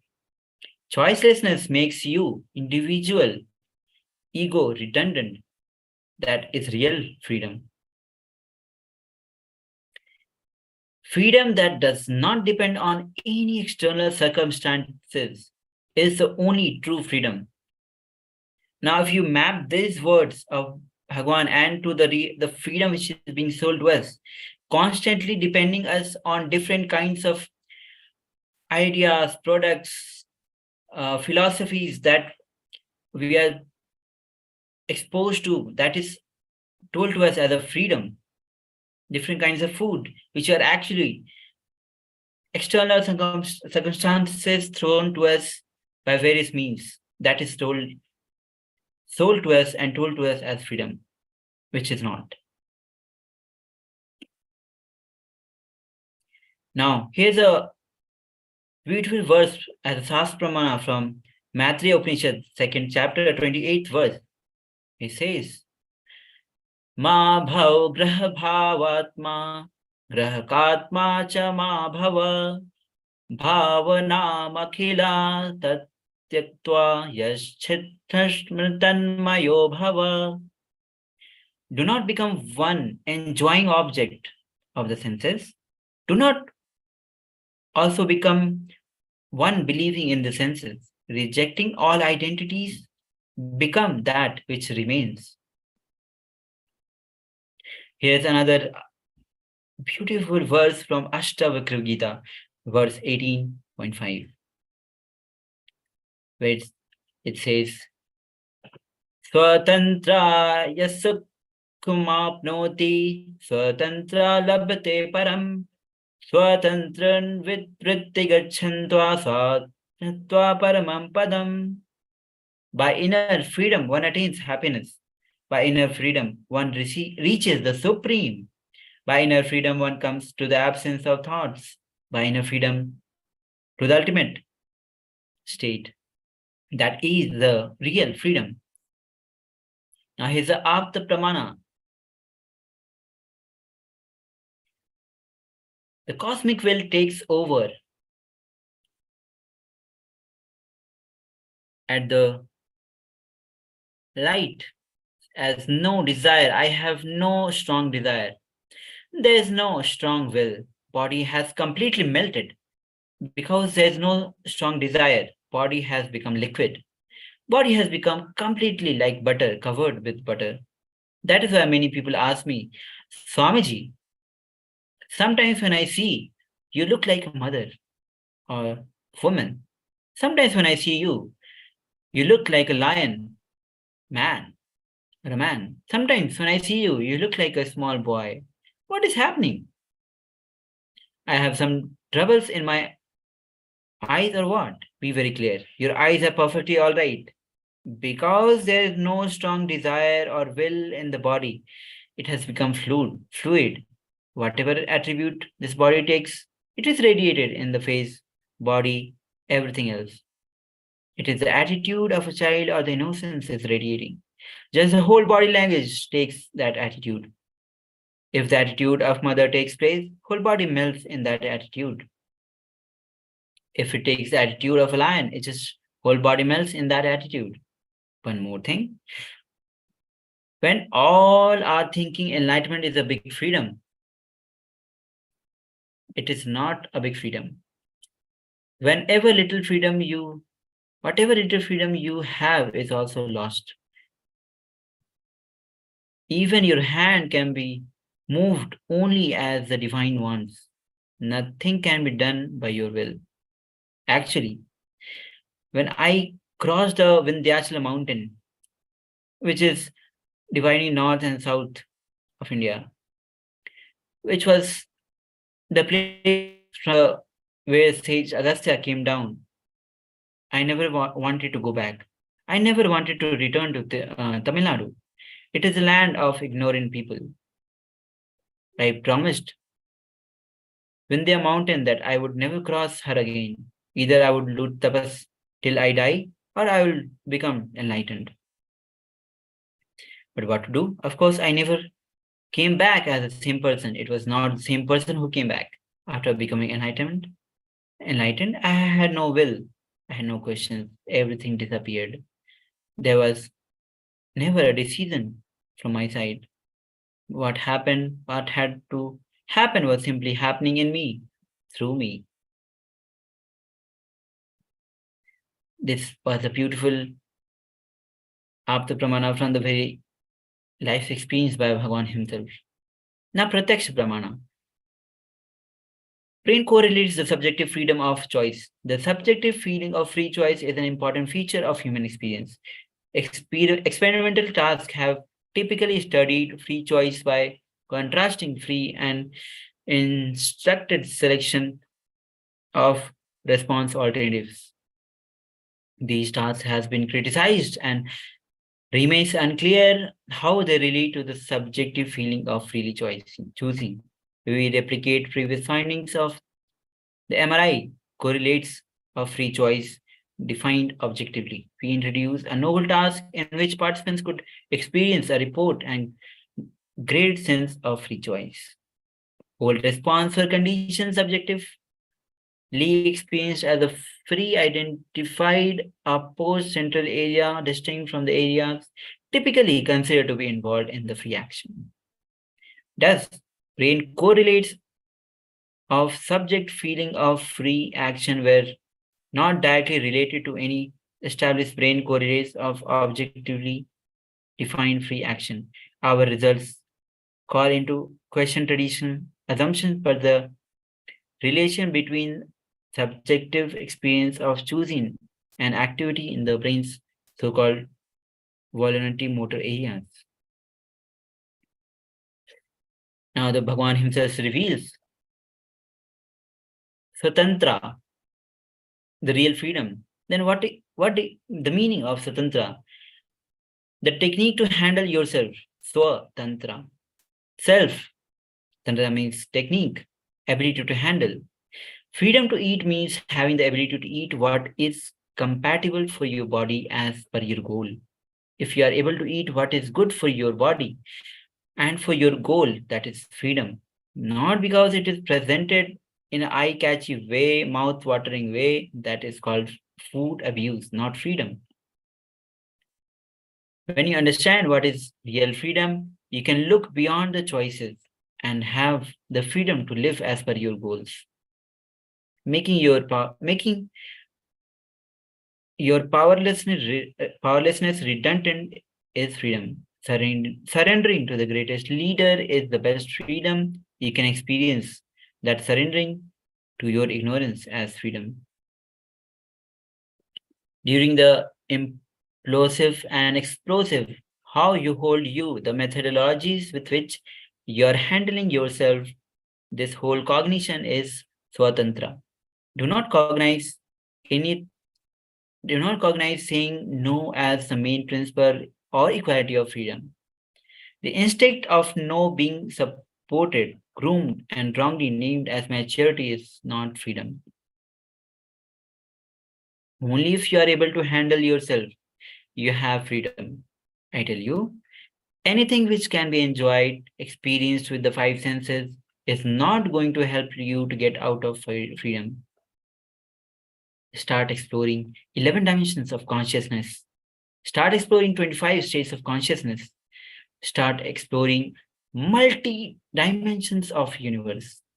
Start exploring aspects and powers and powerful cognitions of the consciousness that is only going to make you engage with life. Understand?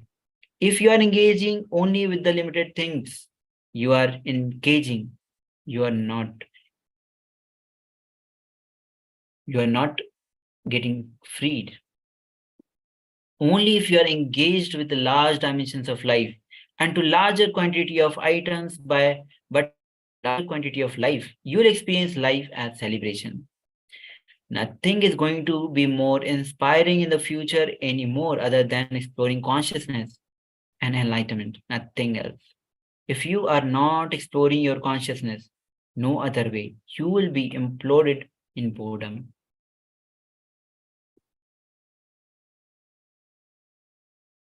Bhagavan says, freedom based on reality makes you a leader.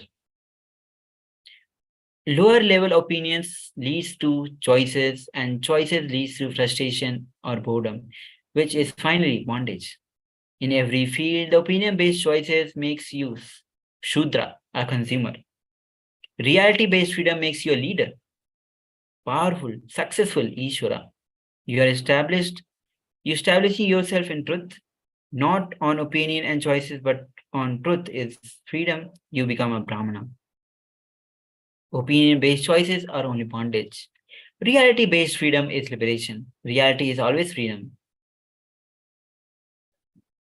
Now here's a small story which Bhagavan himself shares. There's a beautiful story. A great Paramahamsa sitting on the banks of Ganga, playing with a small tortoise.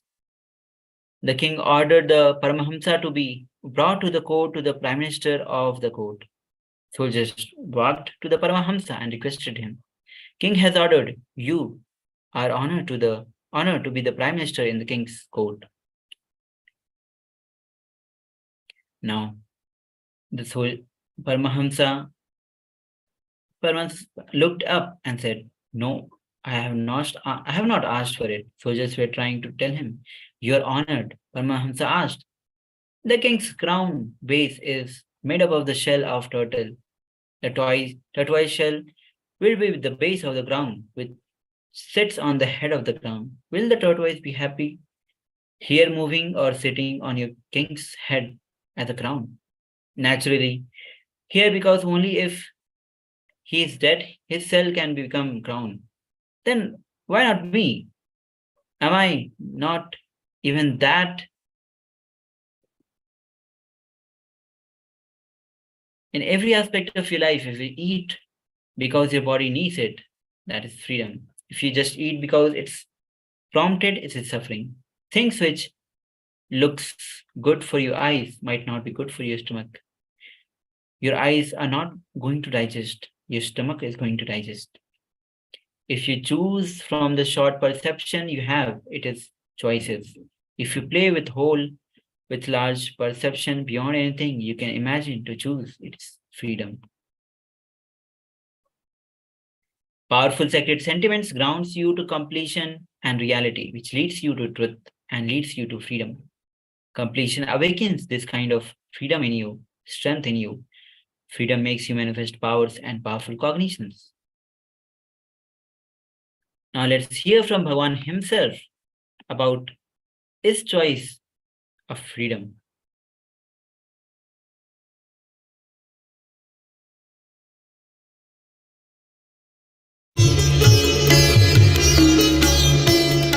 You have an utter complete freedom. Don't think, oh, I'm going to be staying in the same campus forever. No.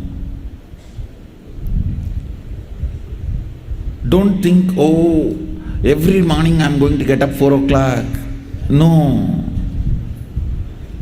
Understand first one thing. This whole thing is to drop this incompletion. The choices are freedom. Choicelessness is freedom. As long as you have choice, if you are asked to get up in the morning 4 o'clock, you will feel bound. If you are asked not to get up, you have to sleep morning 4 o'clock, you will feel bound. Why am I not allowed to do yoga? Why am I not allowed to do my spiritual practices? You will feel bound. If you are asked to travel all over the world, why am I not allowed to be in the Swamiji's presence and asked to go all the time around? If you are asked to stay here, why am I all the time contained inside one small campus, not allowed to travel all the time? If you are given both choices, okay, travel when you want, stay when you want. No. Why am I not given a stable life and constantly altering, changing life? As long as you have a choice, it is bondage. You don't know. I am telling you. As an experiencer of the real freedom, I am telling you. The day I decided I have no choice other than Arunagiri Yogeshwara's choice, I know I am free.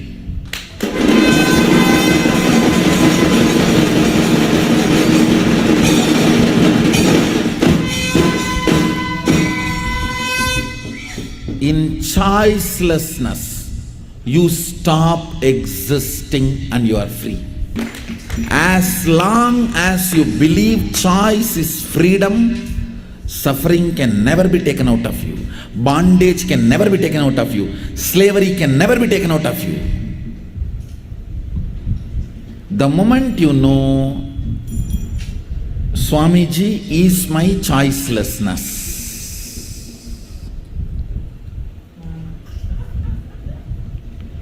Swamiji is my choicelessness.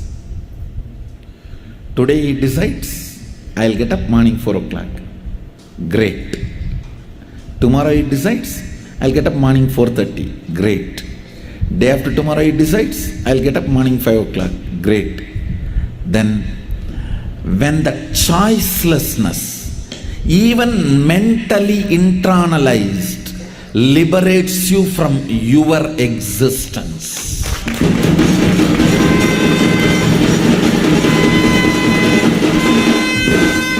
that is freedom. That is freedom. For quite a long time, for quite a long time, I was just sleeping, not attending the morning routine. At least last 6 months. And no morning satsang, no routine, nothing. But the day I decided, okay, for the mission, the work I have taken up, I just need to alter the biological clock and start the work. The day I decided, just 4 or 5 days, I did not sleep. My team knows till morning 8:30 I did not sleep. Just setting the biological clock. Now I am back. If you have habituated yourself like this, you can never get back to routine. All it took is 3-4 days for me to shift, reset the clock, back.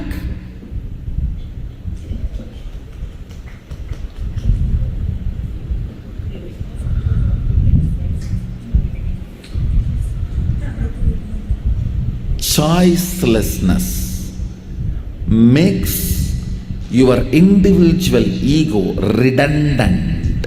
That is freedom. Your individual ego is nothing but the bunch of fears of tiredness and boredom and will I be able to do it? Who asked you to do it? Just get out, I will do it.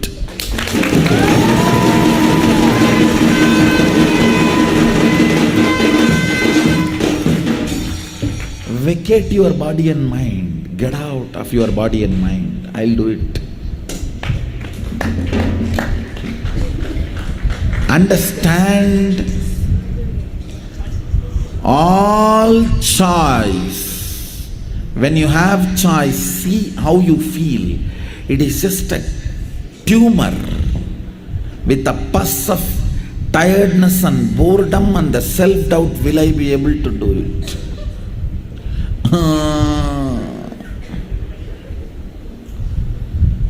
Cheap attention need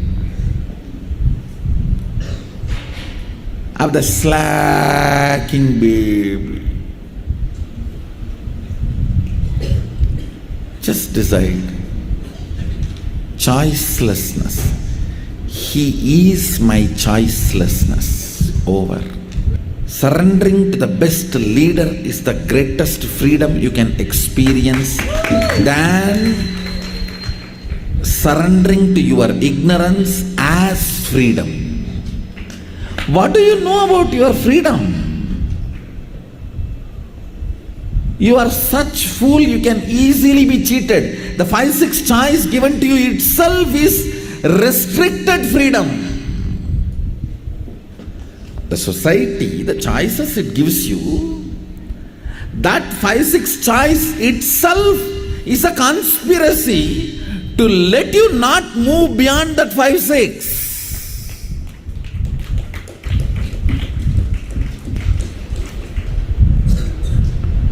What is the freedom in education? Doctor means become a doctor, marry a doctor, make all your kids doctor, make doctor friends, die as doctor. Engineer, become engineer, tell your sons not to study engineering, tell your friends not to study engineering, tell the whole world not to study engineering, and die seeing the whole world still chooses engineering.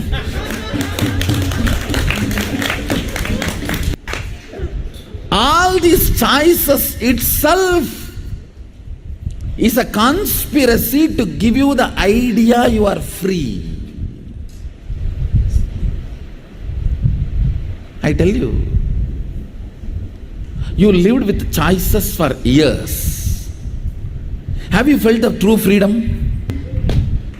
Actual freedom is nothing but freeing you from that self-doubt of tiredness and boredom.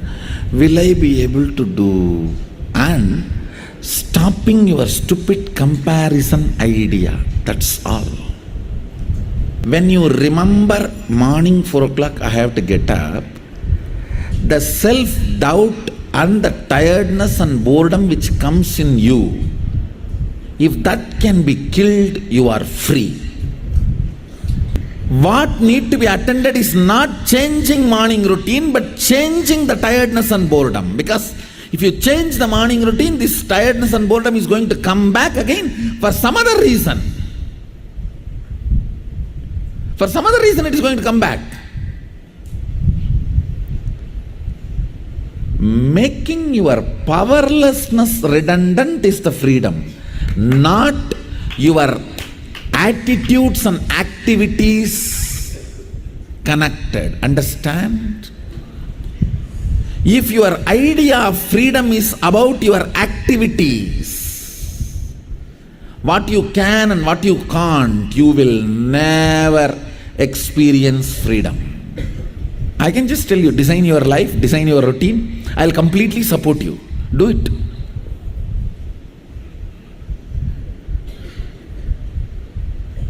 You do not have the bliss points to hold you up. Like a circus tent needs pillars to hold itself up.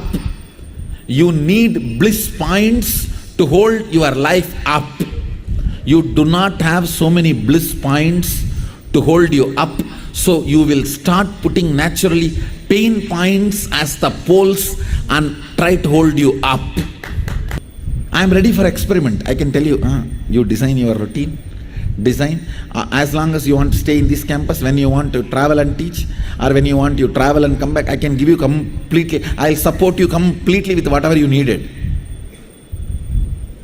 It will take maximum 3 months for you to collapse in depression. Because you do not know what to do with your life, how to handle your life. How many of you understand exactly what I am saying?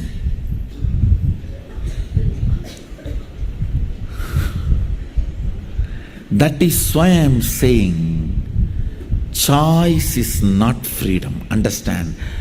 Choice is freedom. Is a conspiracy done to you to put you in depression. Because the system cannot supply enough intelligence to you, it gives you the false idea of freedom and lets you suffer with it.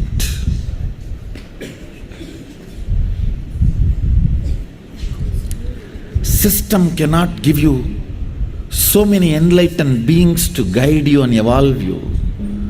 So it has to give you false idea of freedom. So you continue to believe your false freedom. What is the freedom you have?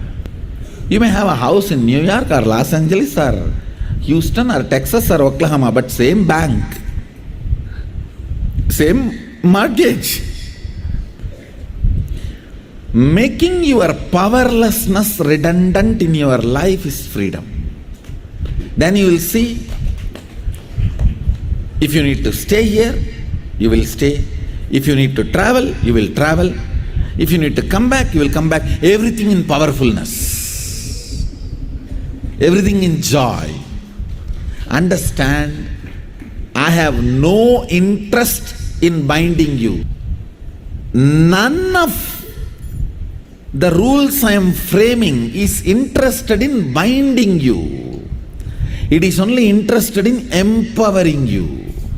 What am I insisting? I am insisting on coming for morning yoga and Panchakriya and Puja and Satsang. See, by that 5 hours, is there anything I am making it productive through you, or you go and meet my interests? When you do yoga, who is becoming healthy? You. When you do Panchakriya, who is becoming healthy? When you sit and do the puja and melt, who is becoming emotionally rich and who is reaching Bhava Samadhi? Even if you don't do puja, I will be sitting in Bhava Samadhi. When you listen to these great truths and grind in your system, who is getting empowered? Understand, I am not using integrity to control you, I am using integrity to empower you. That morning, you see, that is the best routine. After 30 years of thorough spiritual analysis, research and development, I have evolved that morning 5 hours routine.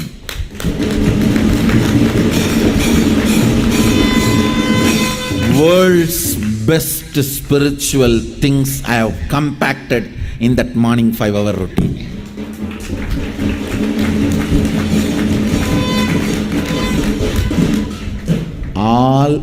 big thing or bad thing does not happen in one day. The way you live, suddenly you wake up to be fully enlightened, or suddenly you wake up to be worst criminal. In both ways, ball rolls day by day. So this routine is the ball rolling for suddenly for you to wake up one day, wow, I am enlightened. Real freedom is freedom from powerlessness. Actually, what need to be changed is not morning waking up 4 o'clock. The tiredness or boredom which comes inside you when you remember about waking morning 4 o'clock. Because if you don't change that, even waking up morning 10 o'clock will be a big routine. Life is liberation from powerlessness. Now, beautifully, Bhagwan has described the real freedom. Now, this is the internalizing exercise. Look into your behavioral pattern, life pattern, thinking pattern. Look into how much is real method of handling you and how much is really dumped freedom on you. Spend few minutes and diagnose. Spend few minutes in contemplating the wrong ideas of freedom you have, which is binding, which is a blind spot creating incompletions, pain due to which you missed many things in your life. Just find 5 items. If 10 of your blind spots are exposed, that's enough. Yes, as now we have come to the conclusion of this beautiful session of freedom. Please go to paramashivoham.org/gifts. Download these 2 beautiful books of guaranteed solution and instant tool for bliss living. Now, as you decode the myth versus fact, write a myth you had about the freedom. And what is the cognition you got as a post on Facebook and tag Swamiji with hashtags Paramashivoham level 2, Nithyananda and KAILASA.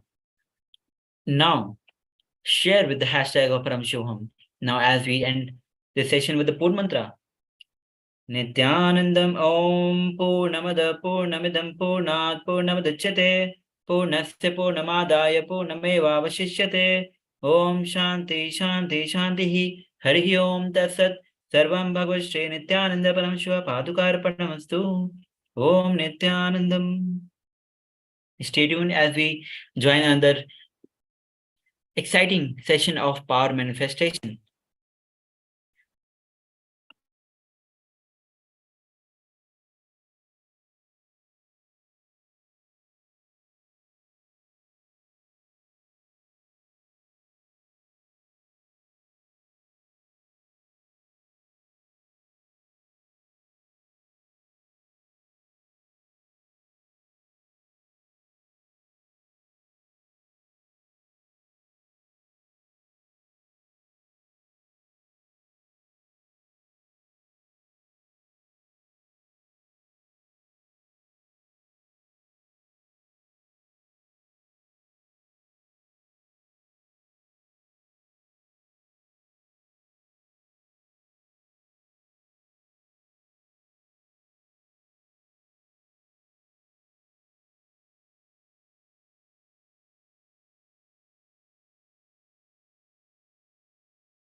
Yes, before we begin this session of power manifestation, let's join our hands in Namaskar Mudra as we start this session with the Sadguru Vandanam. Nithyanandam Paramasukhadam Kevalam Jnanamurtam Dvandvatitam Gagana Sadrusham Tattvamasya Ekam Nityam Vimalamachalam Sarvadhi Sakshi Bhutam Bhavatitam Trigunarahitam Sadgurum Tam Namami. Yes, welcome all of you with this exciting power manifestation session as we start manifesting the powers of Paramashiva. Before we start, let's go through the 5 steps of guideline. The first step is as we get started, have a living enlightenment book with yourself. If you have the hard copy of the book, that will be wonderful. At least have if you don't, please have the living enlightenment book. And if you don't, please download it from paramashivoham.org/gifts. The second step is turn on the video recording. The third step is I'll be projecting one question. Now, through third eye, see what is being revealed to you and start verbalizing. You'll be given a few minutes to do this. Now pen down what was revealed to you. The fifth and the final step is you verifying what was being projected to you and what was revealed to you through the third eye. And final step is uploading the video to the social media. Now, as we have started our rapid fire round, let's take 1 minute for this particular question. Another question is, which number comes next? Yes, the number as we start is 4, 5, 8, 17, 45, 44, and the next is question mark, which means from the multiple choice you have to choose which will be the number which will be placed instead of question mark. Please take 1 minute as you answer this question. Yes, it's very interesting session, please. So please participate as intensely, sincerely as you can. Please take a few moments.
Yes, now now we'll be moving on. Let's see what is the actual correct answer. Now the correct answer is 125. Yes, if you have successfully manifested this power and recorded your video, please go ahead and share this power manifestation which you have manifested on the social media. Now, the next question of a rapid fire round question is this. The question is, Mary is 16 years old. His brother is 4 times younger. How old will Mary be when she is twice her brother's age? Yes, let's take another 1 minute to answer this question through your third eye, manifesting the powers of Paramashiva with this interesting question. Yes, let's go ahead. Take 1 minute of your time and manifest this power.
Yes.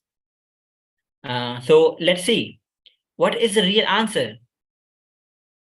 Now, the real answer is 24. How many of you have manifested this power? Let me know in the comment section.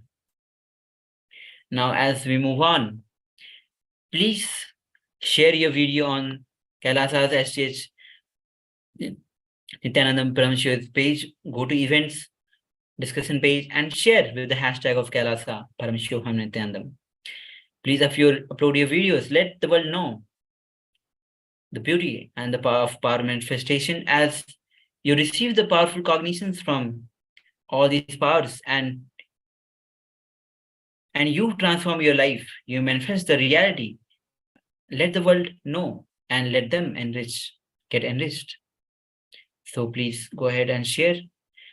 Take few moments as you share these videos on the events page. Now, while you do so, let's end this session with the Purn Mantra as we'll be right back with another exciting sessions. So let's join our hands in Namaskar Mudra and let's chant the Purn Mantra. Om Purnamada Purnamad Purnamadachyate Purnasya Purnamadaya Purnameva Vashishyate Om Hari Om Tat Sat Sarvam Bhagavad Shri Nithyananda Paramashiva Padukarpanamastu Om Nithyanandam. Yes, thank you, Nithyanandam. Stay tuned as we'll be right back with another exciting session. Thank you.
Yes.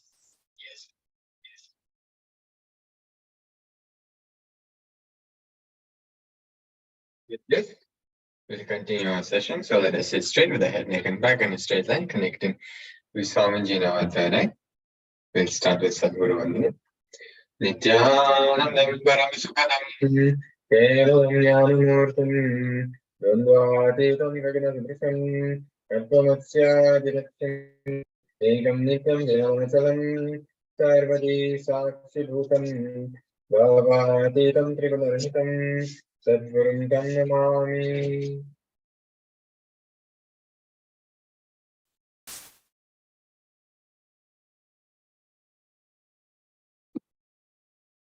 Big security measure from KAILASA's National Security Agency that photography, video, and audio recording of any kind is strictly prohibited during all sessions. Be on mute, be on camera throughout the class. If you need to step out in any kind of demonstration, only please inform the digital security officer or the concerned acharya. So this session is about the Siddha tradition. And we'll have started with a brief introduction about the Siddha tradition, which is the oldest, greatest, most sacred, and ultimate powerful tradition and it is the only tradition which has space for enlightenment. It is the greatest science of the inner world, comprehending all dimensions of the inner world. Medicines to heal the body, techniques like yoga, pranayama, kriya to heal the body and make it experience extraordinary powers in the body and have spiritual awakening, spiritual experience in the body. Vedanta is enlightenment with effort. Yoga is high effort enlightenment. Zen is low effort enlightenment. Siddha tradition is no effort enlightenment. The Siddha civilization starts from Agastya. Agastya was the guru and Subramanya was the lord of Siddha tradition. Another great Siddhar Gogar wrote 7,000 verses. He carved on the Palani hill in the old Tamil. He had so much to write. He carved on the hill itself. The hill was used as a research and development lab for the Siddha tradition. They will experiment with different herbs and carve their findings from the stone itself. They had 300 different spots like this on this hill. In Arunachal, Arundhati Mishra existed as a great Siddha.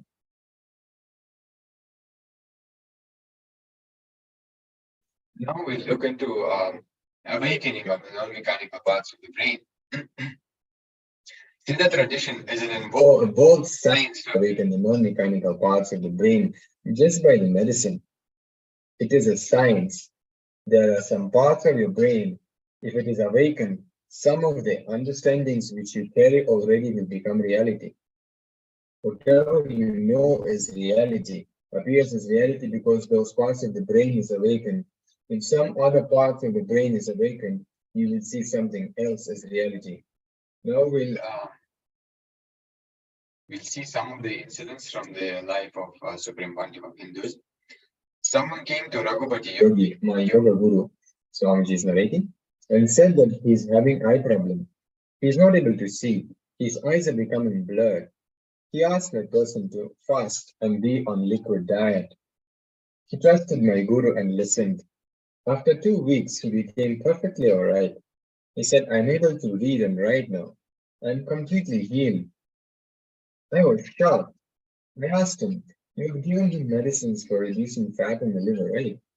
And this time, permanent cure for eye problems are fat in the liver melting and liver getting healed. No binary logic medical system can connect this and that. He said, when fat melts, you get involved with life and it cleanses all your 5 senses. Involvement with life heals the 5 senses. What a yang, which means a multidimensional logic. Siddha medicine not only cure and heal people from their illness, it also helps people express extraordinary powers like meditation and extraordinary shaktis like Anima, Mahima, Lahima, Garima, the Ashtama Shaktis and Ashta Karmas way of life. Enlightenment itself will be shared through Siddha medicines and way of life. For example, one of such Siddha medicine is turmeric. The first medicine, the most auspicious medicine is turmeric. In the body, turmeric balances all the cold water-related problems. Turmeric balances the irritation. If a little bit of turmeric is applied on the body and you take bath, whole day you will not have irritation. You will not have any mental irritation. Processed turmeric is kumkum. When you put processed turmeric, or also known as kumkum, on your forehead, whole day you will be in blissful awareness. Every day you can rub turmeric, apply it on the bitter leaf and eat. All diseases related to water, like cold or wheezing, will disappear. Siddha can be classified in 5 categories based on 5 koshas, sheets of the body. So here we can see the diagram, how different bodies correspond to different powers and herbs which are used to awaken those powers. So, for example, Annamaya Kosha, which means the gross physical body, which is Anna means food. So it's a body made of food, the physical body which we carry. So Siddhis or powers which manifest is materializing, teleporting, appearing in one place and disappearing in another. So to manifest this kind of powers, there are different thousands of herbs are used. Then the second layer, which is prana posture, which is the pranic layer. Cities which can play with air and the prana manifested through this layer, and it is achieved through the sandalwood and neem herbs. Then we are going to Manomanamaya posture, which is the mental body. In this layer, the miracles that happen due to the awakening of the non-mechanical parts of the brain occurred, and the best medicine to achieve these results is the tamarind. Then Vijnanamaya kosha, which is the fourth layer. The cities are used for entering into different bodies. That is what is the medium, and for this the bamboo is used. And then we go to the bliss body, the Anandamaya kosha. This is what is directly transmitting the enlightenment experience itself and bolts it in your body. So here different parts of the banyan tree is used.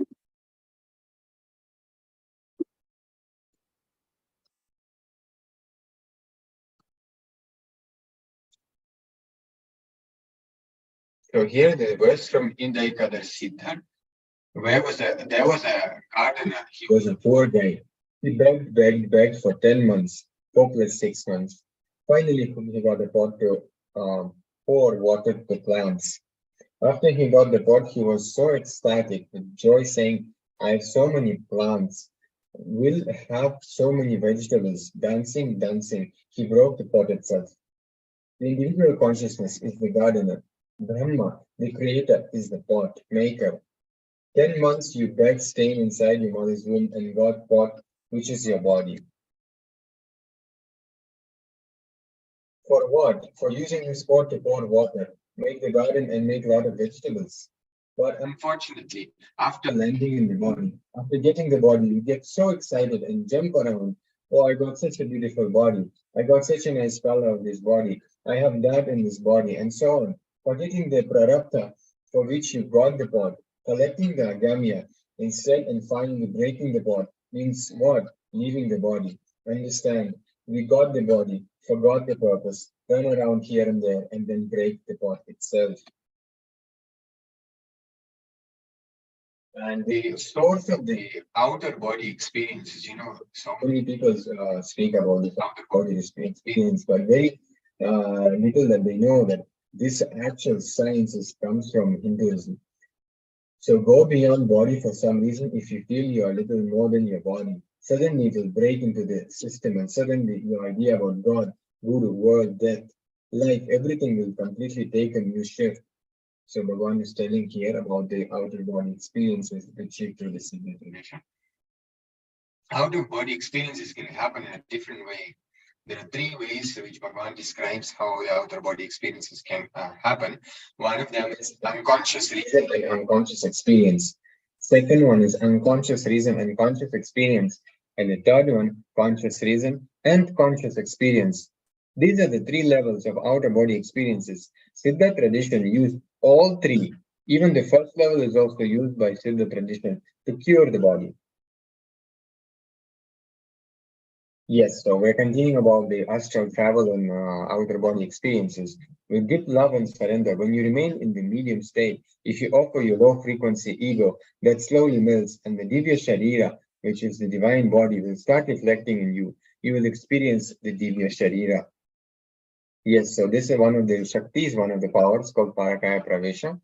So it is actually a power to enter into other body. Like, for example, the Siddha who does not have a body, a Divya Sharira, like Mahavatar Babaji, for example, who does not have physical body, he may suddenly enter into a body to do some work, bless people, or initiate them. If you understand the possibility that a Siddha can reflect, radiate himself in your body, naturally that is the best thing that can happen to your body. Just get out of your body and let him occupy. That is the greatest thing can happen to you and the body.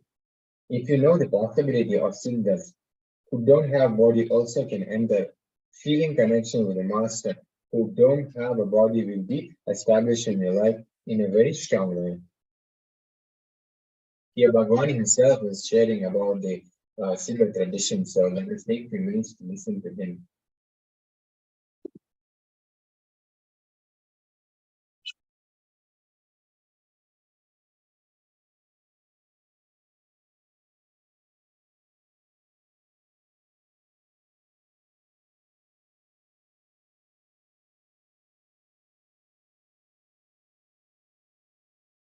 सदाशिवसमारम्भाम् शङ्कराचार्यमध्यमाम् अस्मदाचार्यपर्यन्ताम् वन्दे गुरुपरम्पराम्.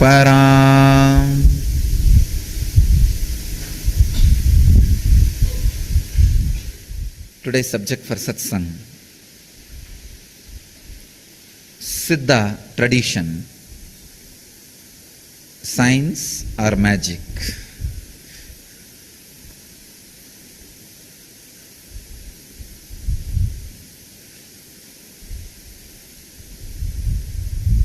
I can say the Siddha tradition is science and something more than magic. Magic means appears to be something extraordinary, but not extraordinary. Just simple. Something is being done without you knowing how it is done. It's magic. But there is something called extraordinary, really done. Even if you know, you may not be able to do it. That is what we call miracle. Understand? Magic means, you know these magicians, how they suddenly bring flower. They don't teleport it. They just take it out from somewhere, from their clothes or somewhere. They hide it and take it out, and you don't know from where they took it out. That's all. Sleight of the hand, it's called.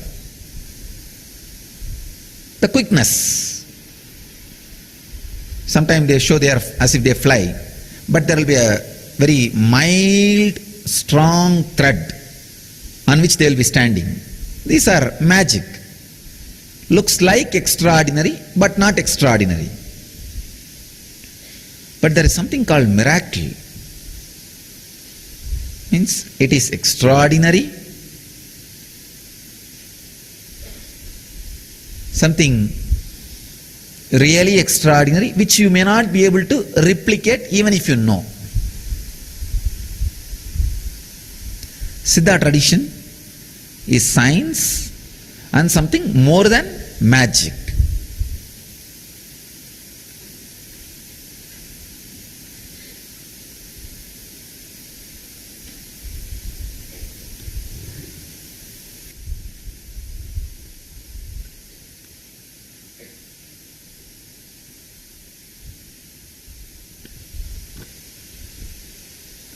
I'll try to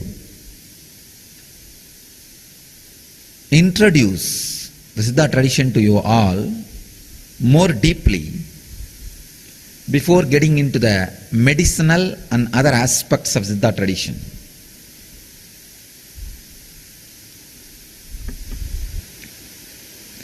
Just like Ganges civilization,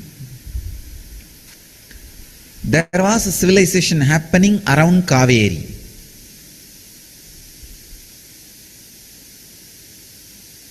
One fortunate thing with Kaveri is, the Kaveri was flowing in the area where a lot of hills, intense, dense forest.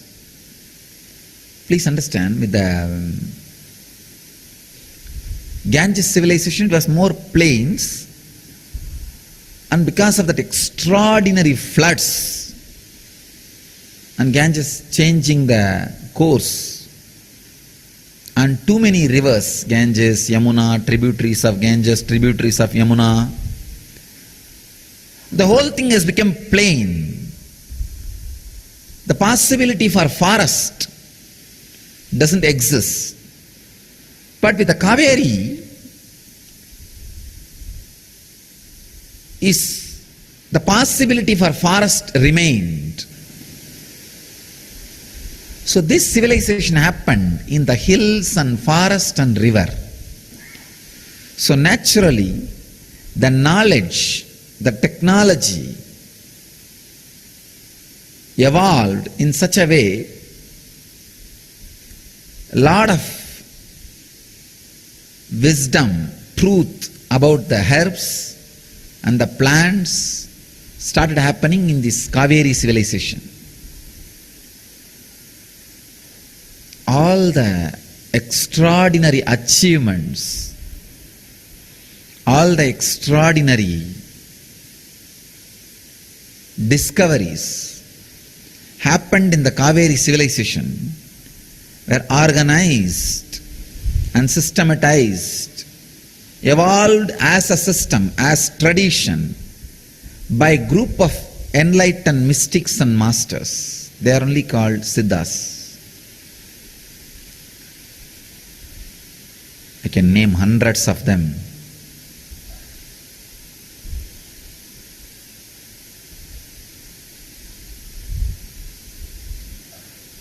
These guys were able to play with just with their mind as a tool. They are able to play and do anything they want in the world. And if you see their verses and the techniques they prescribe, still they are working. I don't know after how many thousands of years. Still those medicines are working. Still those extraordinary powers are happening. The techniques they proposed, still they awaken the mind, and the yantras are still working. No expiry date for their techniques. Many of them have mastered the science of handling the body and mind. Even Patanjali is one of the Siddha.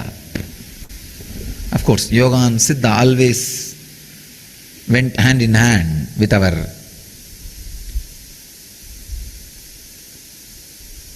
Siddha science. It's a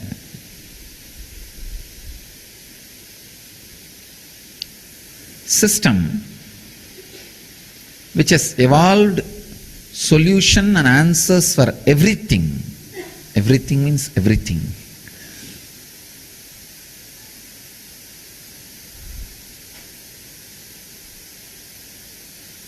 If you want to change the signal when you are driving in the road, Siddhas have a technique. If you are stuck in the railway crossing and if you want the gate to be lifted, Siddhas have a technique which still works. That's a surprising thing. Not just technique. It works. Very powerful people creating very powerful techniques and very powerful tradition. It is so vast, I am really awestruck and wonderstruck. Which part to start first? Which part to next? Because the medicinal part, if I touch, I don't know how many years I have to speak on it. Or if I touch how they awaken the non-mechanical parts of the brain with the herbs, help of herbs, you'll be... I'll have to speak hours on, or years on that. And how they create enlightenment pill just through one herb, able to transmit the non-mechanical, the awakening of the non-mechanical parts of the brain in the system. As I was telling yesterday, the Navanada Siddhas, this is what exactly he did to Idaikadar. He just gave the energization.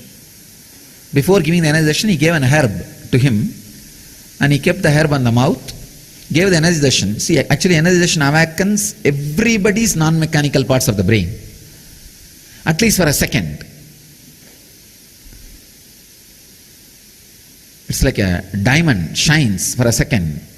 But unfortunately, our old ego is just dumped on it and diamond is covered. With the help of the herb, the Navanatha, he took care that in Idaikadar's system, the brain does not get closed again. The non-mechanical parts of the brain which is awakened becomes alive, kept alive forever.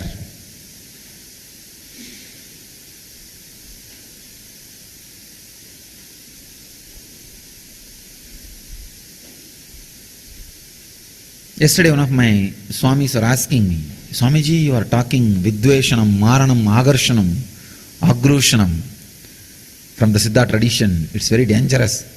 If people come to know all these things, what will happen? I tell them, of course, atomic science is dangerous. It can be used for bad and for good. That does not mean we will not discover or make the truth available to the world at all. No. Same way, this is like atomic science.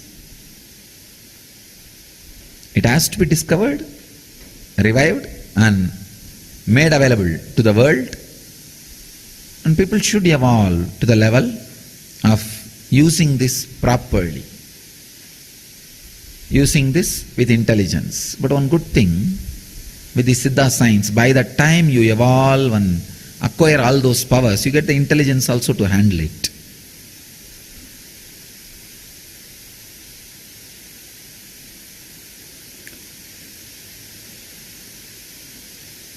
The real enlightened beings express these powers. It directly helps the humanity and serves the society. Siddhas do speak about the great techniques and methodology and the science of Vashya, Mogana, Uchchadana, Stambana, Betana, Agarshana, Udveshana, Vidveshana, Agrushna, Uchchadana, Marana. These are the Ashtakanmas. Vashya, Mohana, Stambana, Vedana, Vidveshana, Uchchadana, Agrushana and Marana. And the Ashtama Siddhis, Lahima, Mahima, Anima, Karima, Ishitvam, Vashitvam, Prapti. These are the Siddhis.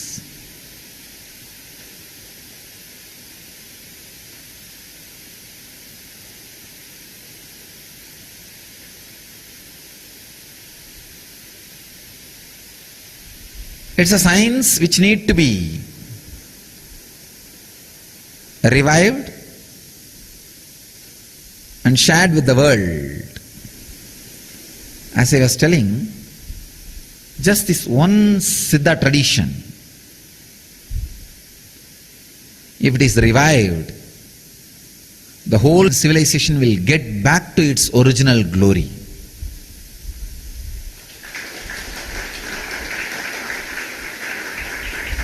It will get back to its original glory.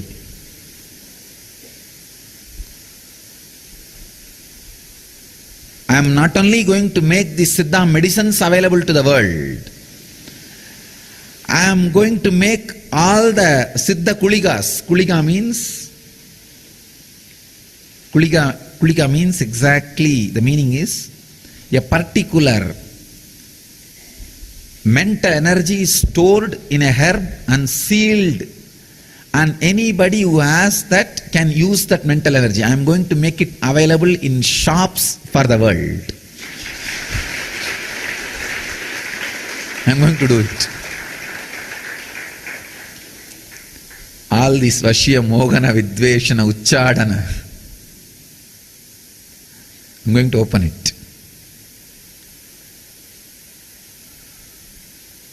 I wanted the world to know the Siddha tradition is not just kind of a voodoo or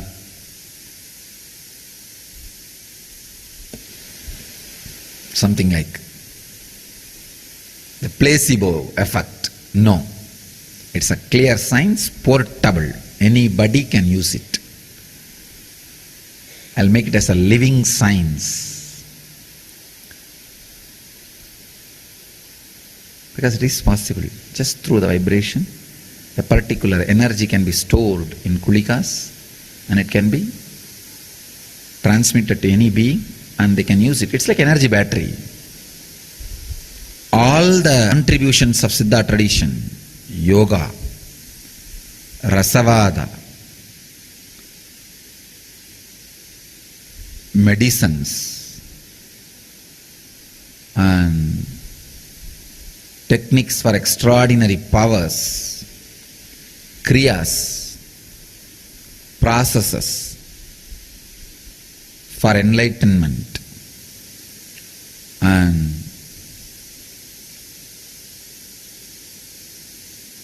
yantras, mantras, everything has to become alive and come to a practical use so that the Kaveri civilization remembers what it contributed to the humanity and feels pride about its contribution to humanity and revives itself. All the esoteric, mystical truths, energies expressed by the Siddhas should be available to the world.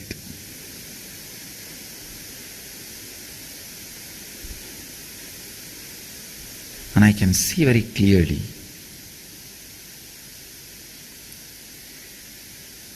all the Siddhas are so happy, alive.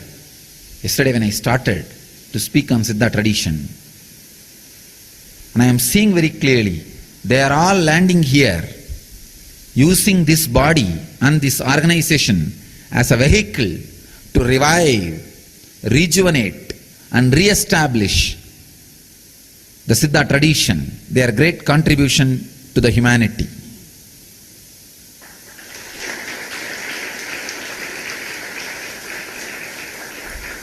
Today the healing initiation is going to be based on Siddha tradition.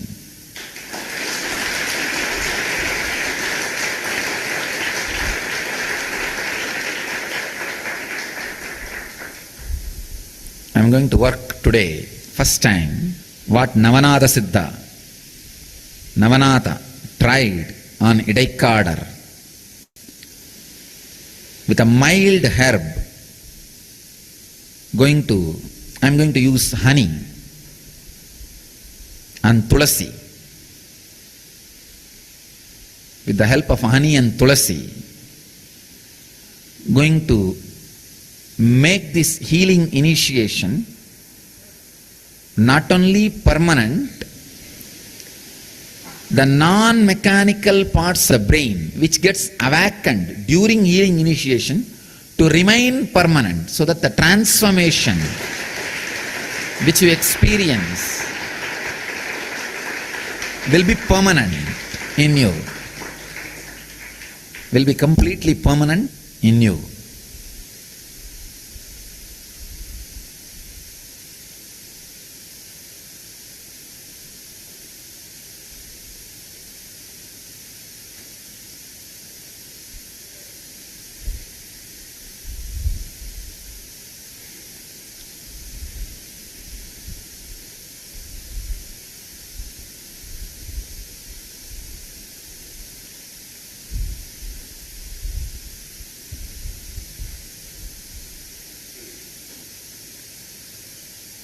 I do not know what the great things are going to get expressed with this Siddha tradition.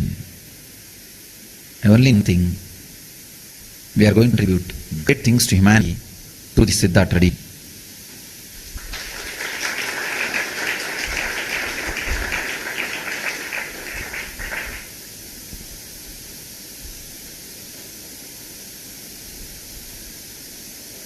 All the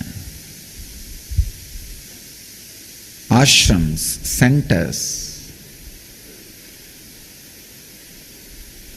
of our Sampradaya, Nithyananda Sampradaya, should start practicing, promoting Siddha medicines and Siddha tradition.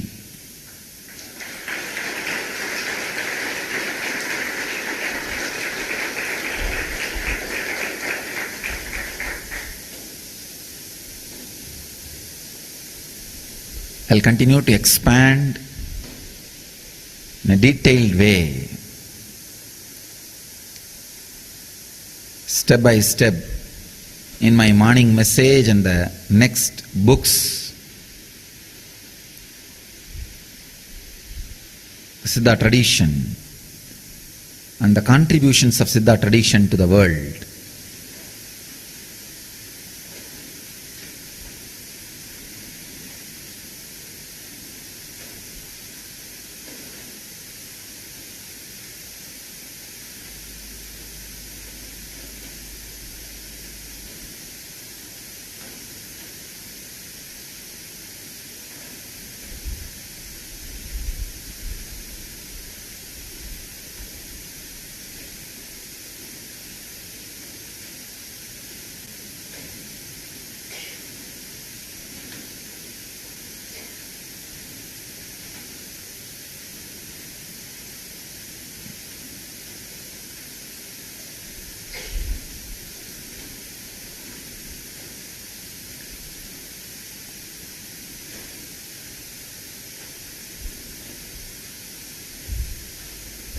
Will make new health order in the world through Siddha tradition.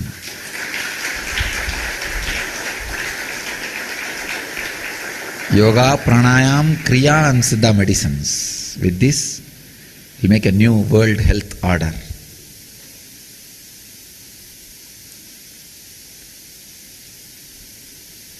Siddha tradition is not just magic. It is something more than magic. It is science and miracle. I can say science of miracles.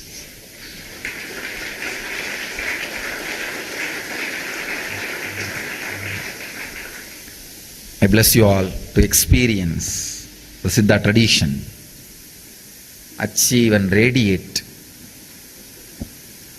enlightenment, achieve, experience, live and express and radiate the eternal bliss, Nithyananda. Thank you.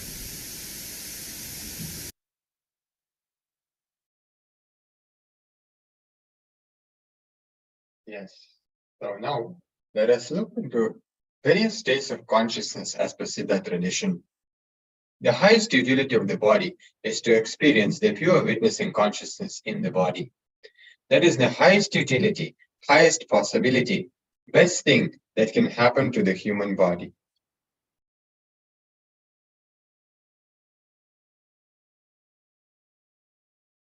When you rest in the pure consciousness, living life is living enlightenment.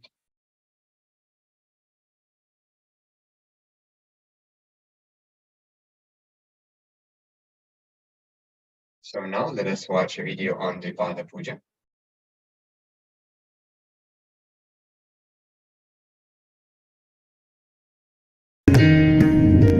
At least once in life, come face to face with God. A glorious tradition in Hinduism is Pada Puja, when the divine Paramashiva radiates through the Master to receive your worship and love, bless you, comfort you, empower you to meet your desires, remind you that you are Him, not the limited human existence you identify with. Today, Paramashiva himself lives and walks among us as His Divine Holiness Paramahamsa Nithyananda. Compelled out of deep love for you, He has descended in person to awaken you to the experience that you and He are one, and that He happens exclusively for you.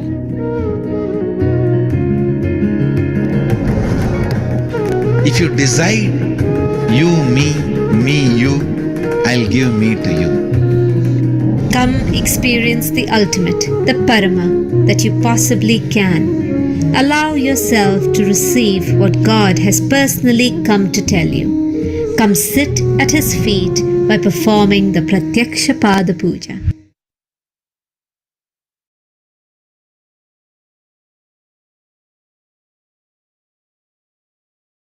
Yes.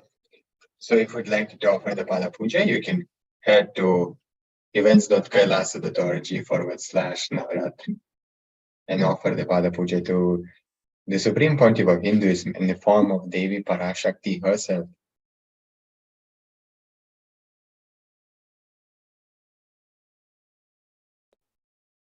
So with this, we come to an end of this session. So let us sit straight with the head, neck, and back in a straight line, connecting the Swamiji in our third eye. Chanting the Purna mantra. Om Purnamada Purnamidam Purnat Purnamudachyate Purnasya Purnamadaya Purnameva Vashishyate Om Shanti Shanti Shanti Hari Om Tat Sat Sarvam Bhagavati Nithyananda Paramashivam Namastu Om Nithyanandam.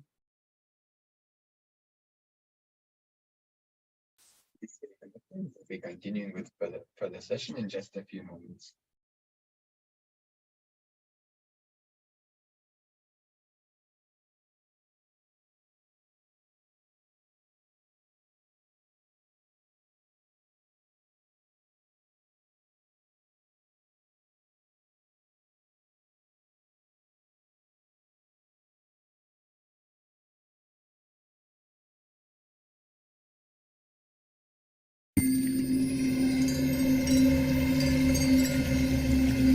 I welcome you all with my love and respect. Let you all open all your three eyes. Om Nithyananda Paramashivoham.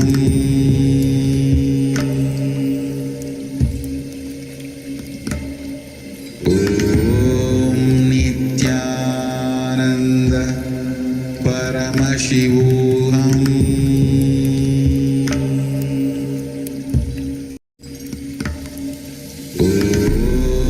Nithyananda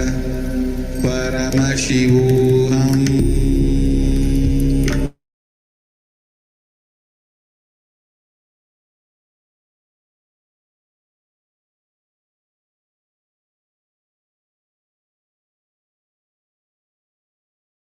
Yes, so with this, we'll be entering into power manifestation. So let's sit straight with the head, neck, and spine in a straight line, connecting to Swamiji in our third eye, holding our hands in Manjali Mudra in front of the heart center. And we'll be starting with Sadguru Vandanam, requesting Swamiji's grace and blessings. Nithyanandam Paramasukhadam Kevalam Jnanamurtim Dvandvatitam Gagana Sadrusham Tattvamasya Ekam Nityam Vimalamachalam Sarvadi Sakshi Bhutam Bhavatikam Prabhuparhitam Sadgurum Tannamami.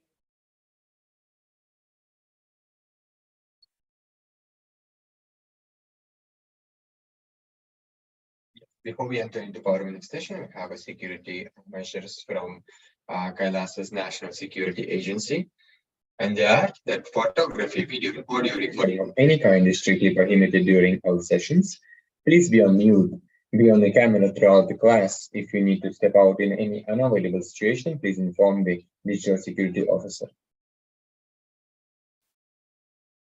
So we'll be continuing with the power of length dimension. We have a pramana from Srila Sutra, which goes as Shakti Sadhani Sharito Partihi, which translates as by aiming and fixing the self on Shakti, uniting in oneness with the supreme power, the embodiment of that which is cognized and willed, manifests at once in its length, breadth, depth, and time and space dimensions. So we have guidelines for the power manifestation. So we'll be using the Living Enlightenment book. So we'll be connecting the Swamiji through the Living Enlightenment book and then opening at any page. And when it opens, you will be receiving the powerful provision customized specifically for you for this power manifestation. You will be using this powerful provision and meditating on it, going into that oneness of Swamiji and using this cognition to manifest the power. So make sure to prepare your timestamp camera and your phone. Make sure that the timestamp is visible and the camera is facing you. Acharya will ask you a question. Once you receive the question, you start connecting the Swamiji, chanting the Mahavakya, and remembering Bhagwan in your third eye, and requesting him to reveal the correct answer.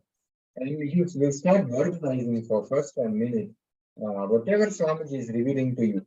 And once you have the clarity of regarding the answer, you can note down your answer. You can put it in the Zoom chat if you are attending through Zoom, or you can put it on the social media platforms through whichever platform you are joining us from.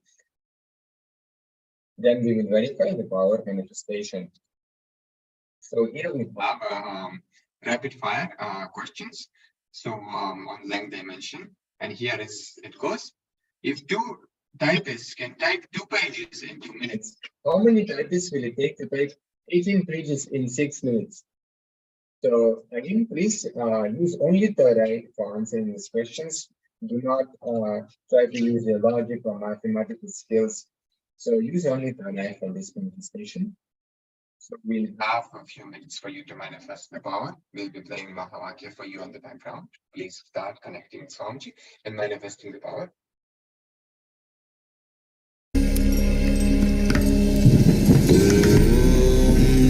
Nithyananda Paramashivoham.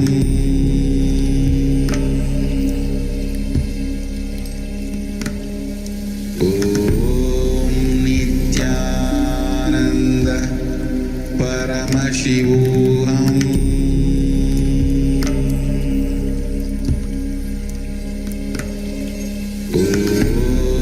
Nithyananda Paramashivoham.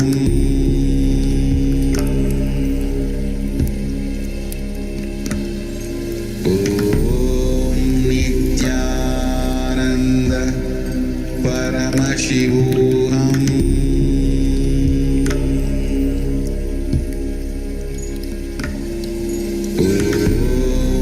Nithyananda Paramashivoham.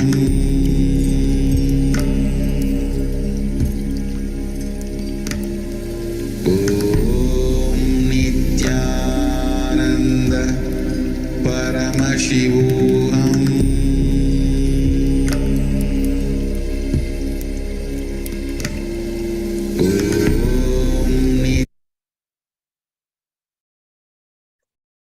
So now you can pen down your answers. You can send it in the Zoom or in the comment section, and we'll be revealing the answer now. So the answer is D, number 6. So congratulations to everyone who have manifested the power. And for people who have not gotten the right answer, please understand and also celebrate the fact that Swamiji is manifesting through you. You just need to manifest more power. You need to manifest more oneness with Swamiji, and do not take it seriously. Take it sincerely, and the more you be able to take it sincerely and relax without bothering about the result, the more you will be in that oneness space with Swamiji, and the more powers will manifest. So with this, we'll conclude the session. And now whoever has recorded the session, so we will be posting this recording. You can stop the recording. And let us head to KAILASA's SPH Nithyananda Paramashivam page. You can go to event section, and there you can post your videos. which you have recorded. You can use hashtags like KAILASA, Paramashivoham, Nithyananda, and you can also use any other related hashtags which you feel like will be applicable here. So with this, we come to the end of this session. So let's sit straight with the head, neck, and spine in a straight line, connecting to Swamiji in our third eye, holding our hands with a punch and a punch and a mudra in front of our hearts, and we will be chanting the Purna mantra.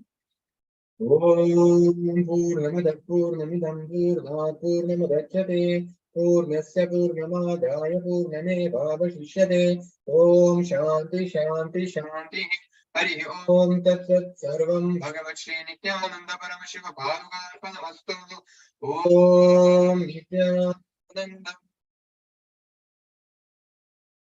Yes. So please stay connected. Swamiji, the Supreme Pontiff of Hindus, Bhagavan Nithyananda Paramashivam, will be coming shortly for the darshan. So please stay connected.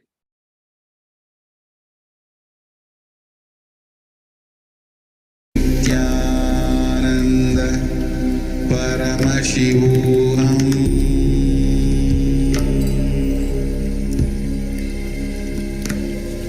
Om Nithyananda Paramashivoham.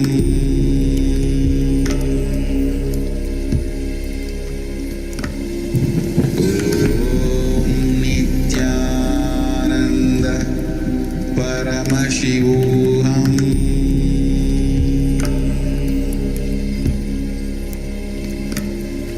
Om Nithyananda Paramashivoham.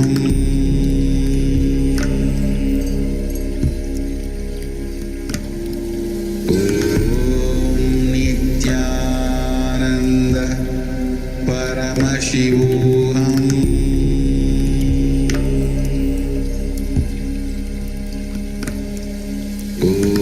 Om Nithyananda Paramashivoham.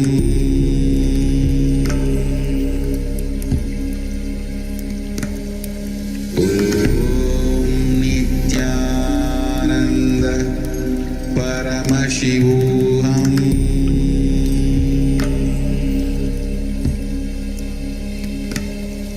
Om Nithyananda Paramashivoham.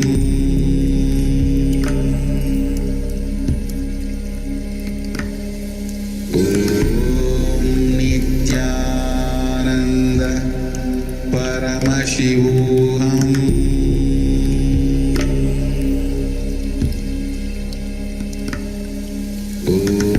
Om Nithyananda Paramashivoham.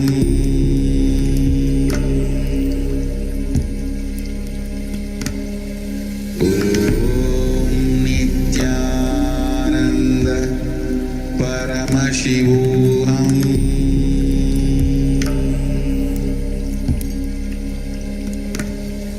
Om Nithyananda Paramashivoham.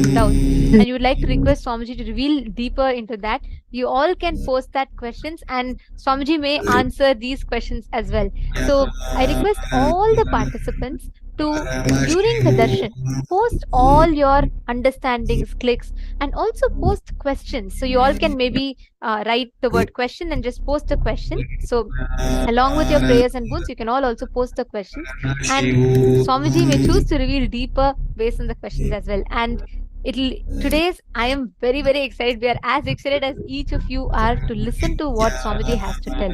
Even listening just one glimpse of what Swamiji told yesterday, the revelations was just phenomenal. Be it about the extraterrestrial beings, be it about traveling to the 14 lokas, and the reflection, the permutation combination, the charya, kriya, charya, yoga, and charya, jnana. Like that, Swamiji was revealing something very, very deep and very profound. So let us all get ready to receive the truths. Can I request each of you to post how many of you have invited? How many of your friends have you all invited today? So many of you are posting your experiences. It's very nice to see. How many of your friends have each of you invited today for the session? Okay, there's someone called Maha Bhairava Jnana. Okay, if you do not have the picture, no problem. If you can post your name, that is fine. Just post your name. Swamiji will connect you to them to meet them. Okay, Ma Angelica has posted how many she is invited. Ma Martha has posted. Ma Anna has posted. Come on, all the others. Ma Devika Rani. Okay, I see Ma Maha Sada Shiva has posted. Come on, all the other participants. Ma Vimla is saying, I'm able to comprehend like in science book, Ma, but not sure about conscious level. Listen very carefully. What you learn about the world, what you learn about the astrophysics, everything is a brain candy level. Because what scientists have found is only very limited, because our understanding of the whole universe, what scientists know or understand as a known universe, the entire known universe and still yet to be known universe, that whole area is covered under one loka, Bhuloka, it's finished. These, whatever we are learning, whether how the planets are discovering new galaxies, and recently one more Big Bang was found, each of this is only limited to the known universe. Whatever you learn about them in your normal textbooks is a brain candy level. Understand, Ma, whatever Swamiji is revealing to us is not just, Swamiji is not just theoretically telling us. He's not saying, oh, these all exist, that's all it is. No. Swamiji directly maps it to us, gives us the benefit of accessing these lokas. So many of them are posting their experiences of meeting the ancestors. Imagine, like, otherwise normally we think once they are dead, okay, we'll carry that guilt lifelong. Each of these are not just words, they are initiations, which means even beyond your listening, your hearing ability, your consciousness imbibes it and experiences it. That is the only reason we manifest powers, because our consciousness becomes aware of its extra possibilities that exist. So, Ma Vimala, listen very carefully. When you sit in the session, even if you don't understand it, please be informed your consciousness experiences it and lives it. I just also wanted to answer NT has posted about how in one other enlightened master's book, he read about this description. See, understand, all these are real. The experience you posted about the light of thousands of suns, these are all given in the Agamas. The unique thing that Swamiji is doing as is one of the amazing contributions is whatever is given in the scriptures. See, there are some masters who have had it as their personal experience. And there are some masters who are able to transmit it to a small set of people. But it is Swamiji who has the 16 qualities and qualifications that are needed for giving the initiation, where Swamiji is from the authorized Guru Parampara and he himself has experienced it, has the ability to transmit it, and has the ability to transmit it with the most authentic rituals and with the authorization of the right Acharya Abhishekam, and he transmits it. Actually, if you see, whatever revelation Swamiji gives, Swamiji does not just give us just the truth alone, but he gives the references where from the scriptures, the Shastra Pramana, the revelations as per the scriptures, and the Apta Pramana, how great yogis, the masters, Hindu scientists, adepts, who have experienced these revelations and manifested it as their own experience. And the Atma Pramana, Swamiji's personal experience, Pratyaksha Pramana, where the empirical science, so far whatever science is able to catch up, mapping it to that and making us understand it. And Sakshi Pramana, giving all of us that as an experience. So every one of us today are going to be receiving such a profound science. I see amazing like experiences like all over the Zoom, and he's giving that amazing experience to us for us to be able to experience it. And I also see one other question Dikshuan Chen is asking, is the Earth's core world the same as the Kailasa parallel universe? Swamiji has spoken about the existence of a civilization that exists in the core, which is under the earth, which human beings right now do not have. The modern day human beings do not have direct access to it, but there is a civilization that exists. Very recently, just 2 years before, the scientists have unearthed a profound reference for this, where they saw how earlier, till 2 years back, the whole world believed, scientists believed, that the core of Earth was solid.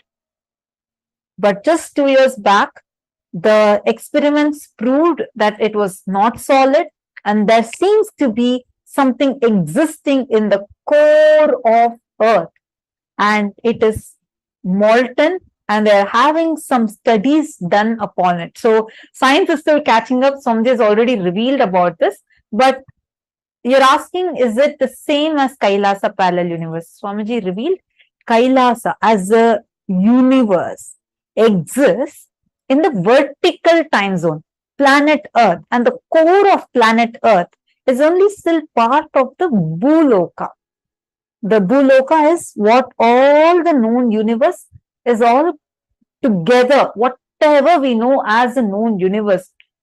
Planet Earth, solar system, our Milky Way galaxy, Andromeda galaxy, and all the galaxies together, the known black hole, everything scientists are able to even imagine is all still under the Bhuloka.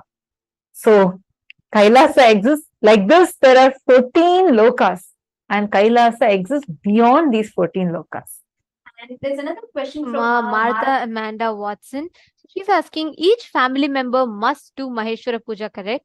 Or if one person does, is it like karmas of each must be released? Is that right? Yes. Okay. Ma, the Maheshwara Puja, if you offer, when you offer, or you can offer up to 10 of your Pitrus, 10 of your ancestors that you want to liberate for. But if you want to liberate your independent karmas so far, you can offer Maheshwara Puja to yourself. But you cannot offer Maheshwara Puja to another person who is alive. If that person wants to get rid of karmas, as you have asked, their karmas, they can offer Maheshwara Puja to themselves, which will ensure a liberation in this birth for them. So you can offer Maheshwara Puja for any number of your ancestors who have passed away. You can offer, that's not a problem. But for someone who is in the body, you cannot offer Maheshwara Puja. Only a person who is not in the body, you can offer Maheshwara Puja for. If someone has passed away, you can offer. If someone is alive, only they can offer Maheshwara Puja for themselves. You're understanding, ma? There are a lot of questions on Maheshwara Puja. We'll just share with you all.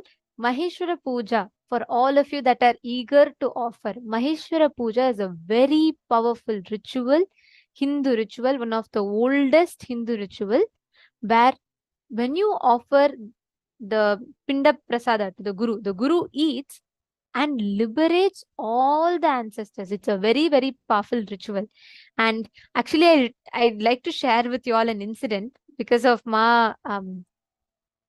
Angelica had posted, right? She posted her experience. So that reminded me of a very powerful incident from one of the participants of Inner Awakenings. And I have to share this. All of you will enjoy this a lot. So there was one participant who had lost, he's from Tamil Nadu, Chennai in India, and he lost his wife. And his wife had left the body. He was very, very closely attached to his wife. Like he could literally not live without her. But due to unfortunate circumstances, he lost his wife. So he had come for attending inner awakening, and in Bidadi, Swamiji was conducting the physical program. So he had one practice though, after his wife had left the body, since he was not able to live without her, like he was very, very attached to her, he would always go to some medium to meet his wife. So that medium is like, they help connect to the spirits. So he goes to one of the medium and he used to always connect to his wife through that particular medium. And she used to respond and he used to get proper answers from her, like, which means he verified that it is his wife that he's connecting to. And only the things that he will know, he had verified with that. And he was sure he's connecting to his wife through the medium. So after that, he came to attend the inner awakening. And in the inner awakening, he learnt about Maheshwara Puja, where just by offering the puja, Swamiji will liberate all the people who are deceased, like people who are not in the body anymore. And he was really in love with his wife and he wanted to offer this puja for him to give the liberation to his wife. So he offers a Maheshwara Puja and Swamiji liberates, Swamiji accepts a Pinda Prasada and everything gets over and he's liberated. But he was very curious. He really wanted to know. Nobody, his family members or nobody had an idea. He was in Bidadi, which is in Karnataka, a totally different state. And the medium that he used to connect to his wife was in Tamil Nadu. So he neither informed his family members or anyone about the Maheshwara Puja he was going to offer. Right after offering the Maheshwara Puja, he wanted to go and test, right? So he goes back to his hometown and he wants to connect to his wife using the medium. So he asks the medium to connect and the medium connects with the wife and he asks his wife, "How are you?" The first thing the wife tells, she says she was so happy. She was completely peaceful. And the wife, through the medium, pointed out to the Swamiji's picture on his mala. The devotee was wearing the mala, right? So he pointed out to the dollar, to the Swamiji's picture that he was wearing, and the wife pointed out and told, "He liberated me. I am resting at his feet and I'm very, very peaceful." This participant was filled with tears. He had no words. He was like, "Oh my God, nobody knows I offered Maheshwara Puja and there is like no chance." And precisely, she didn't say anything. She said she was so peaceful, she was so happy and fulfilled, so complete. And the conversation made even this devotee so complete. After that, he felt no more, he didn't feel the attachment towards her and he felt so fulfilled with his relationship with his wife.